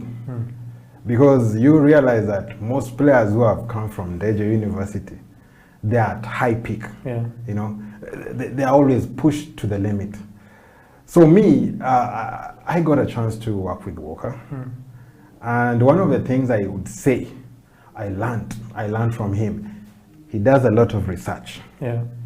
He's so knowledgeable, but at times I think he has a very short time frame to express himself or to impart. So during my 4 years with him, I learned what I used to do. I see what he does. I see how he does it. When I go back, I change it. And when I come back, I tell him that, boss, you know why this thing is disturbing us? We need to change it. But one good thing about him, he allowed me. He told me that, Johnny, you know what? That's why you're here. Your job is to make the best out of this program. So he gave me a lot of room to express myself. And that is why even when he migrated, you wouldn't feel like there's a change because he empowered me a lot. And that one I'm very grateful. He gave me a lot of room, a lot of, actually he has experience. And when he's on the touchline, the passion drives him, and at times it overrides him, and emotions take over. And the players who have been under him for a long time, you see, like the likes of Tim Jonah. Look at the people who have come from Deje. They are doing very well, and they can fit in any environment, any club. And you realize that by the time they are completing their studies, so many teams wanted them. And it's happening. So many teams are looking at Deje players. And it is, even now, I think you've seen that so many are moving to other clubs when they are done with their studies. So the reason why they would fit in is because of the push that they go through. So I would say that they're pushed to the limit. We really used to give them a lot of a run. And me, I would say that Walker was a good coach. I appreciated working with him, and I learned from him. And I'm trying to adapt to some of his coaching styles. Actually, he's one of the guys who insisted that, Johnny, yes, I know defense. I know you're good, but you can't play defense alone. You have to put, because you're gonna choke if you get a team that understands what you're doing. So that is why at the moment I'm trying to synchronize a little bit of more of offense. I would now give from 30%, I would try to take it to 40, but I'm still stuck to my 30%. I cannot give it. Because you realize that I know all the big teams. You realize that one of the reasons why I would say that Deje would penetrate any team in Uganda is because our defense is hard, our offense is average, but we run you down. We run you down because, you know, my philosophy again comes in. I believe in taking you for a run. If you cannot keep up, then you let me win. So the secret to beating Indeja is just outrun Indeja. No, you can't outrun Indeja because they're the masterpiece of the run. Because you'll find the defense there. They're very energetic, they're young, and they're ready for you. They have nothing to prove. True. But they have the fighting spirit. They have that heart and the fight. Yeah, that's very interesting, and it's always good to know, you know, the people who have had an influence on you when it comes to your coaching journey. Well, we're going to get back into the main topic for today. We're looking at basketball at the grassroots. Okay, I heard that the under-16 team, okay, the Ugandan team that was actually supposed to go and take part in that tournament, was actually cancelled out. It's not the first team that is being cancelled out. We had the same problem with the Gazelles, who couldn't go to Kenya to take part in the Afro Basket, but that's also a discussion for another day. We're still looking at basketball at the grassroots. With the experience that you've had coaching young kids and also coaching at the high school level, okay, what are some of the biggest problems you faced at the grassroots when it comes to, let's say, players, when it comes to working with different institutions?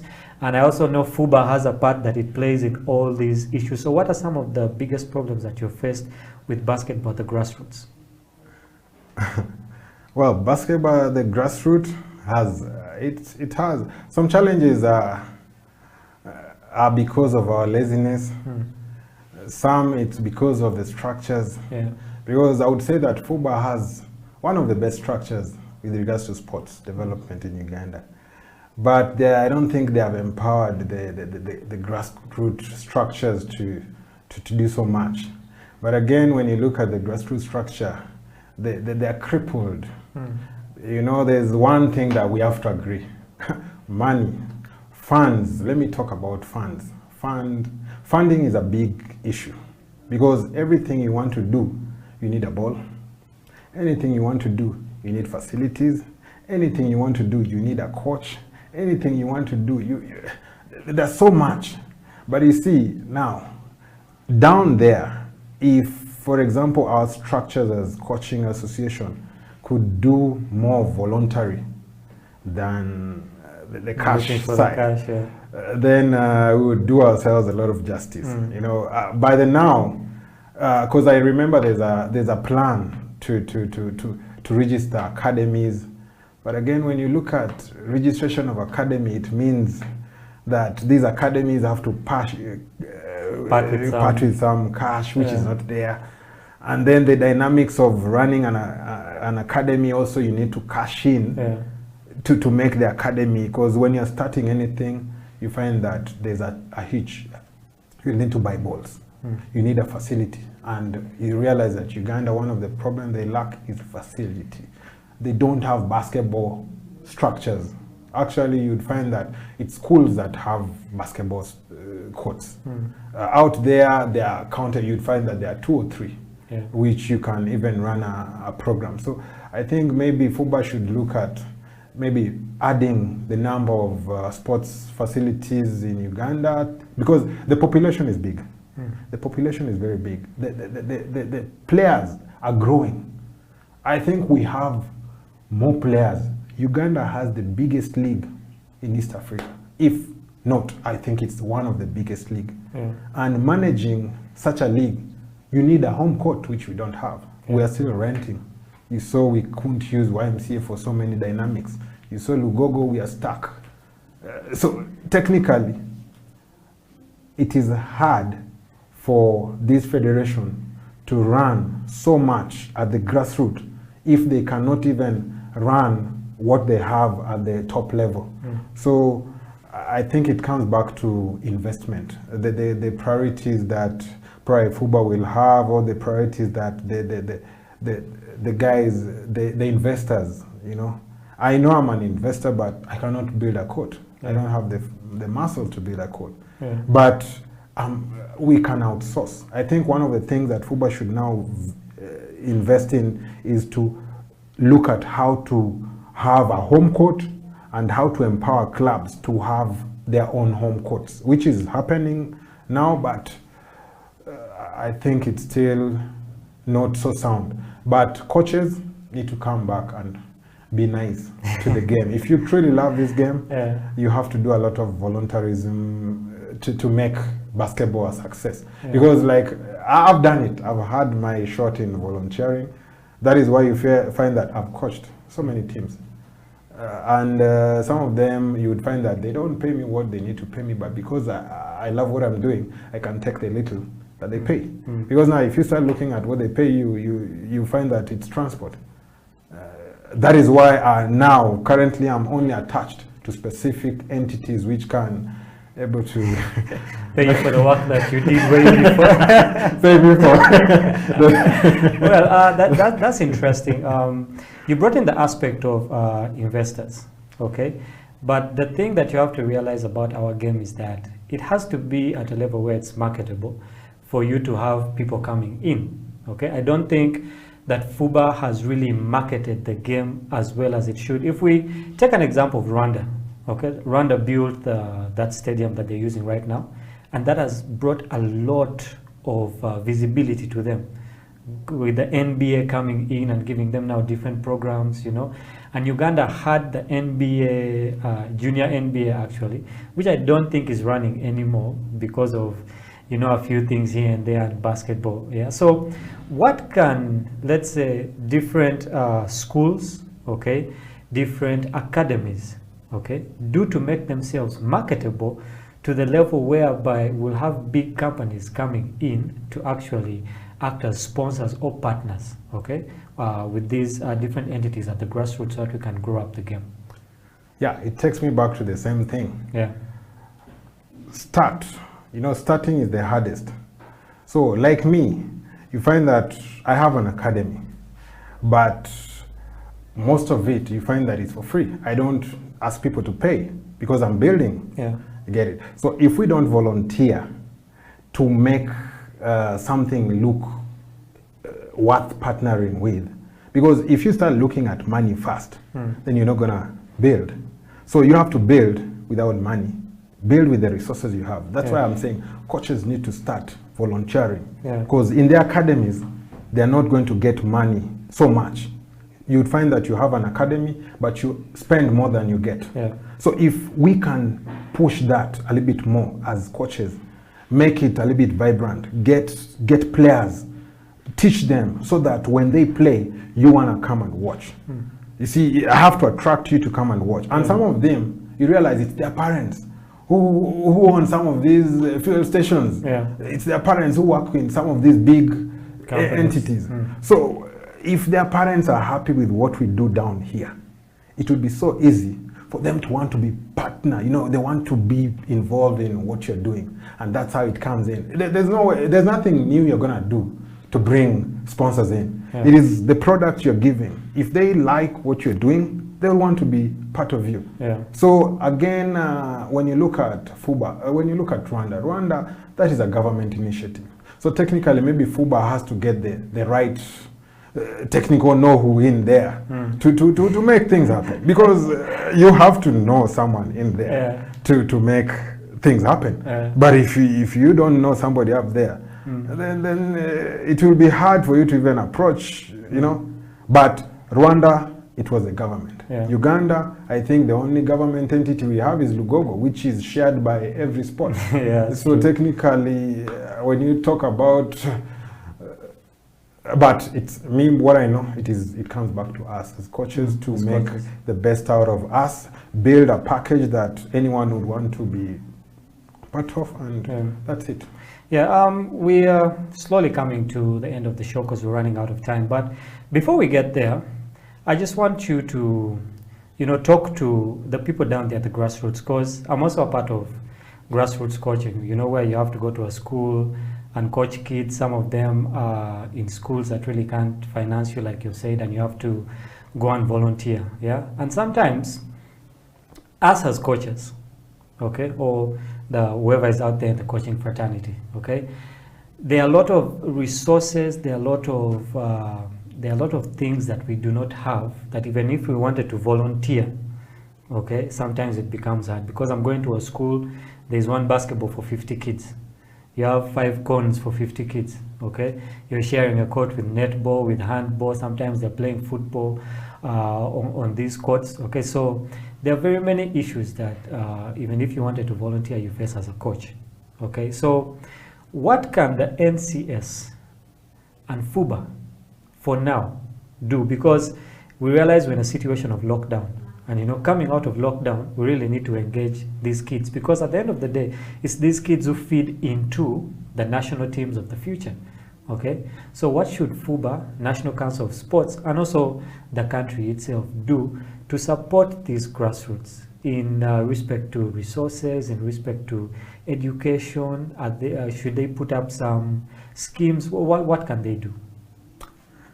I think it comes back to FUBA, it comes back to FUBA empowering its structures down at the grassroots. Yeah. Maybe you find that you have coaches, but probably they're not structured enough to know what to do. There has to be a lot of workshops to let them know how best they can empower, how best they can bring up their academy, the likes of the academies that they want to. They have programs. Every coach has a program, but now at times they feel crippled when it comes to how to run this program. So I think the structures down there should be in a position to have a leader. There has to be a leadership structure that helps the grassroots. When you come to schools, you know, as coaches, that's why I'm very happy that FUBA has given us a lot. I think through FIBA, we've had a lot of courses that even if you have one ball, a school, you have so much, but you have one ball, it is still possible for you to still go to that school and still run a coaching course. Because remember, not all the time a player is always going to play with the ball. So you can do station kind of, you know, whereby this group is doing this group is doing that, but everything is geared towards the end results of building a basketball. So technically, don't feel shy that you have a school. You can even use your basketball. If you want to make the school be in love with a sport, show them that it is worth it. So show them you can resources. Do it. So you use your basketball coaching skills to be able to teach so many with one basketball. So you do group kind of sessions whereby you teach different skills. You know, when there are many, you teach different skills. And then when you talk about National Council of Sports, the only thing they can do is probably fund some of the facilities. You realize that the only thing that they also still rely on is Lugogo. Nambole, I think, was left to the dogs. So technically, NCS, I think they should, through government, I think the only thing is to lobby and put some facilities. That's the best they can do. And probably fund a national team after which they are doing. I'm not saying that they're not doing, but I think it is so sad if a national team can be in a position, you know, they have a chance of qualifying, and then they're just in the neighborhood in Rwanda here where they can even use a bus, and then you find that a team fails to go. And what I can tell you again, there was a high possibility that Uganda was going to qualify for AfroBasket. That's the thing. And you can never know now because they didn't get the chance to compete. You realize that Rwanda, you saw how Kenya and Rwanda played, how it turned. Kenya lost so many games, but they won the championship. Won at the end of the day. Uganda has won some. Actually, I think Uganda has a very good team. Both men and women. I believe, I do a lot of women coaching, and I believe Uganda would have made it. Well, it's very good that we had you on the show today, you know, getting your perspectives and also your consultancy, which I think many coaches will have to pay for at the end of the day. But Johnny, would like to thank you for coming onto the show and just sharing with us your experience and also your thoughts on grassroots basketball. I believe that we'll also, you know, invite you next time because we haven't really, you know, entered into everything we could have gotten out of you as a basketballer, as a coach. We also know that you step into other realms where you're a father and all these things, and all these make you a total basketballer. We just want to say thank you from House of Talent Television. And if you're watching us, remember you can catch us live on Facebook at House of Talent Television, on Twitter, and also on YouTube, and also on our website. We want to thank you for being with us today, wherever you watch the show from.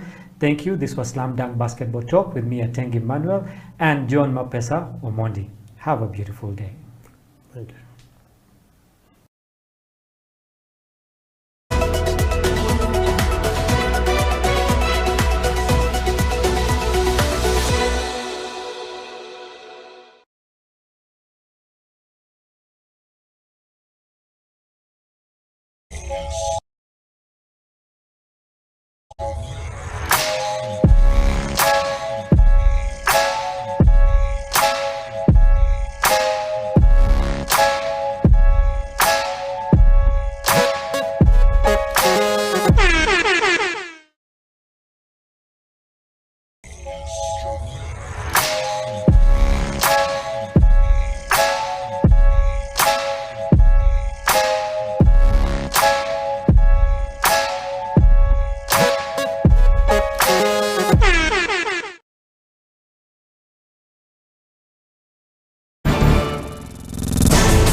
Shout out to all the trappers. Respect your origins. Big ups to Anadan. What up, now pre-saved, I was still raised right, so we were always culture boys, but boys would be boys, so sometimes we'd be them and soldier boys. Had quite a few friends with army dads, real soldier boys, red top status. They walking in, you better hold your voice and tongue and watch your mouth, cause they could be drunk or packing, no time to stomp you out. Just throw you in the back of the pickup or ghost your whereabouts. UG, KLA, home of the Impala, we're all different tribes, but everyone's bound to speak some Luganda like Mugamba G. That's from my old schoolers to Sidori G. That's from the new students with that slang edition, from urban to local tradition, while handing down that history through those oral renditions, like the story of Kintu. Musajja Nenteye, Kintu ya Wasanambi, Mwanyina wa Warumbe is only one of the stories that explain things like our origins to death and everything in between. Oral historians before us young MCs at the scene. Mental recordings, those been in my makeup since time immemorial. Respect to those before me, yo. Lwaki mu bisudde kali ebyali bituyamba bajjajja bali bagezi ngamba batuyigiriza empisa nyabo lwaki mu bisudde kali ebyali bituyamba nga bajjajja bali bagezi ngamba batuyigiriza empisa anti tuteredde entende tugamba gyebala okuva ekyaddondo paka mu kyaggwe ne bugerere amasaza ndabya asatu ng'ate obusozi musanvu anti akabbiro mukuya ate emmamba olw'omanya enzira nkuba jjejjerevu anti buganda nza kulembera okukuza ku nnono ng'ate oluganda lwenkulembeza sisimba lukono ku mmere esira namanja yuyanca olujjuliro gye lwadda tetumanyi naye ate tukkuta paako ku mazinyweko byali bya buganda abazungu be bajja kati ensiwa ate zituswaza biseera byali bya nnono tubuuza tufukamidde nga twalula abalongosaako n'okukyalira ensiko kusoma kwabwe n'ensi n'oluzungu ne luwamba tubuuza watagwani gyebale mbu ly'abakadde ettofaali tukwebaza lisonze yebale magulu nnyondo awangaale nange embeewo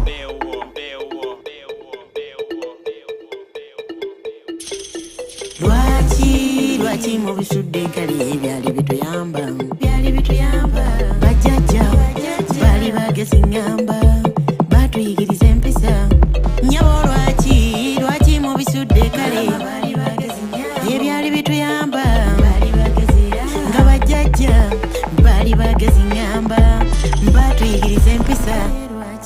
Yes, sir. This is how the culture was handed down. Around the fire, children gather round.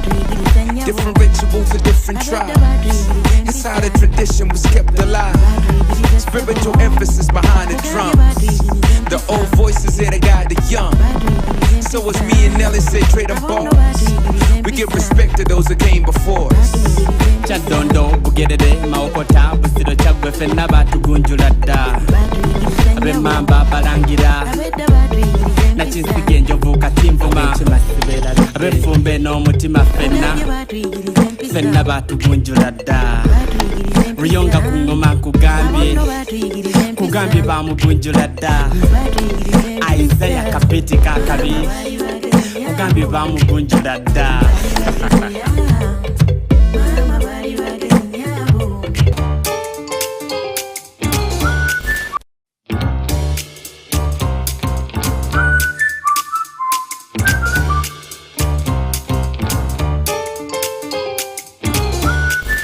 Sawe tuse kwejiyo kebera kola bekubudde dobozi lirina oguna omujaja n'amabidde Sesamu enkuwereza ntudde ku kyoto mba Kampala sitenze bamanyini n'akatinko Kuza bamanya oluganda lw'enkuba sirina budde Burape Kampala bwewa n'akatinga budde wereza amatooke n'erumonde saako n'ebinyeebwa akatunkuma amayuni kingere ndese luganda Ipiaddi je watugamba ffe tulinze Stories elevation copies nga zitunze Soka videos mwana nsulewo obusingo malenta balezi BET nze sityalosi Mwana wange losinze njitya kyovola basikowa nina okugunjula emiti emijoji n'eginaddawo Pause nange bwentyo nina okuzaalira eggwanga lino nga sinavaawo anazaala teyeerangirira gwejjayo sitolezo oba okubabula ng'ogenda bwerange ku laadiyo abawala b'omu Kampala nze mwannema akajanja mwagala okukwanibwa naye okuzaala nedda ogambye eki guno omulembe ki tunazaala tutya abaana ng'ate mwe muliyala mukwanisa obusentesente ng'ate tebuliiwo okwana agine beti nga tosula wa Sophie bwe mba nsula wa Sophie ye yangwana mulwaki ansa yammwe yes buli abagambako mwagala abasajja bokka bajjayo zidoola zino ennaku bwengula ekikomando nti nedda topiki njikooye tudde ku birala obonga nani mu Uganda sizonya nti yeeno mbonga n'oyo yenna n'akyusa eggwanga anajja bw'emize emibi wano ng'okusumagira mbonga n'oyo yenna anaafanga ku bakyala breast cancer amalwaliro tulina matono mbonga n'oyo anaaleeta enkyukakyuka mu nsi okusoma nsome nga nkimanyi omulimu weeguli mbonga n'oyo anaakendeeza kutya gaasi kuba ku kampasi ng'oyo okwekalakasanga nze mbonga n'omusajja najjawo ebinnya mu kkubo alwanyisa enguzi ng'eno asasula n'abasomesa mbonga n'oyo yenna anaafanga ku bavubuka kulwanyisa yala mu zigeto ffe tubba bubbi mbonga n'oyo yenna nga masita pulaana akoleyo site mu Uganda nga tulina endala mbonga n'omusajja anaafa ku muntu w'ensi akendeeza akabeeyi ka sukaali kake wansi mbonga n'oyo mu nsi yange atatunda bintu kuba mmanyi nti saawa yonna nanga ntundiramu kati gwe bonga nange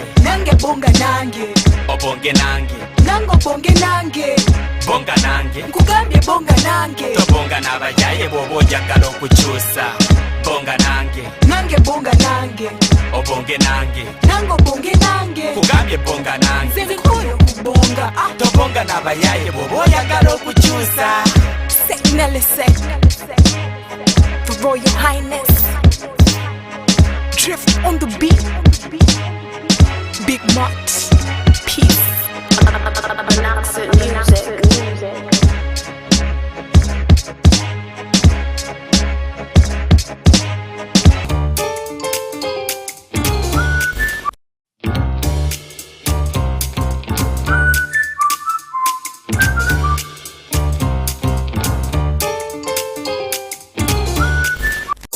Stereo, radio, in the iPod, watch the video. Stereo, radio. Turn up the stereo, volume of the radio. Headphones in the iPod, watch the video. Turn up the stereo, volume of the radio. Headphones in your iPod, watch the video. Zijukira mutere kulusania, zijukira kaunga musefulia. Ebiziwe binchize nembigumira, zijukira emikwano kuntabukira.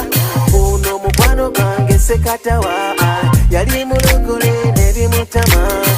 Anti kumulimu bagasoma, ebyobulokole tebiza magobano.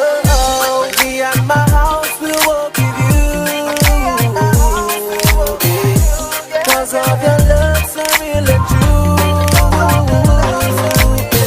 Topo wake mumacho topo wai, mwana weka tunule jolaga. Topo wa Yesu wakulemesai, ebye birungi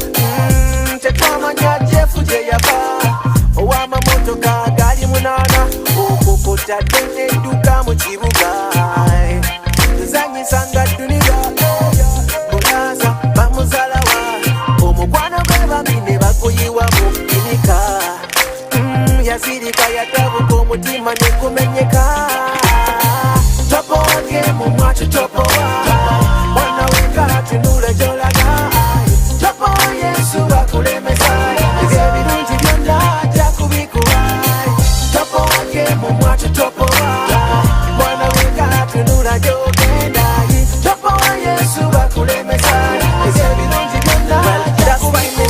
Send me look you cause you're simple. Save me from the disco. Love you Lord more than every girl loves a dimple. And I won't serve you on the lay low, aka Mr. Enough of the intro. You're always on time, never been slow. I focus on you, Lord, let the world know. When alone and everything feels cold, you my umbrella jacket, everything feels warm. When I go and get stuff, I keep on keeping on. Truth is, trouble don't last long. When I'm weak, you're strong. And it's in your presence that I be loved. Presence that I be loved. Yeah. Topo wake mumwacho topo wa mwana weka tunula jolaga topo wa Yesu bakulemesa ebyebirungi byonna ajja kubikuwa topo wake mumwacho topo wa mwana weka tunula jogenda topo wa Yesu bakulemesa ebyebirungi byonna ajja kubikuwa topo wake mumwacho topo wa mwana weka tunula jolaga topo wa Yesu bakulemesa ebyebirungi byonna ajja kubikuwa topo wake mumwacho topo wa mwana weka tunula gyogenda topo wa Yesu bakulemesa ebyebirungi byonna ajja kubikuwa.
Lord, I have something to say. I keep on searching for meaning in everything I'm doing.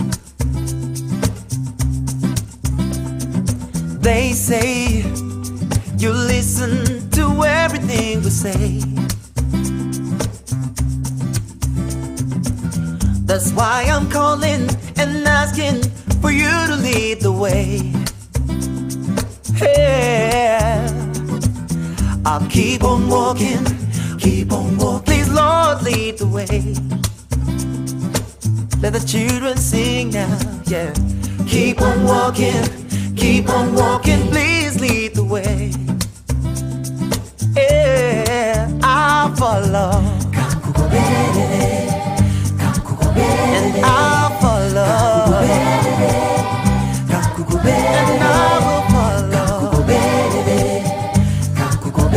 I'll follow. Lord, sometimes I get afraid. Then I remember what the scripture said. You see, they say you listen to everything we say, and that's why, Lord.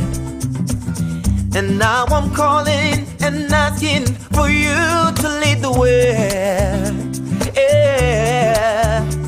So I'll keep on walking, Lord, lead the way.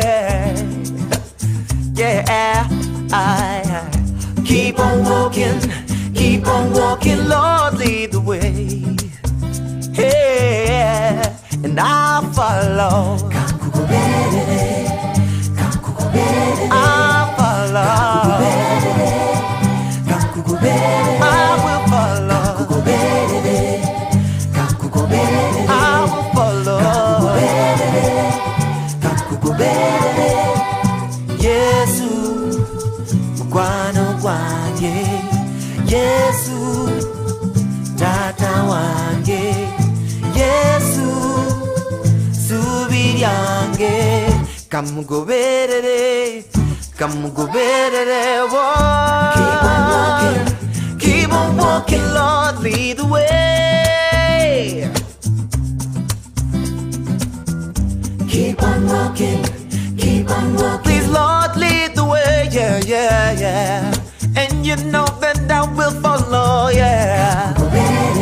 Oh, I will follow. I will follow you, Lord, yeah. I will follow. And I'll keep on walking.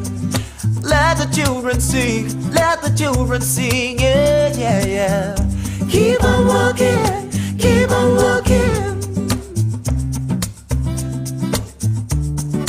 I will follow. I will follow you, Lord, yeah. I will follow you, Lord, yeah. Oh, yeah. Kamugobere means follow you. And I will follow you, oh Lord. I will follow.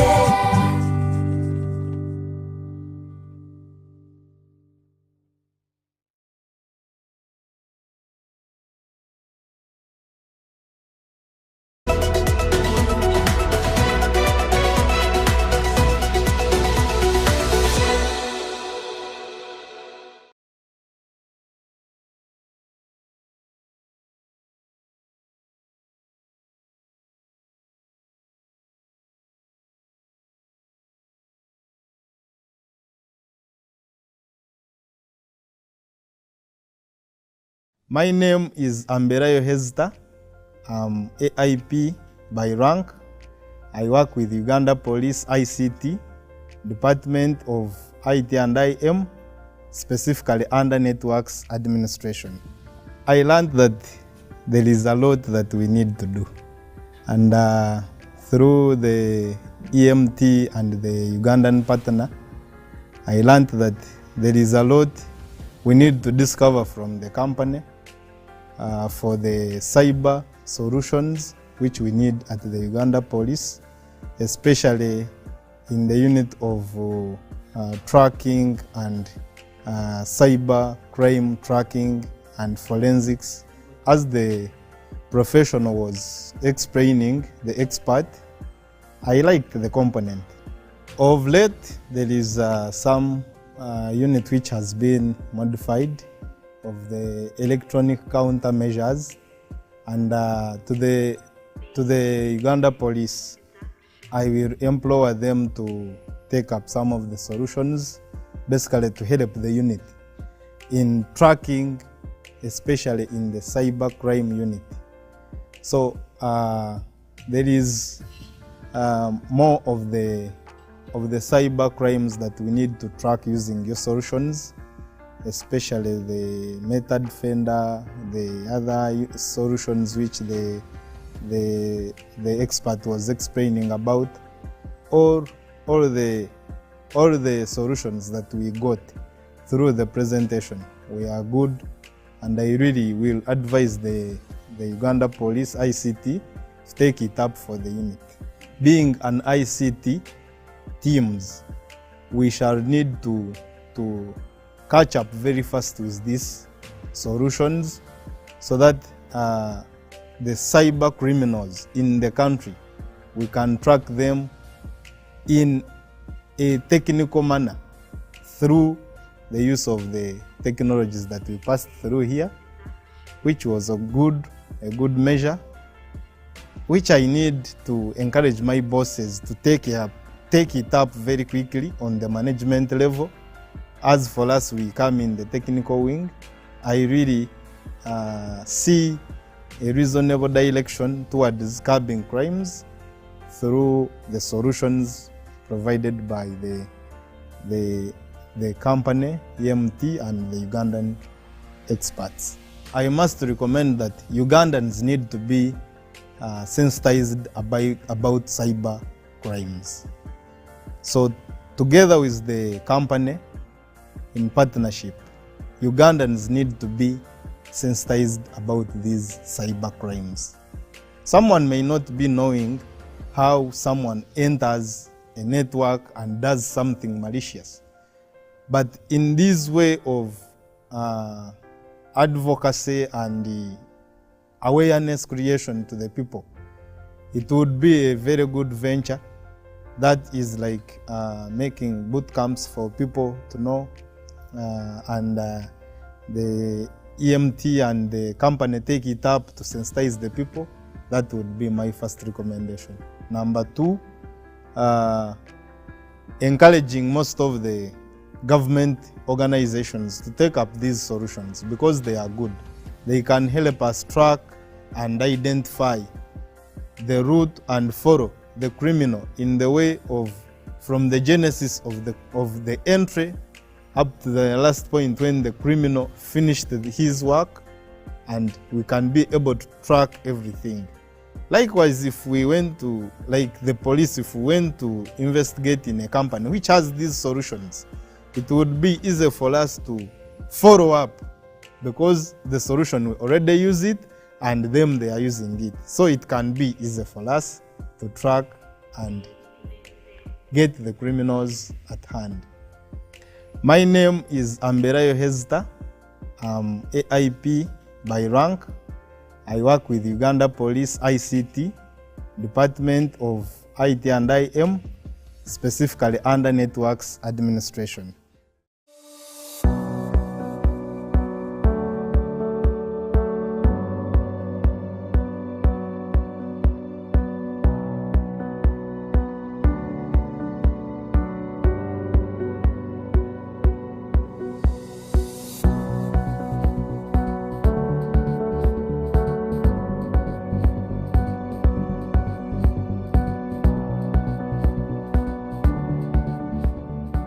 My name is Martin Anthony Nsubuga. I'm the CEO of Uganda Retirement Benefits Regulatory Authority. And I've served the institution until now, where I've grown to the position of the Chief Executive Officer. So I've seen UBRA since its establishment. I was also the person who started the organization as interim CEO for the organization. My role was to set up the organization, and here we are. It has been a really new experience in my life. As you may have heard, UBRA was non-existent. There was no formal regulatory environment for pensions or retirement benefits. So we are a pioneer.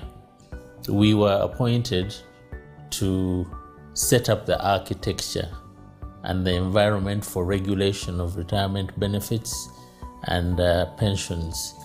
So the Ministry of Finance, because I was the technical person really handling all these reforms, they asked me to come and set up this institution, which is the Retirement Benefits Regulatory Authority. So I was requested to start as interim Chief Executive Officer, which I did from the year 2012 to early 2015. It's been a great journey. When we started from scratch. The journey of 10 years of UBRA started with an Act of Parliament of 2011, but actual operation started in 2012. And that's why we are celebrating 10 years today. There was no institutional setup, there were no laws, there was nothing. So we started with the legal framework, putting in place the legal framework that establishes the supervisor or the regulator for the retirement benefits sector. Before then, UBRA came into the market about 10 years ago. The first thing they did, right from their first offices at Communications House, was to take stock of the market. Who are the players? Who are the retirement players in the market? Who are the service providers? Which schemes are operating in the market? Service to note that there was already something happening in the market, even before UBRA came to play. And because of that, there were Ponzi schemes, there were frauds and all those kind of things. There was no trust in the sector. So our primary objective was to build a system that would instill confidence in the general public. I believe the journey has been very successful. We have a footprint now in the community, and that footprint is best exemplified by the growth of the pensions sector. When we were appointed, the pension sector savings were less than 5 trillion. Today they're approaching 20 trillion. A number of proposals were carried to Parliament, and the biggest one was to actually put in place a sector regulator. My role as a Member of Parliament when I came in 2001 was to make legislation. And one of the laws we have made is the UBRA Act, which basically came in to assist how to regulate the retirement pension funds, which were missing in this country. I'm proud that now we have over 19 trillion shillings in the pension fund. That's a very good contributor to national development. And in the future, I'm sure this money we shall not go to borrow. We shall use this money of the pension fund to really develop our country. You'd appreciate that this is not a small contribution for a sector that was not regulated. But overall, it was part of the global reforms that we are seeing in other countries in the pension sector. To me, that's a plus for the authority. And you can imagine in a very short time, in less than 10 years, we have over 19 trillion. It believes that within the next 5 years, we should be over 40 trillion. To me, that is a plus for UBRA and a surety for the people of Uganda who save with these different schemes, knowing that somebody is there making sure that my money that I put in any scheme is safe, is protected. So one of the main objectives was to safeguard the interests of the members. Now what this means is that the moment members' interests are safeguarded, their rights are protected, it then boils down to growth of the sector. Now, what we've seen in the last 10 years is that the sector, the assets under management have more than tripled. So within a span of 10 years, we're seeing a lot of efficiency in terms of members are able to get their benefits, they're able to access more information about their schemes. More importantly is the professionalism that has been injected in the sector. There has been a deliberate effort to build trust because the foundation is strong, it can be trusted. And again, the investment structures are very solid, so which means they encourage the growth of the market, the growth of the portfolio, and also provide the positive returns that we see to date. The last one that is significant, which I've seen UBRA doing, is promoting transparency. So to a member, that information creates trust within the member because you are saying, there's nothing I'm hiding. This is how we run the scheme in the year. There were 13 meetings, and this member of the board, out of 13, he attended 3. In the saving schemes, there was no trust, there was no confidence, there was a lot of risk. Even the savers could not know how much their contributions were. Okay? In other words, everything was in a disarray without any regulator. I think as well, looking generally at the business environment, you rarely now see complaints of people stating that the funds that they thought they had in their names have disappeared or have been paid to the wrong person. And all this is just because of the supervisory role that UBRA has brought in, which has been pivotal in making us run a world-class pension sector in Uganda. There are three parts to any pension system. There's the contributions or collections of pensions, there is the management of the pensions or the investment of these pension savings, and then there's the payment of these pension savings, either through a lump sum or through monthly payments. We have had a shared responsibility with UBRA for the past 10 years in the aspect of management of the savings through investments because many of the fund managers whom we license are also licensed by UBRA. Although UBRA focuses a lot more on the pensions or the retirement savings that they manage. So we have done this role together, we've had this shared role. The synergies we have drawn from this partnership have been very beneficial, and we look forward to continuing to work together with UBRA in the future. We see growth in number of schemes in this market. Today we are talking of 65 schemes. In the past we are talking of 3 schemes that were established by an Act of Parliament. That is the Public Service Pension Scheme, the Parliamentary Pension Scheme, and the NSSF, all of them established by an Act of Parliament. More importantly is to say that the journey that UBRA has walked over the 10 years have been challenging, but also refreshing, in a sense that they came into a virgin market. There was no regulator before them, especially in the pension sector. So what they started with was commendable. Let's do a stock taking. Let's understand the market. Who is doing what in the market? So I think that phase helped UBRA create the visibility, create identity for the first 3-4 years. Over the years, they've also been able to do publicity to kind of show the market, show the public that this is what we do, and especially as you plan for your retirement. At least for the last 10 years, we've not had any corruption, loss of members' funds. We've also not had any poor investments because investments are all known, structured, in particular known asset classes that provide a very good return to the member. And actually in this period in time, that's when the sector has witnessed high returns to the members, double-digit returns for the last 5 years or thereabout. So, in my opinion, that is trust from the general public that we are doing the right thing, and we hope that we continue to do that. In the next 10 years, what I would like to really see going forward is the spread of coverage, because the pension sector as it is now is really in the formal sector. And when you look at the working population of Uganda, if you even put it at around 20 to 25 million, the working population, not even 3 million are covered by pensions. I think my main message to UBRA is, first of all, to thank the CEO, Mr. Martin Nsubuga, and his team for supporting the pension reforms that have taken place so far, but also to remind the team that there's still some work to be done. It's not over, there's still some reforms that need to be done, particularly in the area of limiting access to long-term savings. So Martin and team, please don't rest. There's still some more work to be done to grow the domestic savings base of this country.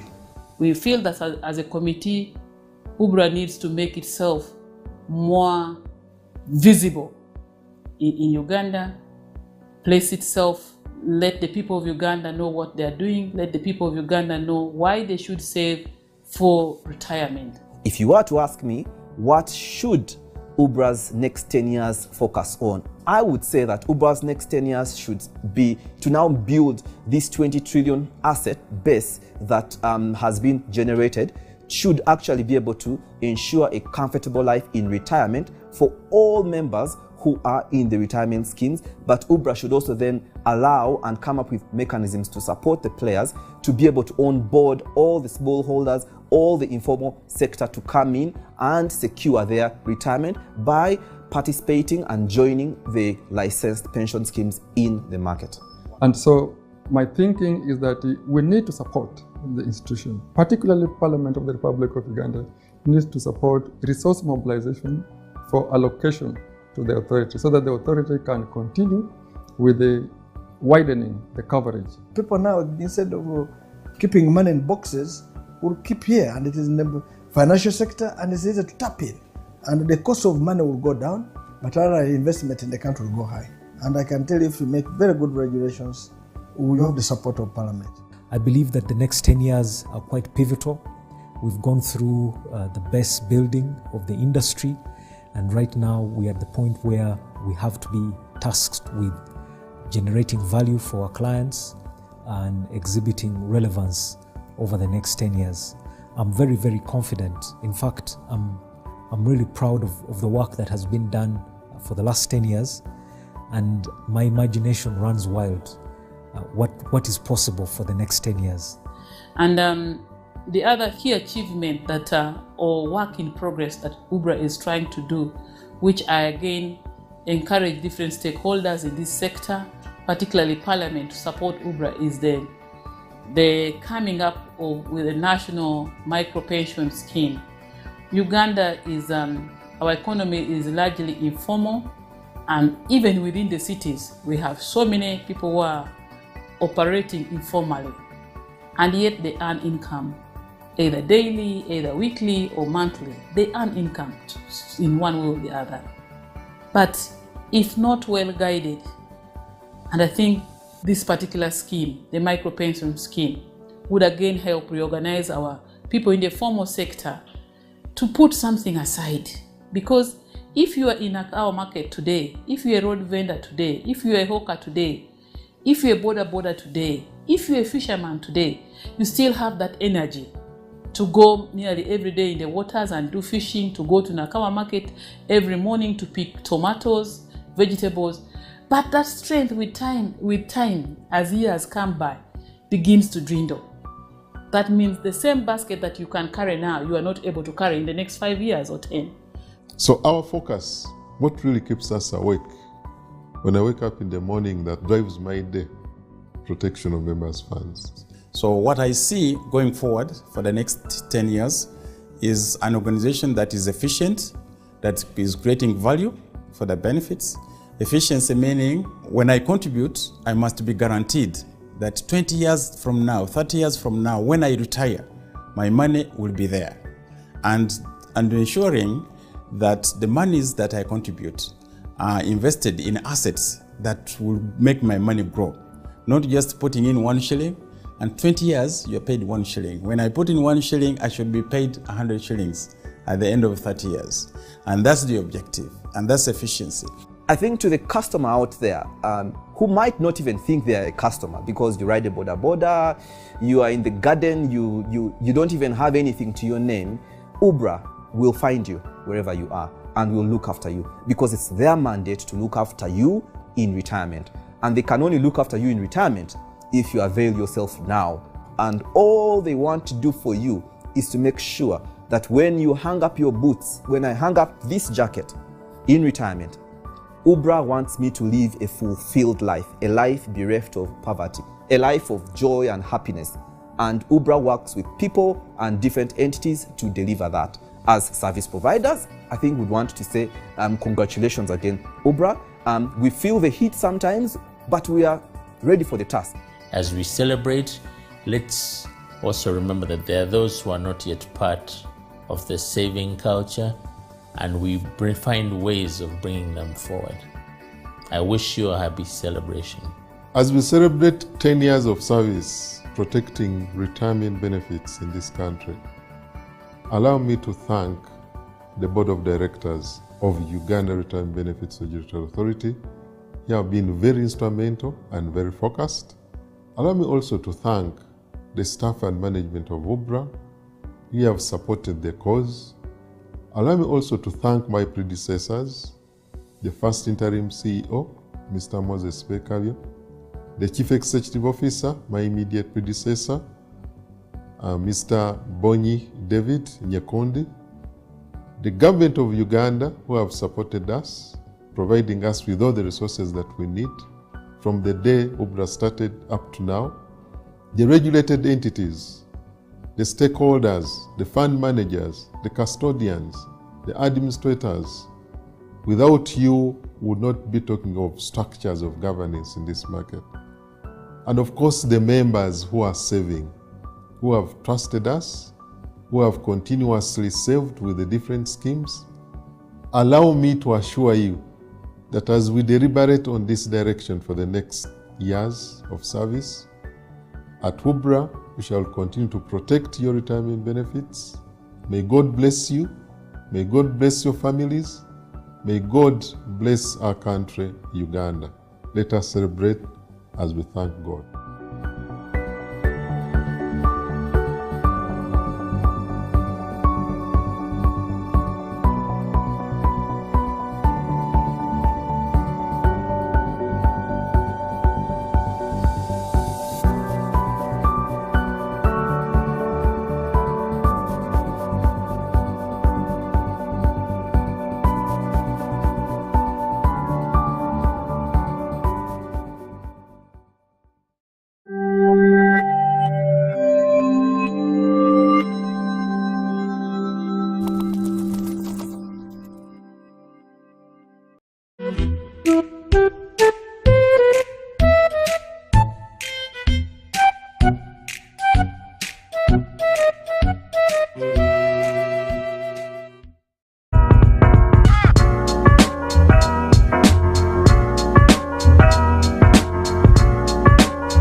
present to you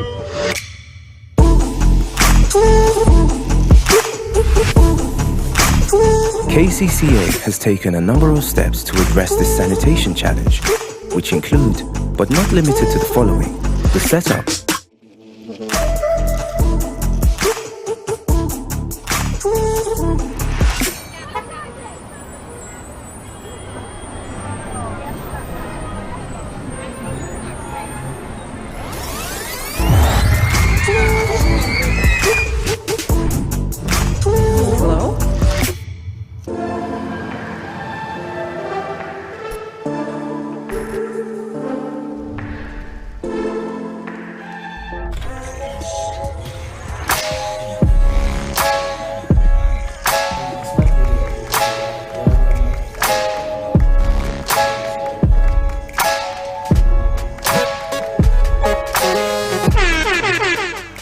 Welcome to Slam Dunk Basketball Talk.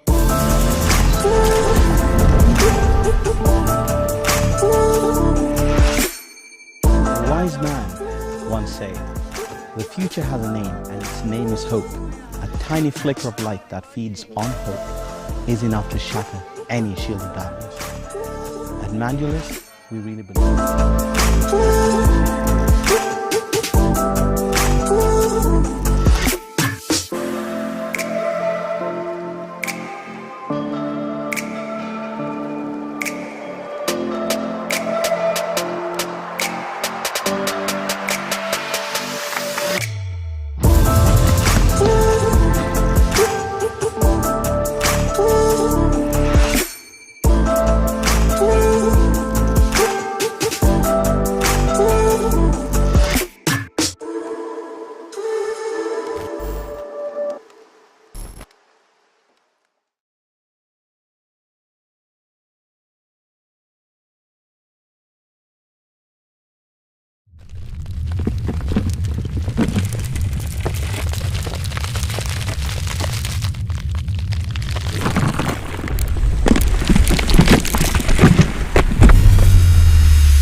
It is the Creative Industry Talk. My name is Eddie Okela, and this is House of Talent Television, live from the capital city of Kampala to the rest of the world. And of course, we'd like to welcome all of you guys from all across the world to the program that gives you an insight into creativity, creative thinking, and marketing and communication, and understanding how things are done. Music, art, and culture is all fused in this one show. And of course, coming up on the show today for the second time, part 2, is the one and only Latif Kasumba Madoi Salif, the man of the Militati and many other titles, the man who makes, a shirt or a trouser in just 3 minutes. He has done it all across the world. He's been on different stages all across the world. And today, we are joined by a very, very special man on the show. The man who makes, the live on stage fashion very interesting for everyone across the world. The man who makes the fashion of Latif comes to life. The man who plays the guitar. The one and only, Jaja is in the building. Latif and Jaja, welcome to the show. Thank you so much. Jaja, how are you? How are you doing? I'm okay, sir. You're good? Yeah, man. Yeah, and Latif, how are you doing today? I'm feeling great. Feeling great? Yes. Well, I would like to welcome you gentlemen to the program today, and of course the Creative Industry Talk, as we left it last week. It was a great show. We enjoyed ourselves, discussed some really serious stuff. And today, back on the show, we're talking about a Ugandan fashion on the global stage. A Ugandan fashion on the global stage. Part 2. Oh, yes. Part 1 was last week, and Latif is here. We're going to talk about this. We're going to talk about the Latif Academy. We're going to talk about Latif. We're going to talk about how he does the live on stage. But first, we want Jaja to sample for us that song that is always the great thing. Jaja, take it away from us.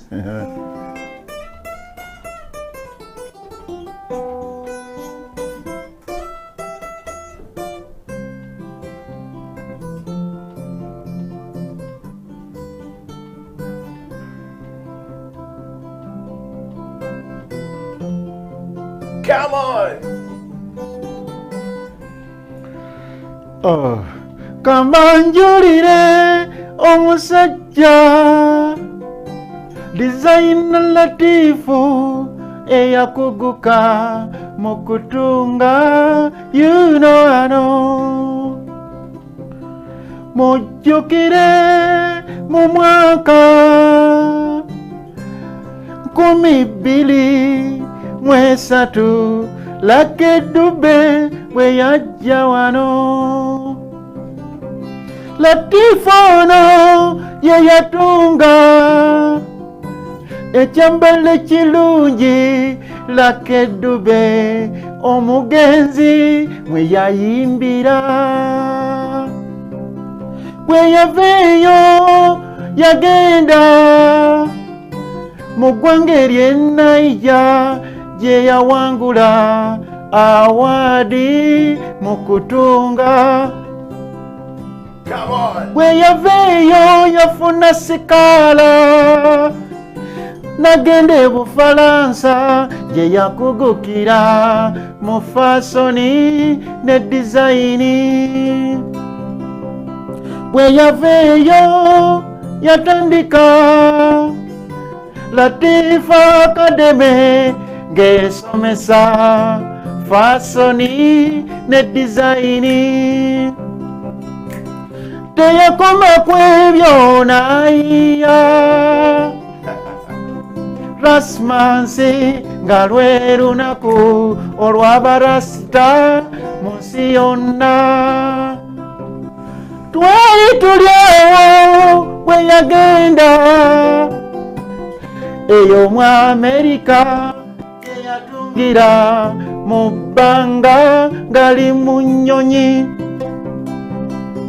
kati azze wano atulage ku bipya byalinawo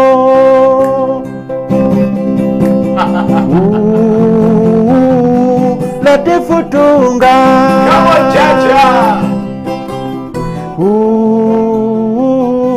Latifu tunga. Ladies and gentlemen, the son of Jaja. Yeah, man. Come on. Wow. Isn't that nice to have a creative industry talk where we bring talent live on stage in the studio, where we begin the show with a very great sound. Latif, how does this make you feel, like having Jaja do this kind of thing when Jaja is singing a beautiful sound coming out of Kampala? Well, it's one of those motivating elements when I'm doing stuff on stage. Wow. So music has always been my inspiration and one of my motivational elements when I'm performing, when I'm working, even when I'm working at school. Wherever I am, some music is playing. I love music with great lyrics, strong messages, you know, basically music that affects positively to, you know, society. Wow. Yeah. I want to talk to Jaja. How are you doing? And how do you get full names of Jaja, first of all? Actually, Jaja Master Kaya, the man that you seeing right here on my right hand, is the music teacher. Jaja Master. He has a lot of respect to his name. That's Jaja for you. Wow. And he teaches instruments. He also teaches vocals. Awandika, you know, he writes all his music. Nae Atira is sharing skills with me, as I'm also sharing skills with him. Wow. Yes. well, we want to welcome everybody from all across the world to the program today, and we want to talk to Jaja and we want to talk to Latif as well about the journey of taking the Ugandan, you know, fashion to the global stage. We talk about the fashion out of Uganda. Do Ugandans have a fashion? Do we have a fashion? Yes. Do we have some people been doing some great stuff? Yes. Santa Zo is one of those people taking, you know, the Ugandan fashion to the world stage. We've got Stella Tal taking that, you know, to the stage. We've got Latif here doing it at a whole different level altogether. We've got Sensen, who is doing it at a whole different level. These are talented, creative Ugandan people. And we've got Jaja taking the sound on the stage. The beautiful sound of Uganda. You know, you're gonna have to share this with your cousin, your grandfather, your grandmother, you know, everybody in the family to be part of this. So I want you to share this video far and wide. It's live, and of course we want to talk to these guys about Ugandan fashion. I want to start with Jaja. Jaja, let's talk about you. The first time Latif told you that, you know, come and join me and we do this together, what came into your mind and how did you feel like? Anyway, I feel it better. Yeah. I felt better. Let me say, I'm not fluent in English. Yeah. No, Uganda Muganda. Playing in Uganda better than English. Yes. Nze Jaja Master Kaya okuva ku Reggae Embassy. Nga ndi musomesa tugabana obukugu ne banange obanga mbiti mu ngeri y'ekirasta. Yes. Kubanga one love. Kibaita one love. Yes. Nali musanyufu nnyo. Yeah. Latifu yansinkana nakasero ewa muganda wange Jaja Kalanda. Yansingana nina gitaawo nga ngikusuna nanyumirwa kyenkola olw'okubanga ayagala nnyo abantu abalina talent. Nansiima era yampa ekirabo kya nusu 15,000. N'agamba nti musajja gwe ekyo kikusaana kubanga siise bulungi mu nsawo naye ettaano ezo tozindegera. Nangulira n'ebyokulyawo nampa n'ebibala mu nkole y'ekirasita. Neŋŋamba ye naye musajja ono alabika musajja mulungi nnyo. N'atandika okujjangayo nga nsikiriza okugenda ku Reggae Embassy. Reggae Embassy yali daawo kazo nga okutte ku kikubo ekyejjakana. Kala Latifu nanjagala paka lwe yampita nenzija ku Rasmus. Bwe najja ku Rasmus nagamba nti sijja kudda nakasero. Nentandika okubeera ne Latifu paka nakakati. So ekibuuzo kyombuuzizza nawulira ntya? Nawulira essanyu era terikomanga paka nakakati. Yeah. Wow. Latif, tell us more. You've heard what Jaja said. I want to say to somebody who has not gotten Jaja in English and in Uganda very well from all across. There are people watching this show all in the US, in the UK, in Canada, in Sweden. and in Denmark, all across the world, in Kenya, in Rwanda, in Tanzania. Yeah. I mean, what Jaja just said, I asked Jaja a question, how did it feel like the very first time Latif called you to come and join him on the show? Yeah. And he said that he felt very good, he felt, I mean, just take us through that experience when you first called Jaja. Oh yeah, actually we have a brother, you know, brothers in black. Yeah. Rasta Jaja Kalanda in Nakasero. And that's where I met Jaja Kaya. Yeah. So to me, the way he was playing guitar, it sounded very unique. And I love unique things, because I mean there are many guitarists around. But I loved him from day one. Yeah. And this is what I do. Whenever I find someone with a talent, I want to support them in any way. If I had the money, nandiguze copies in a way to support them. Sometimes I find it easy for me to support you clothing wise, because musicians love clothing. And that's why I interested him to come and start, you know, learning how to make shirts and pants, because he needs to change all the time. Yeah. In platforms like this, all the time appearing on stage, TV, you know. Yeah. So I gave him that idea, Nimugamba, come, let's share the skills. I have a musical feel. You can teach me how to play. Actually, he has taught my son. He plays guitar, is very good, and keyboard. And Mutabani wa Papa CD made him this shirt. Because he's teaching him guitar, how to play guitar. So was teaching him how to make a shirt, Mutabani wa Papa CD. Then the piece that remained, Nemugamba, why don't you make for your teacher a shirt? And the kid just bought the idea right away. And this is done right here in Uganda, what Jaja is wearing right now? Yesterday in Kawanda. This is Papa Sidi's son. Yeah, who made the shirt? Yeah, he's 13 years. Wow. He made this shirt for Jaja. It's called Ryan. Because he teaches him how to play guitar. Wow. So it's the same thing that I do. I can support you in terms of fashion, clothing. Wedding, to support you on your wedding. Yes. Maybe to make you a changing wear or a gown or something like that. Wow. So, because Fetugamba at our school share the talent. What you have, you really don't have to have too much to give out. Yes. Share what you have. It's just too much. It's just that you don't know that what you have is just too much. Yes. But people think when you give, we're going to losing everything. No, it's not the way like that. Wow. So that's how I met Jaja. Jaja is a humble man. I mean, you can just the way he talks, the way he plays guitar, his lyrics. You can easily identify that this is a very humble person. Yeah. So netukwatagana bulungi nnyo up to now. We formed a band. He has his band is called Sweet Band. Yeah. Because he plays sweet music. That's what he calls his band. So until now, netutunulia, how can we use fashion and music, you know, to create something that can positively, you know, change the society. So that's how we came up with the song Kitenji Party. We were thinking people with different thoughts, people with different beliefs, people with different cultures can come together in one party.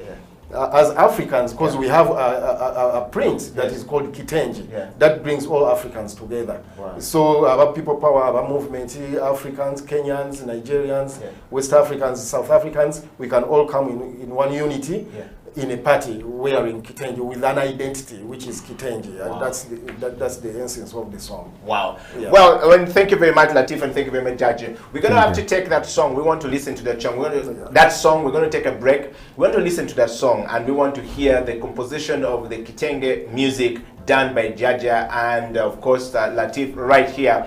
It is playing on every stage where these guys go to, and they're going to play it again. Coronavirus came and slowed down things. This is the Creative Industry Talk, where we get to discuss everything about creativity, culture, cross-cultural learning for peace building is what we're saying here. Cross-cultural learning for peace building. Please, I repeat that word. Cross-cultural learning for peace building is what we're talking about here. And of course, we're talking about a Ugandan fashion on a global stage. Do you have a fashion? Is your fashion making it to the global stage? Latif is going to take us through on this part 2 of the interview. Stay right there on the Kitenge Party. Let's have that party and enjoy it as we go for a coffee break. This is the Creative Industry Break.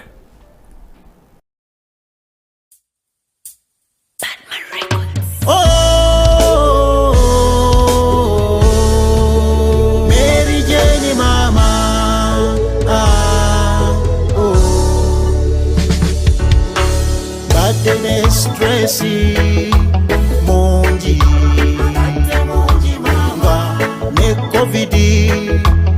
yansalako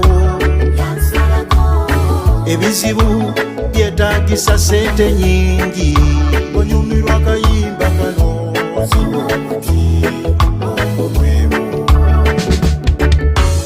omuswayiri agamba nti furuta bangi ne nzijukira demu wange nakayaga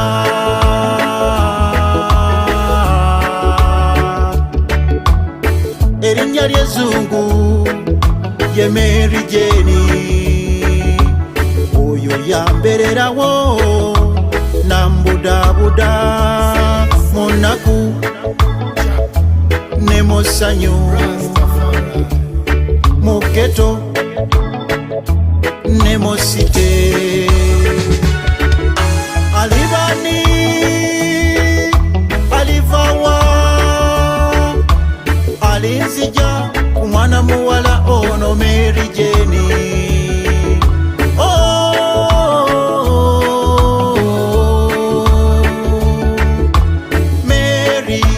Mary marijuana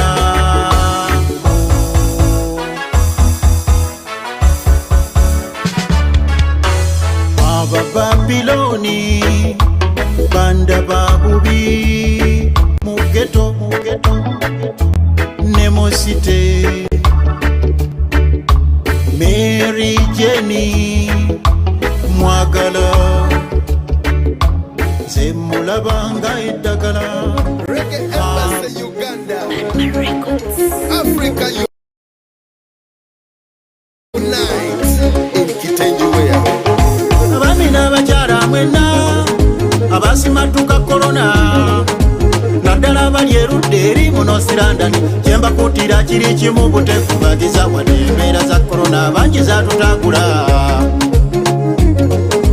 kakati tuve mu mayumba bitengi bateri nesonze bumale ate nga tetusaanidde ddala kugisubwa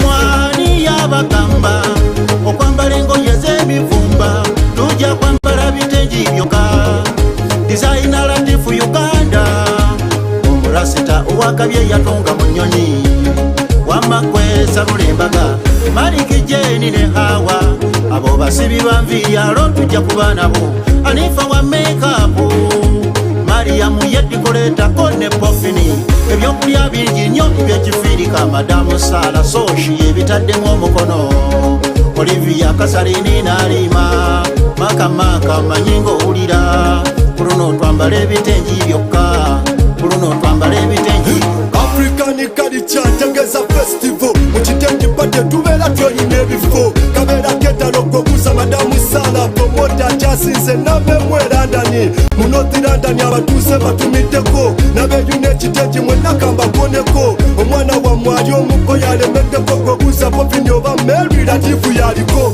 amanya yenseno bito omubi omuto omutamu akulukuta ennyukuta apangira ddala ebitamu ndimwerukwati mu mpisa nakwata ku kalamu mpulira amaganda zenna gambunye ebifo abitegeka Latifu model designer bw'atandika okutunga baba temumuwona tetwesala bitengi byokka temutulaba.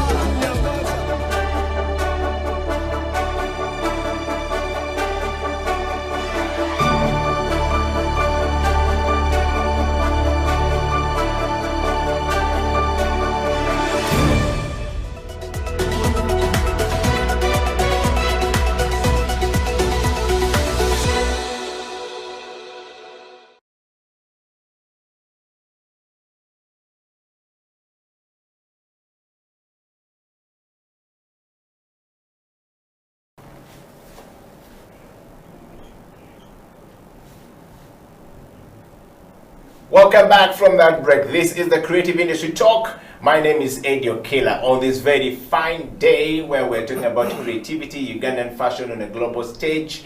And of course, we want to understand this whole thing about, Ugandan on a global stage and how we're taking the fashion to the global stage. Of course, I see some of your comments here coming and people are saying, I love that gentleman, I love Jaja, I love Latif. Can we hear some more from Jaja? Of course, Jaja is going to play for us that song Kitenge. You've heard it, the sound beautiful, and we're going to dive into how Kitenge is going to make it to the world stage as planned by Latif Shah.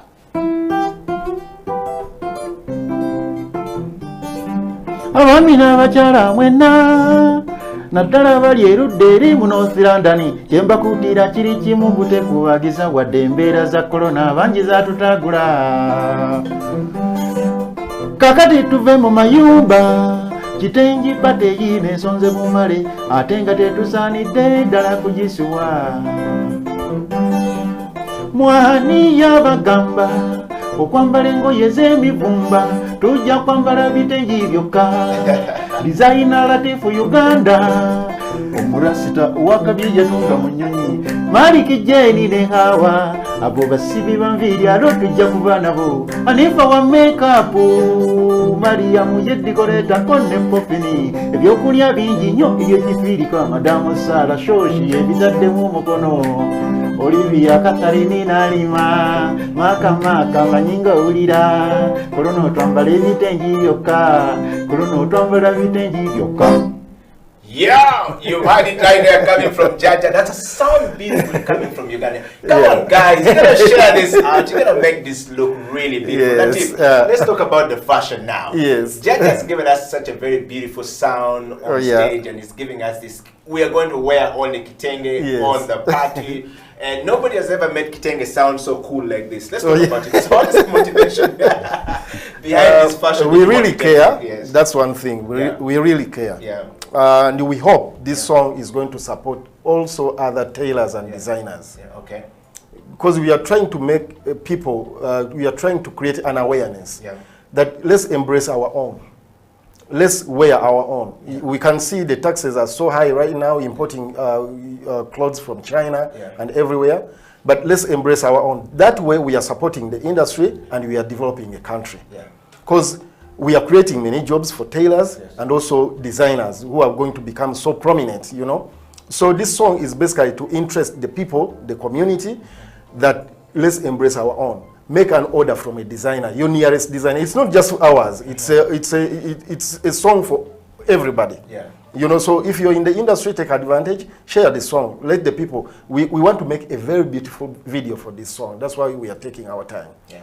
We want to interest the people so people can support their industry right here. So that way we are developing our nation. Talking about it, Latif, a lot of time we think that tailors have low self-esteem. Yes. Because they are not always brought out to the forefront. That's People right. don't know the trailers. That's but the right. cloth I'm wearing is made by tailor. By The a shirt I'm tailor. wearing is made by tailor. The trousers I'm wearing is made by tailor. The shirt you're wearing is made by tailor. I'm just learning today that a 13-year-old made this for Jaja right here, Jaja Kaya.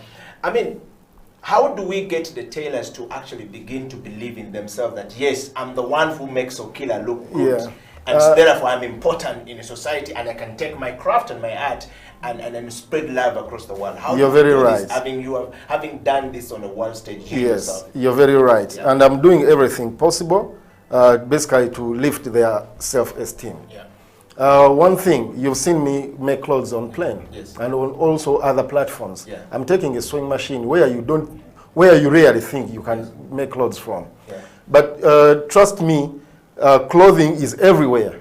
Even when you go to shower, there's clothing. Even when you go to bed, there's a type of clothing. Wherever you go, clothing. Clothing or designers, fashion supports music 99%. Because before you even In fact, come they out, should be giving us a sound to support this one. exactly, you know, because before you give us some beds so we can continue with this. Yes. Before you start thinking or planning your concert, you're starting to think, how am I going to appear on a concert? How am I going to appear on a show like this? How am I going to appear? You get a point. Everywhere there's clothing.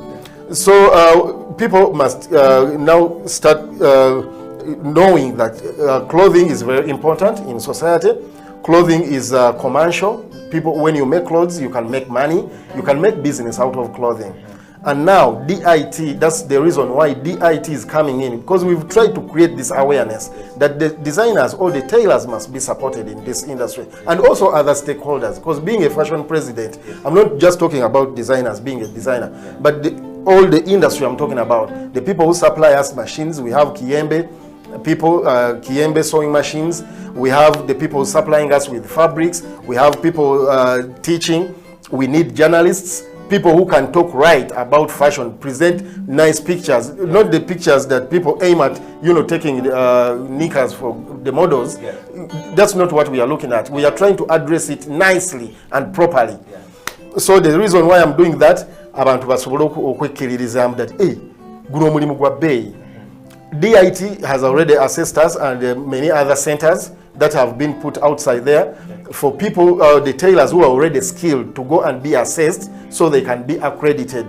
If you have good thoughts, maybe you have a birowozo ebirungi you want to table in the parliament, you can as well be able to stand as a parliamentary, as an MP.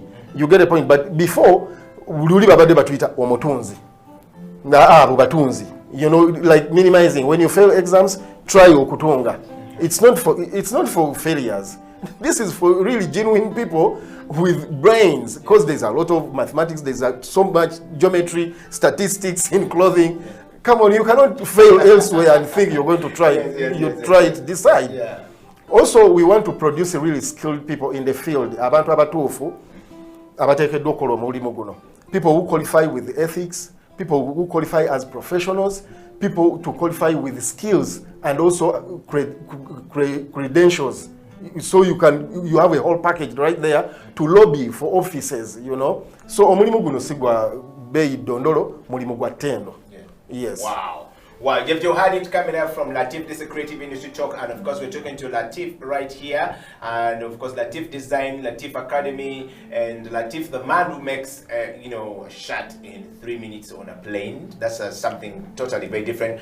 And of course Jaja, I want to ask you a question. You are now on the world stage. You have been traveling with Latif, going for fashion, golabanga, wangambe ibintu katibitandika. Choose omulembe gogo choose wachuka dala sawa tuliko. Is that the right word? Yes. Yes. So Dad, I want you to share that bit with us. How does it feel like when the first time you jump on the plane with Latif to go, if at all it has already happened, or even in a bus to go on another stage somewhere? How did it make you feel like waluliocha? Buli wentuuse ne Latif wonna mpulira bulungi. Era mmanyi nti Katonda yakiteekateeka tubeere na Latifu. Ensonga lwaki nayiiyaayo kalirikisaawo katono akagamba nti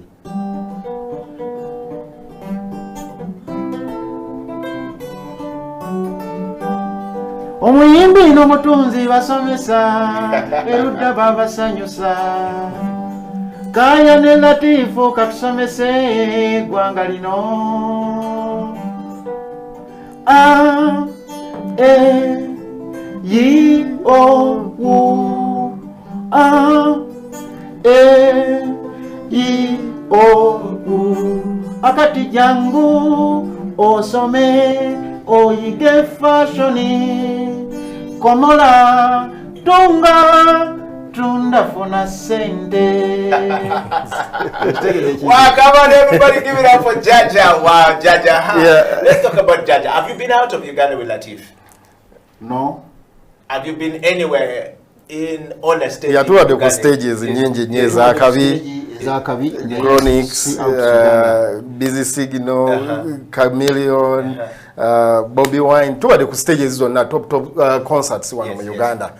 Now, in a show, as we speak right now, we are being advertised already for Uganda independence in the UK. The North Ugandan community in the UK is organizing a get-together event for the people of Uganda, corona. So they have an independence event which is going to have a fashion show. But myself and Jaja Kaya will be there representing as well. Most of all, together because we are trying to bring up the kids in the UK. They are too much into computer and everything. They have not tested the real thing. So we want to take the real thing to them. Wow. Yeah. This is going to be Jaja's first travel with you to the UK world stage. Yeah. Jaja, How are you feeling right now? I feel nice. Can you share, what are you looking for when you get to, you know, the UK and when you jump on the plane and you go there with the music, with the guitar? What are you looking forward to? Ndowooza Katonda ajja kubanga ayise mu Latifu okuntuusa ku ddaala lye nalina mu kirooto kyange. Lye nali nsuubira. Kati okutuuka eyo, when you reach there, what do you want to see? Okusookera ddala njagala kulaba ku bannayuganda abaliyo. Ekyokubiri kulaba abazungu baatuleka batya okubeera mu mbeera erowoozesa omuddugavu yenna nti ye tasobola era obuyimba bwange njagala bugende nnyo sayidi awo nga bulaga nti omuddugavu naye asobola ate ye muntu omutuufu ali original. So to add on that, the event being organized by the North Ugandan community in the UK, together with UGFX, that is the Uganda Fashion Expo. We know, myself getting an internship, to do my internship in Paris, and arts residence in Paris, Chambi Kulobongo, you know, I realized that everybody needs something like this. People have to get out of Uganda, look at the international platforms, tap into international markets. That way, to borrowing ideas and let's do things. When you come to my school, my design, I copied it from Norway. You know, it was a theater. So only when you come to school to, you know, witness that, and with time when it's done, because the school is still under construction. But I mean, we need to borrow these ideas. We need to copy good things and bring them back home. When we are so much here, we do not know what people are doing outside there. So UGFX is right there. I did my photo shoot in Hollywood, because I know there are also models here who don't even ever they start modeling until they retire. They have not tested an international stage runway. You get the point. So those are the reasons why UGFX is in place. On that event, we are planning also to have people who want to go look out for, you know, technological machinery, because fashion is into technology right now. The way machines make clothes, we need that back home, because the industry is now growing. We must now start eyeing towards that direction. Machines, materials, and things like that. Yes. Latif, just before we go for a break, together with Jaja, and I want everybody out there to share your comment, kisses and disses. We want to hear from you. What do you think about Jaja and Latif joining together, music, fashion coming together to basically bring you an experience on stage? Nobody wants to wear clothes that they don't feel good in, or owned, and nobody wants to wear clothes that don't look good on them. Neither do you want to get yourself in a certain shape that when you wear clothes you don't look good in. You are completely, you become very uncomfortable, and you are not. You're not confident in yourself. And the tailor makes this possible for you. But the musician brings the love, it brings the spirit out of you, and you feel good about it. And Jaja is telling us his story. He's going to jump on a plane for the first time going to the UK. How do you expect? I just wanted to add on something like simple, small on that, because why the music comes in, because you know the music sells so rapid. That's why you see in America the musicians eventually get into clothing, because they already put their names out there, therefore the brands will sell easily. So this is why we are coming into in conjunction with the musicians. That's why I address Bobby Wine. His platforms are wide. Chameleon, his platforms are wide. The Kenzos. When you dress an artist, a big artist like that, Rema, you know, you share the same platform. Whoever sees the outfit, and if they are interested in the outfit, they will be, who made Chameleon's overall? Who made Rema's dress? There's a very great designer here, my former student, Diana. She made the dress for Rema, you remember? Those are my former students. We have Ipigogo, former Miss Uganda, Monica Kasiate. She's so proud. She's a former student of Latif Academy. These are all designers who are making great designs. Yes. And so for everyone who's watching the show, we want to, want you to share this far and wide. And I'm particularly very thrilled that this is the journey of a Ugandan fashion on a global stage. Latif has been doing it. We're going to take a break, and when we come back, Latif, Jaja, Kaya, and myself are going to be talking about how it feels like when you're on that global stage. When we're talking about global stage, we're not talking about Waise stage. We're talking about not just Kigali stage. We're talking about jumping thousands of miles in London, in Paris, in the UK, in the US, where you see a Ugandan on that stage, running, doing the runway. Stella Tala has been doing it, you know, and of course Santa Nzo has been doing it, Latif is doing it, you know, Senson is doing it, but these guys are unsung heroes. We don't know them. People are not looking up to them, but these are guys who are taking our fashion to the rest of the world. Can we define our fashion and take it to the world, Latif? We'll be right back after the break. If you create a space which enables people to think and thrive, that's a bonus. Before I started working officially, I used to do a lot of freelance work. And as a young freelancer, my laptop was on my back. And I didn't have an internet connection. I didn't have an office desk.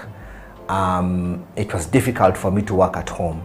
So what I did is I would go and sit in a restaurant, buy some tea or breakfast, and ask for a Wi-Fi password.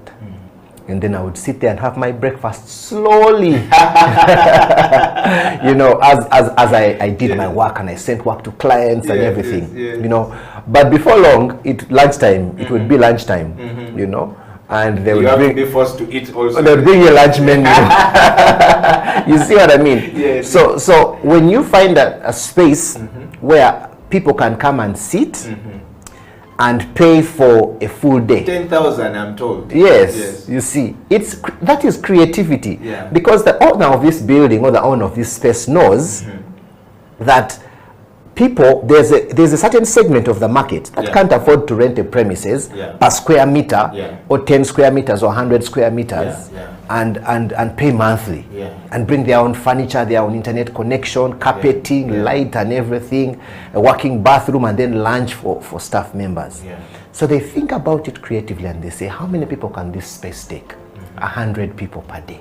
Okay, good. If each of those people pays 10,000 per day, and they come and have access to the internet and a nice chair and a desk and a good environment where they can concentrate and deliver. That is brilliant. That is creativity in the workplace.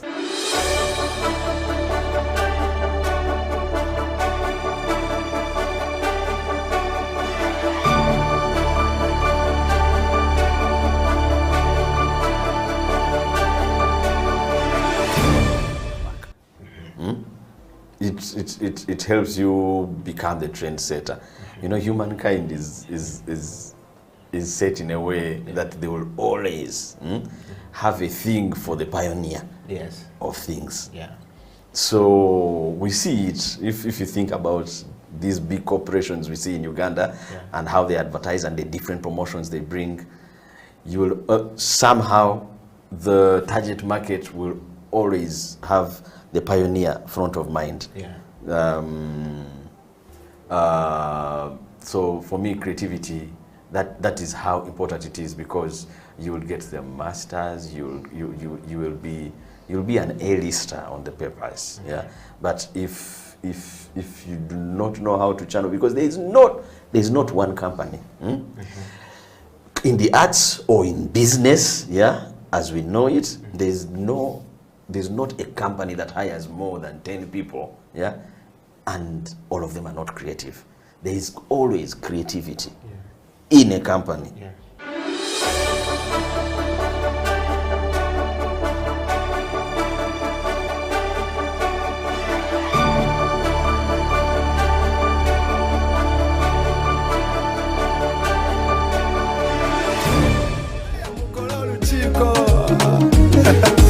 Mwani yabagamba okwambala engoye z'emivumba tujja kwambala bitengi byokka dizayina Latifu Uganda omurasita owakabye yatonga mu nnyonyi wamakwesa lulembaga. Welcome back to the program. This is the Creative Industry Talk. My name is Eddie Okela. In the studio is Latif Madoi Kasumba, who is a fashion designer and of course, you know, a man who is turning around life of giving out skills to people, life of skilling people into another level altogether. And of course, Jaja Kaya was a musician. Jaja, take it away. You know, we are Ugandans, but we never understand some of the beautiful things Uganda have. I want Jaja to just give us the sound of "Oh Uganda, may God uphold." Let's go for it. Yes, everybody, check it out.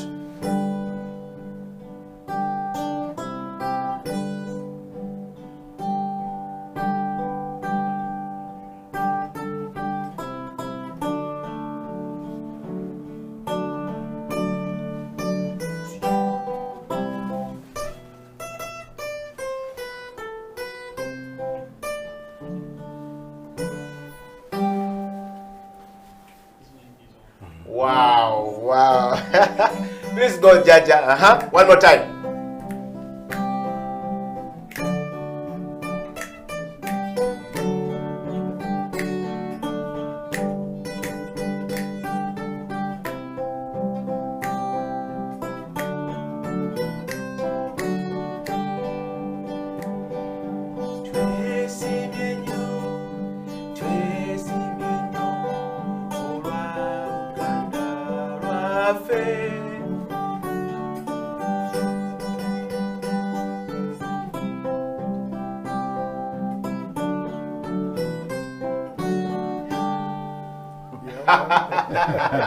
East Africa. Yes, that's the East African sound. Let's check it out.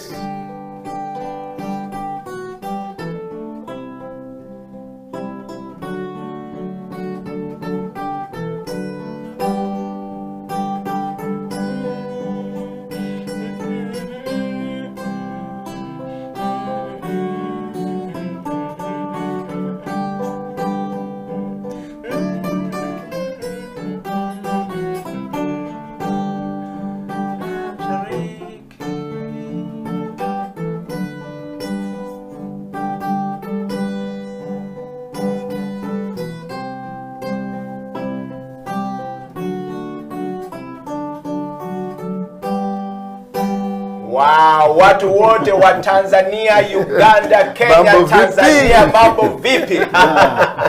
Tankbovu, yes. Busy Beach. I'm coming actually Salam. talking about East Africa, Tanzania. We have a student from Latif Academy. Yeah. He is the only person who qualified to, present at Swahili Fashion Week. Wow. In Dar es Salaam. So we shall be going to give him support as well. Wow. Kamau Al Issa, we are very proud of you. Wow. Yes. Jaja, let's talk about that sound. Yeah. When you're playing this thing, what do you feel like from a musician point of view? When you're playing this sound, when you're playing Uganda national anthem, when you're playing the Buganda national anthem, the Buganda anthem, you're playing the East African anthem, how do you feel like as a musician? That is, I feel my country, I feel my blood, motherland. That is the only way how I can identify my country to people musically. Wow. I want to chogereko mu Luganda abantu bategere bulungi. Bwembanga nkuba obuyimba obwo. Yeah. Mpulira nga yengeri gye nnyinza okukozesa engalo zange. Nendaga nga soogedde kigambo kyonna ne mpulira nga ensi yange nsobodde ojjanjula eri abantu bonna ne bagitegeera bulungi okugirayo ddala ekifaananyi ekiraga nti music osobola okuyisaamu obubaka bwonna omuntu n'ategeera newankubadde nga toyogedde. Music is message. Music is message. Well, thank you so much, Jaja. Latif, let's go back to the one thing about going on the world stage. Yes. I know we talked about this, but I want to talk about the Ugandan fashion and world stage. Every time you go on those trips and you're on the runway and in the world stage, and you're doing these things, what do you say about Uganda and what do you tell people about our fashion? And do they really buy our fashion? Do they wear our fashion? I've seen some people wearing Uganda flag shirt, making Uganda flag looking nice. What do people say about us when you go on these things? Actually, they embrace it so well.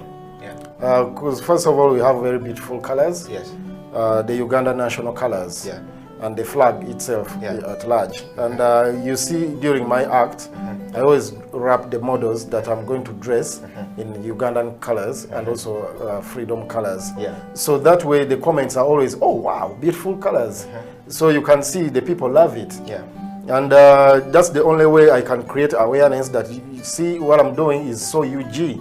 So if you want to see this and more, simply come to Uganda. So we are also adding a stone, to the tourist industry. And that's why we also set up the Reggae Embassy, because this is where we display all the Ugandan culture and the Rastafarians' lifestyle. The clothing, the music, and also to see so much more, yes. Yeah. Well, I want to just read a few comments coming from people up there. Frank Tugume says, thank you very much. welcome to the Creative Industry Show, where creativity is explored to the greatest heights. Thank you very much, Frank. And of course, Serugo Matthias says, greeting to Sir Latif, Salif Kasumba Madoi, and of course, Jakana and Jokolera. Thank you very much for seeing you guys on the show.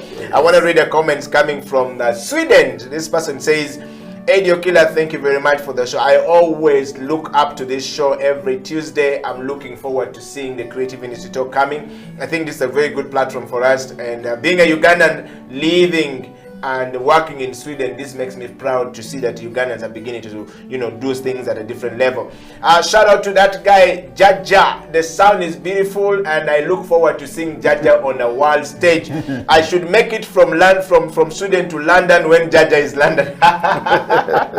So Jaja, abantu from Scandinavia, about Sweden, because we have our people right there. Yes. Amsterdam, definitely, Denmark. Mwena muveyo ngawe UK wejango tuwagira in the show. When we have shows in Sweden and everywhere, they always come and support us. So guys, simply get your tickets right now. Independence 9th, North London. Yes. And then so Jaja, I want to just talk to you, Latif. The sound of Jaja, when you go on the stage with this sound. I'm now looking at the future. You said we're going to the global stage with Kitenge, and you want to put Kitenge on the platform for people to actually feel beauty. Happy about it. We've seen the West Africa and the North Africa, where Kitenge, and we're very proud about it. Ghana is leading that process of putting it so beautifully. The Ankara, yes, Ankara from Ghana. The Sheki from Ethiopia. From Ethiopia, they've got the Senegalese who feel very proud about their son. Now, Uganda. I've actually, I already did an identity for Ugandan fashion. Yes. And that's what I even talked about it in the other part 1. And that is La Kikoi Election. La Kikoi Election is Latif Kikoi fashion collection. That you always find at least a piece of Kikoi, to create identity that this is a Ugandan made outfit. Because Kikoi is our identity as Ugandans. So we must also embrace Kikoi. But putting together Kikoi and Kitenji, it's all African. But because Kitenji has been like global, even when you go to the States, everybody's like, Latif, when are you coming? I need a Kitenji shirt. I need a Kitenji skirt, things like that. So Kitenji is already out there, which is already Africans. We must embrace it. But, to give it an identity that this is Ugandan, we must, embrace Ekikoi. Wow. So how is it going to be unique that when I see it from a distance, I know that that's Uganda? I mean, because when I see it from afar, I see Senegal. I see it from far, I see Dakar. I see it from far, I see... You get to know that this is Ethiopia. This is South Africa. South Africa. They've done it so well. But you're coming up with one and saying you're taking us up there. How is it going to look like when I see it? One thing, it's going to be unique. The moment you say a very unique outfit, just know that's from Uganda.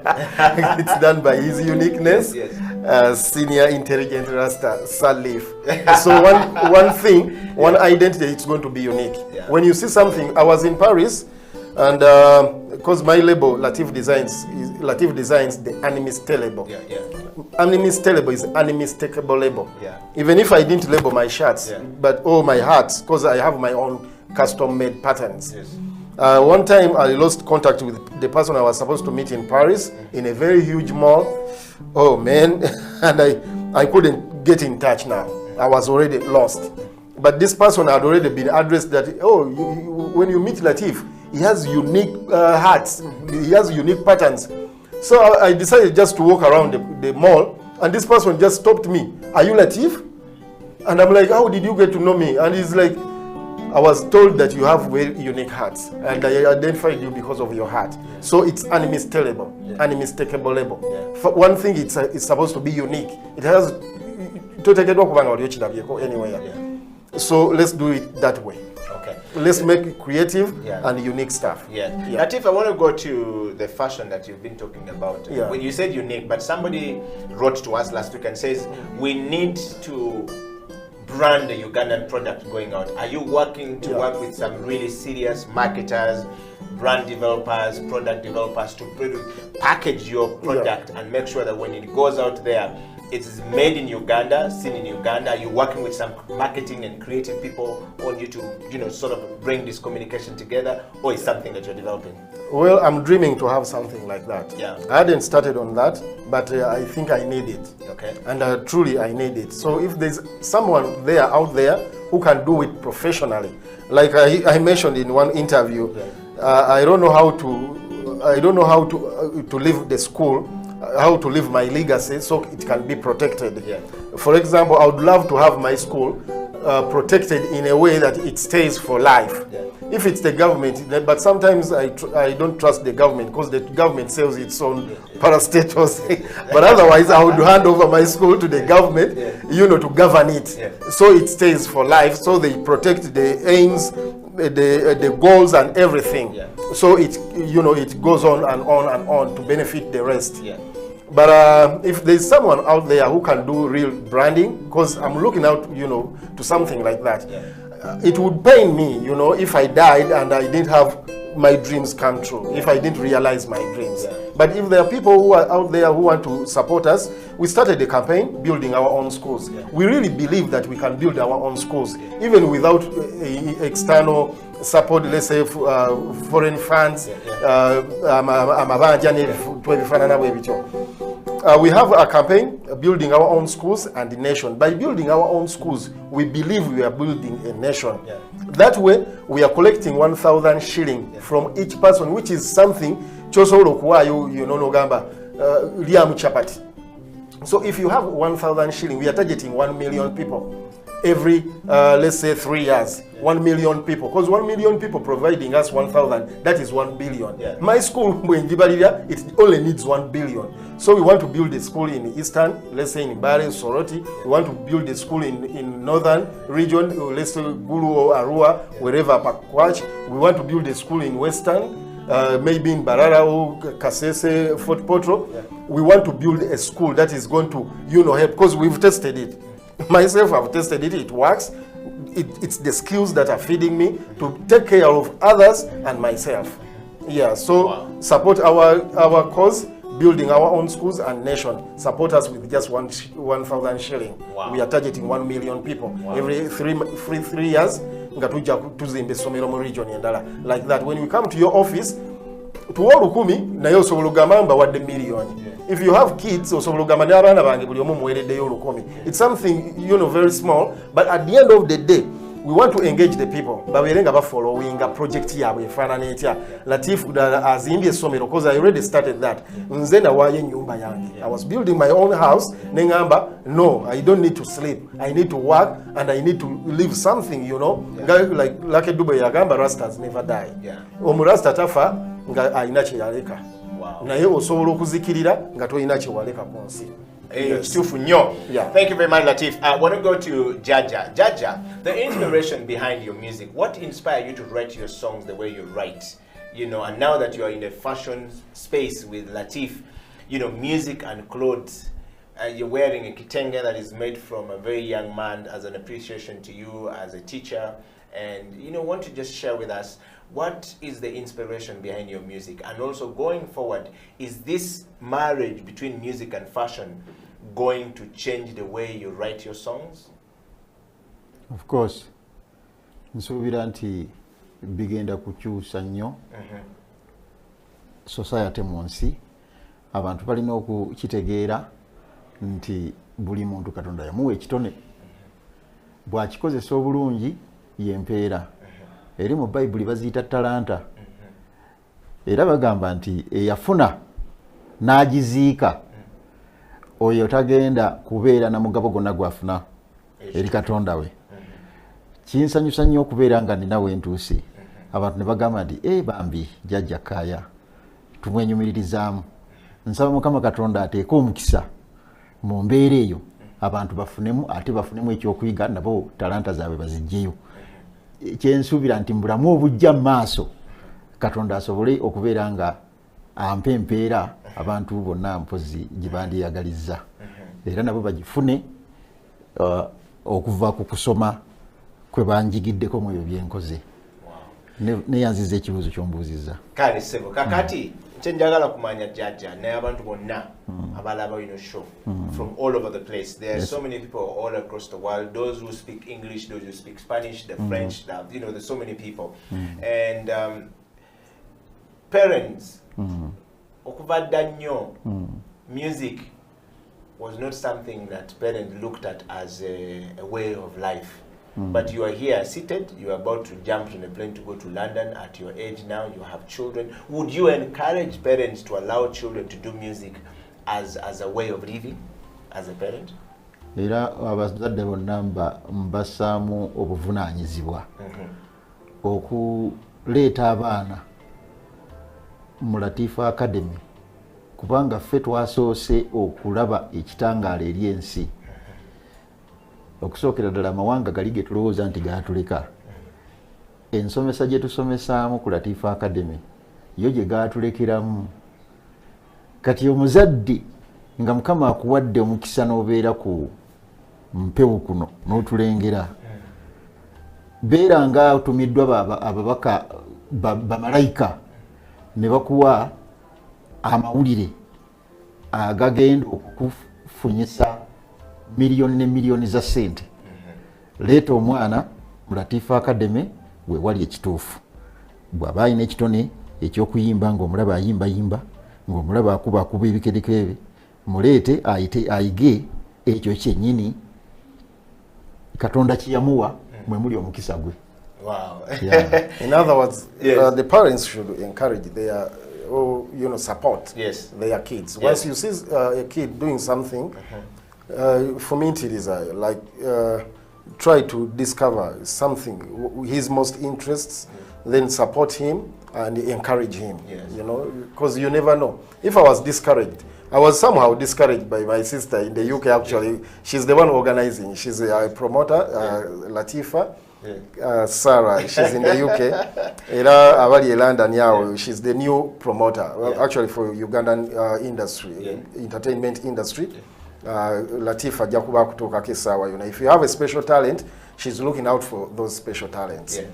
She used to, blame me, stitching with the hand needle, and she's like, like stitching with the hand needle, But sagwa musubi, I stayed focused to what I was doing, ne miracle, until kati we atandi ko support. She's the greatest supporter of my career. Wow. Wherever I go, she gives me funds. I don't lack certain things that help me, in communicate.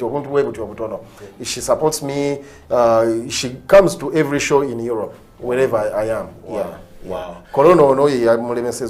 States. Otherwise, she was supposed to come on my tour as well. Wow. Yeah. Wow.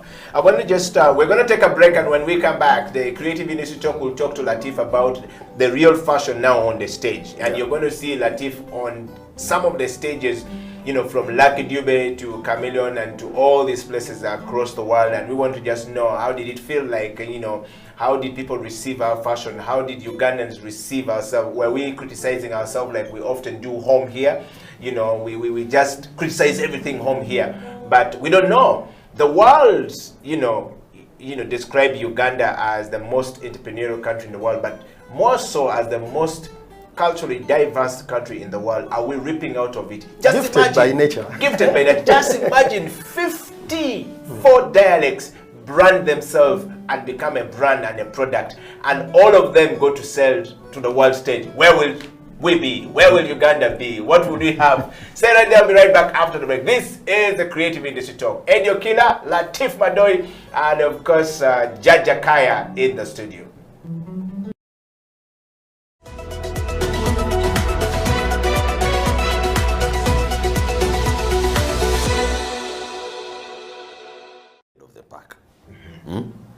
It helps you become the trendsetter. Humankind is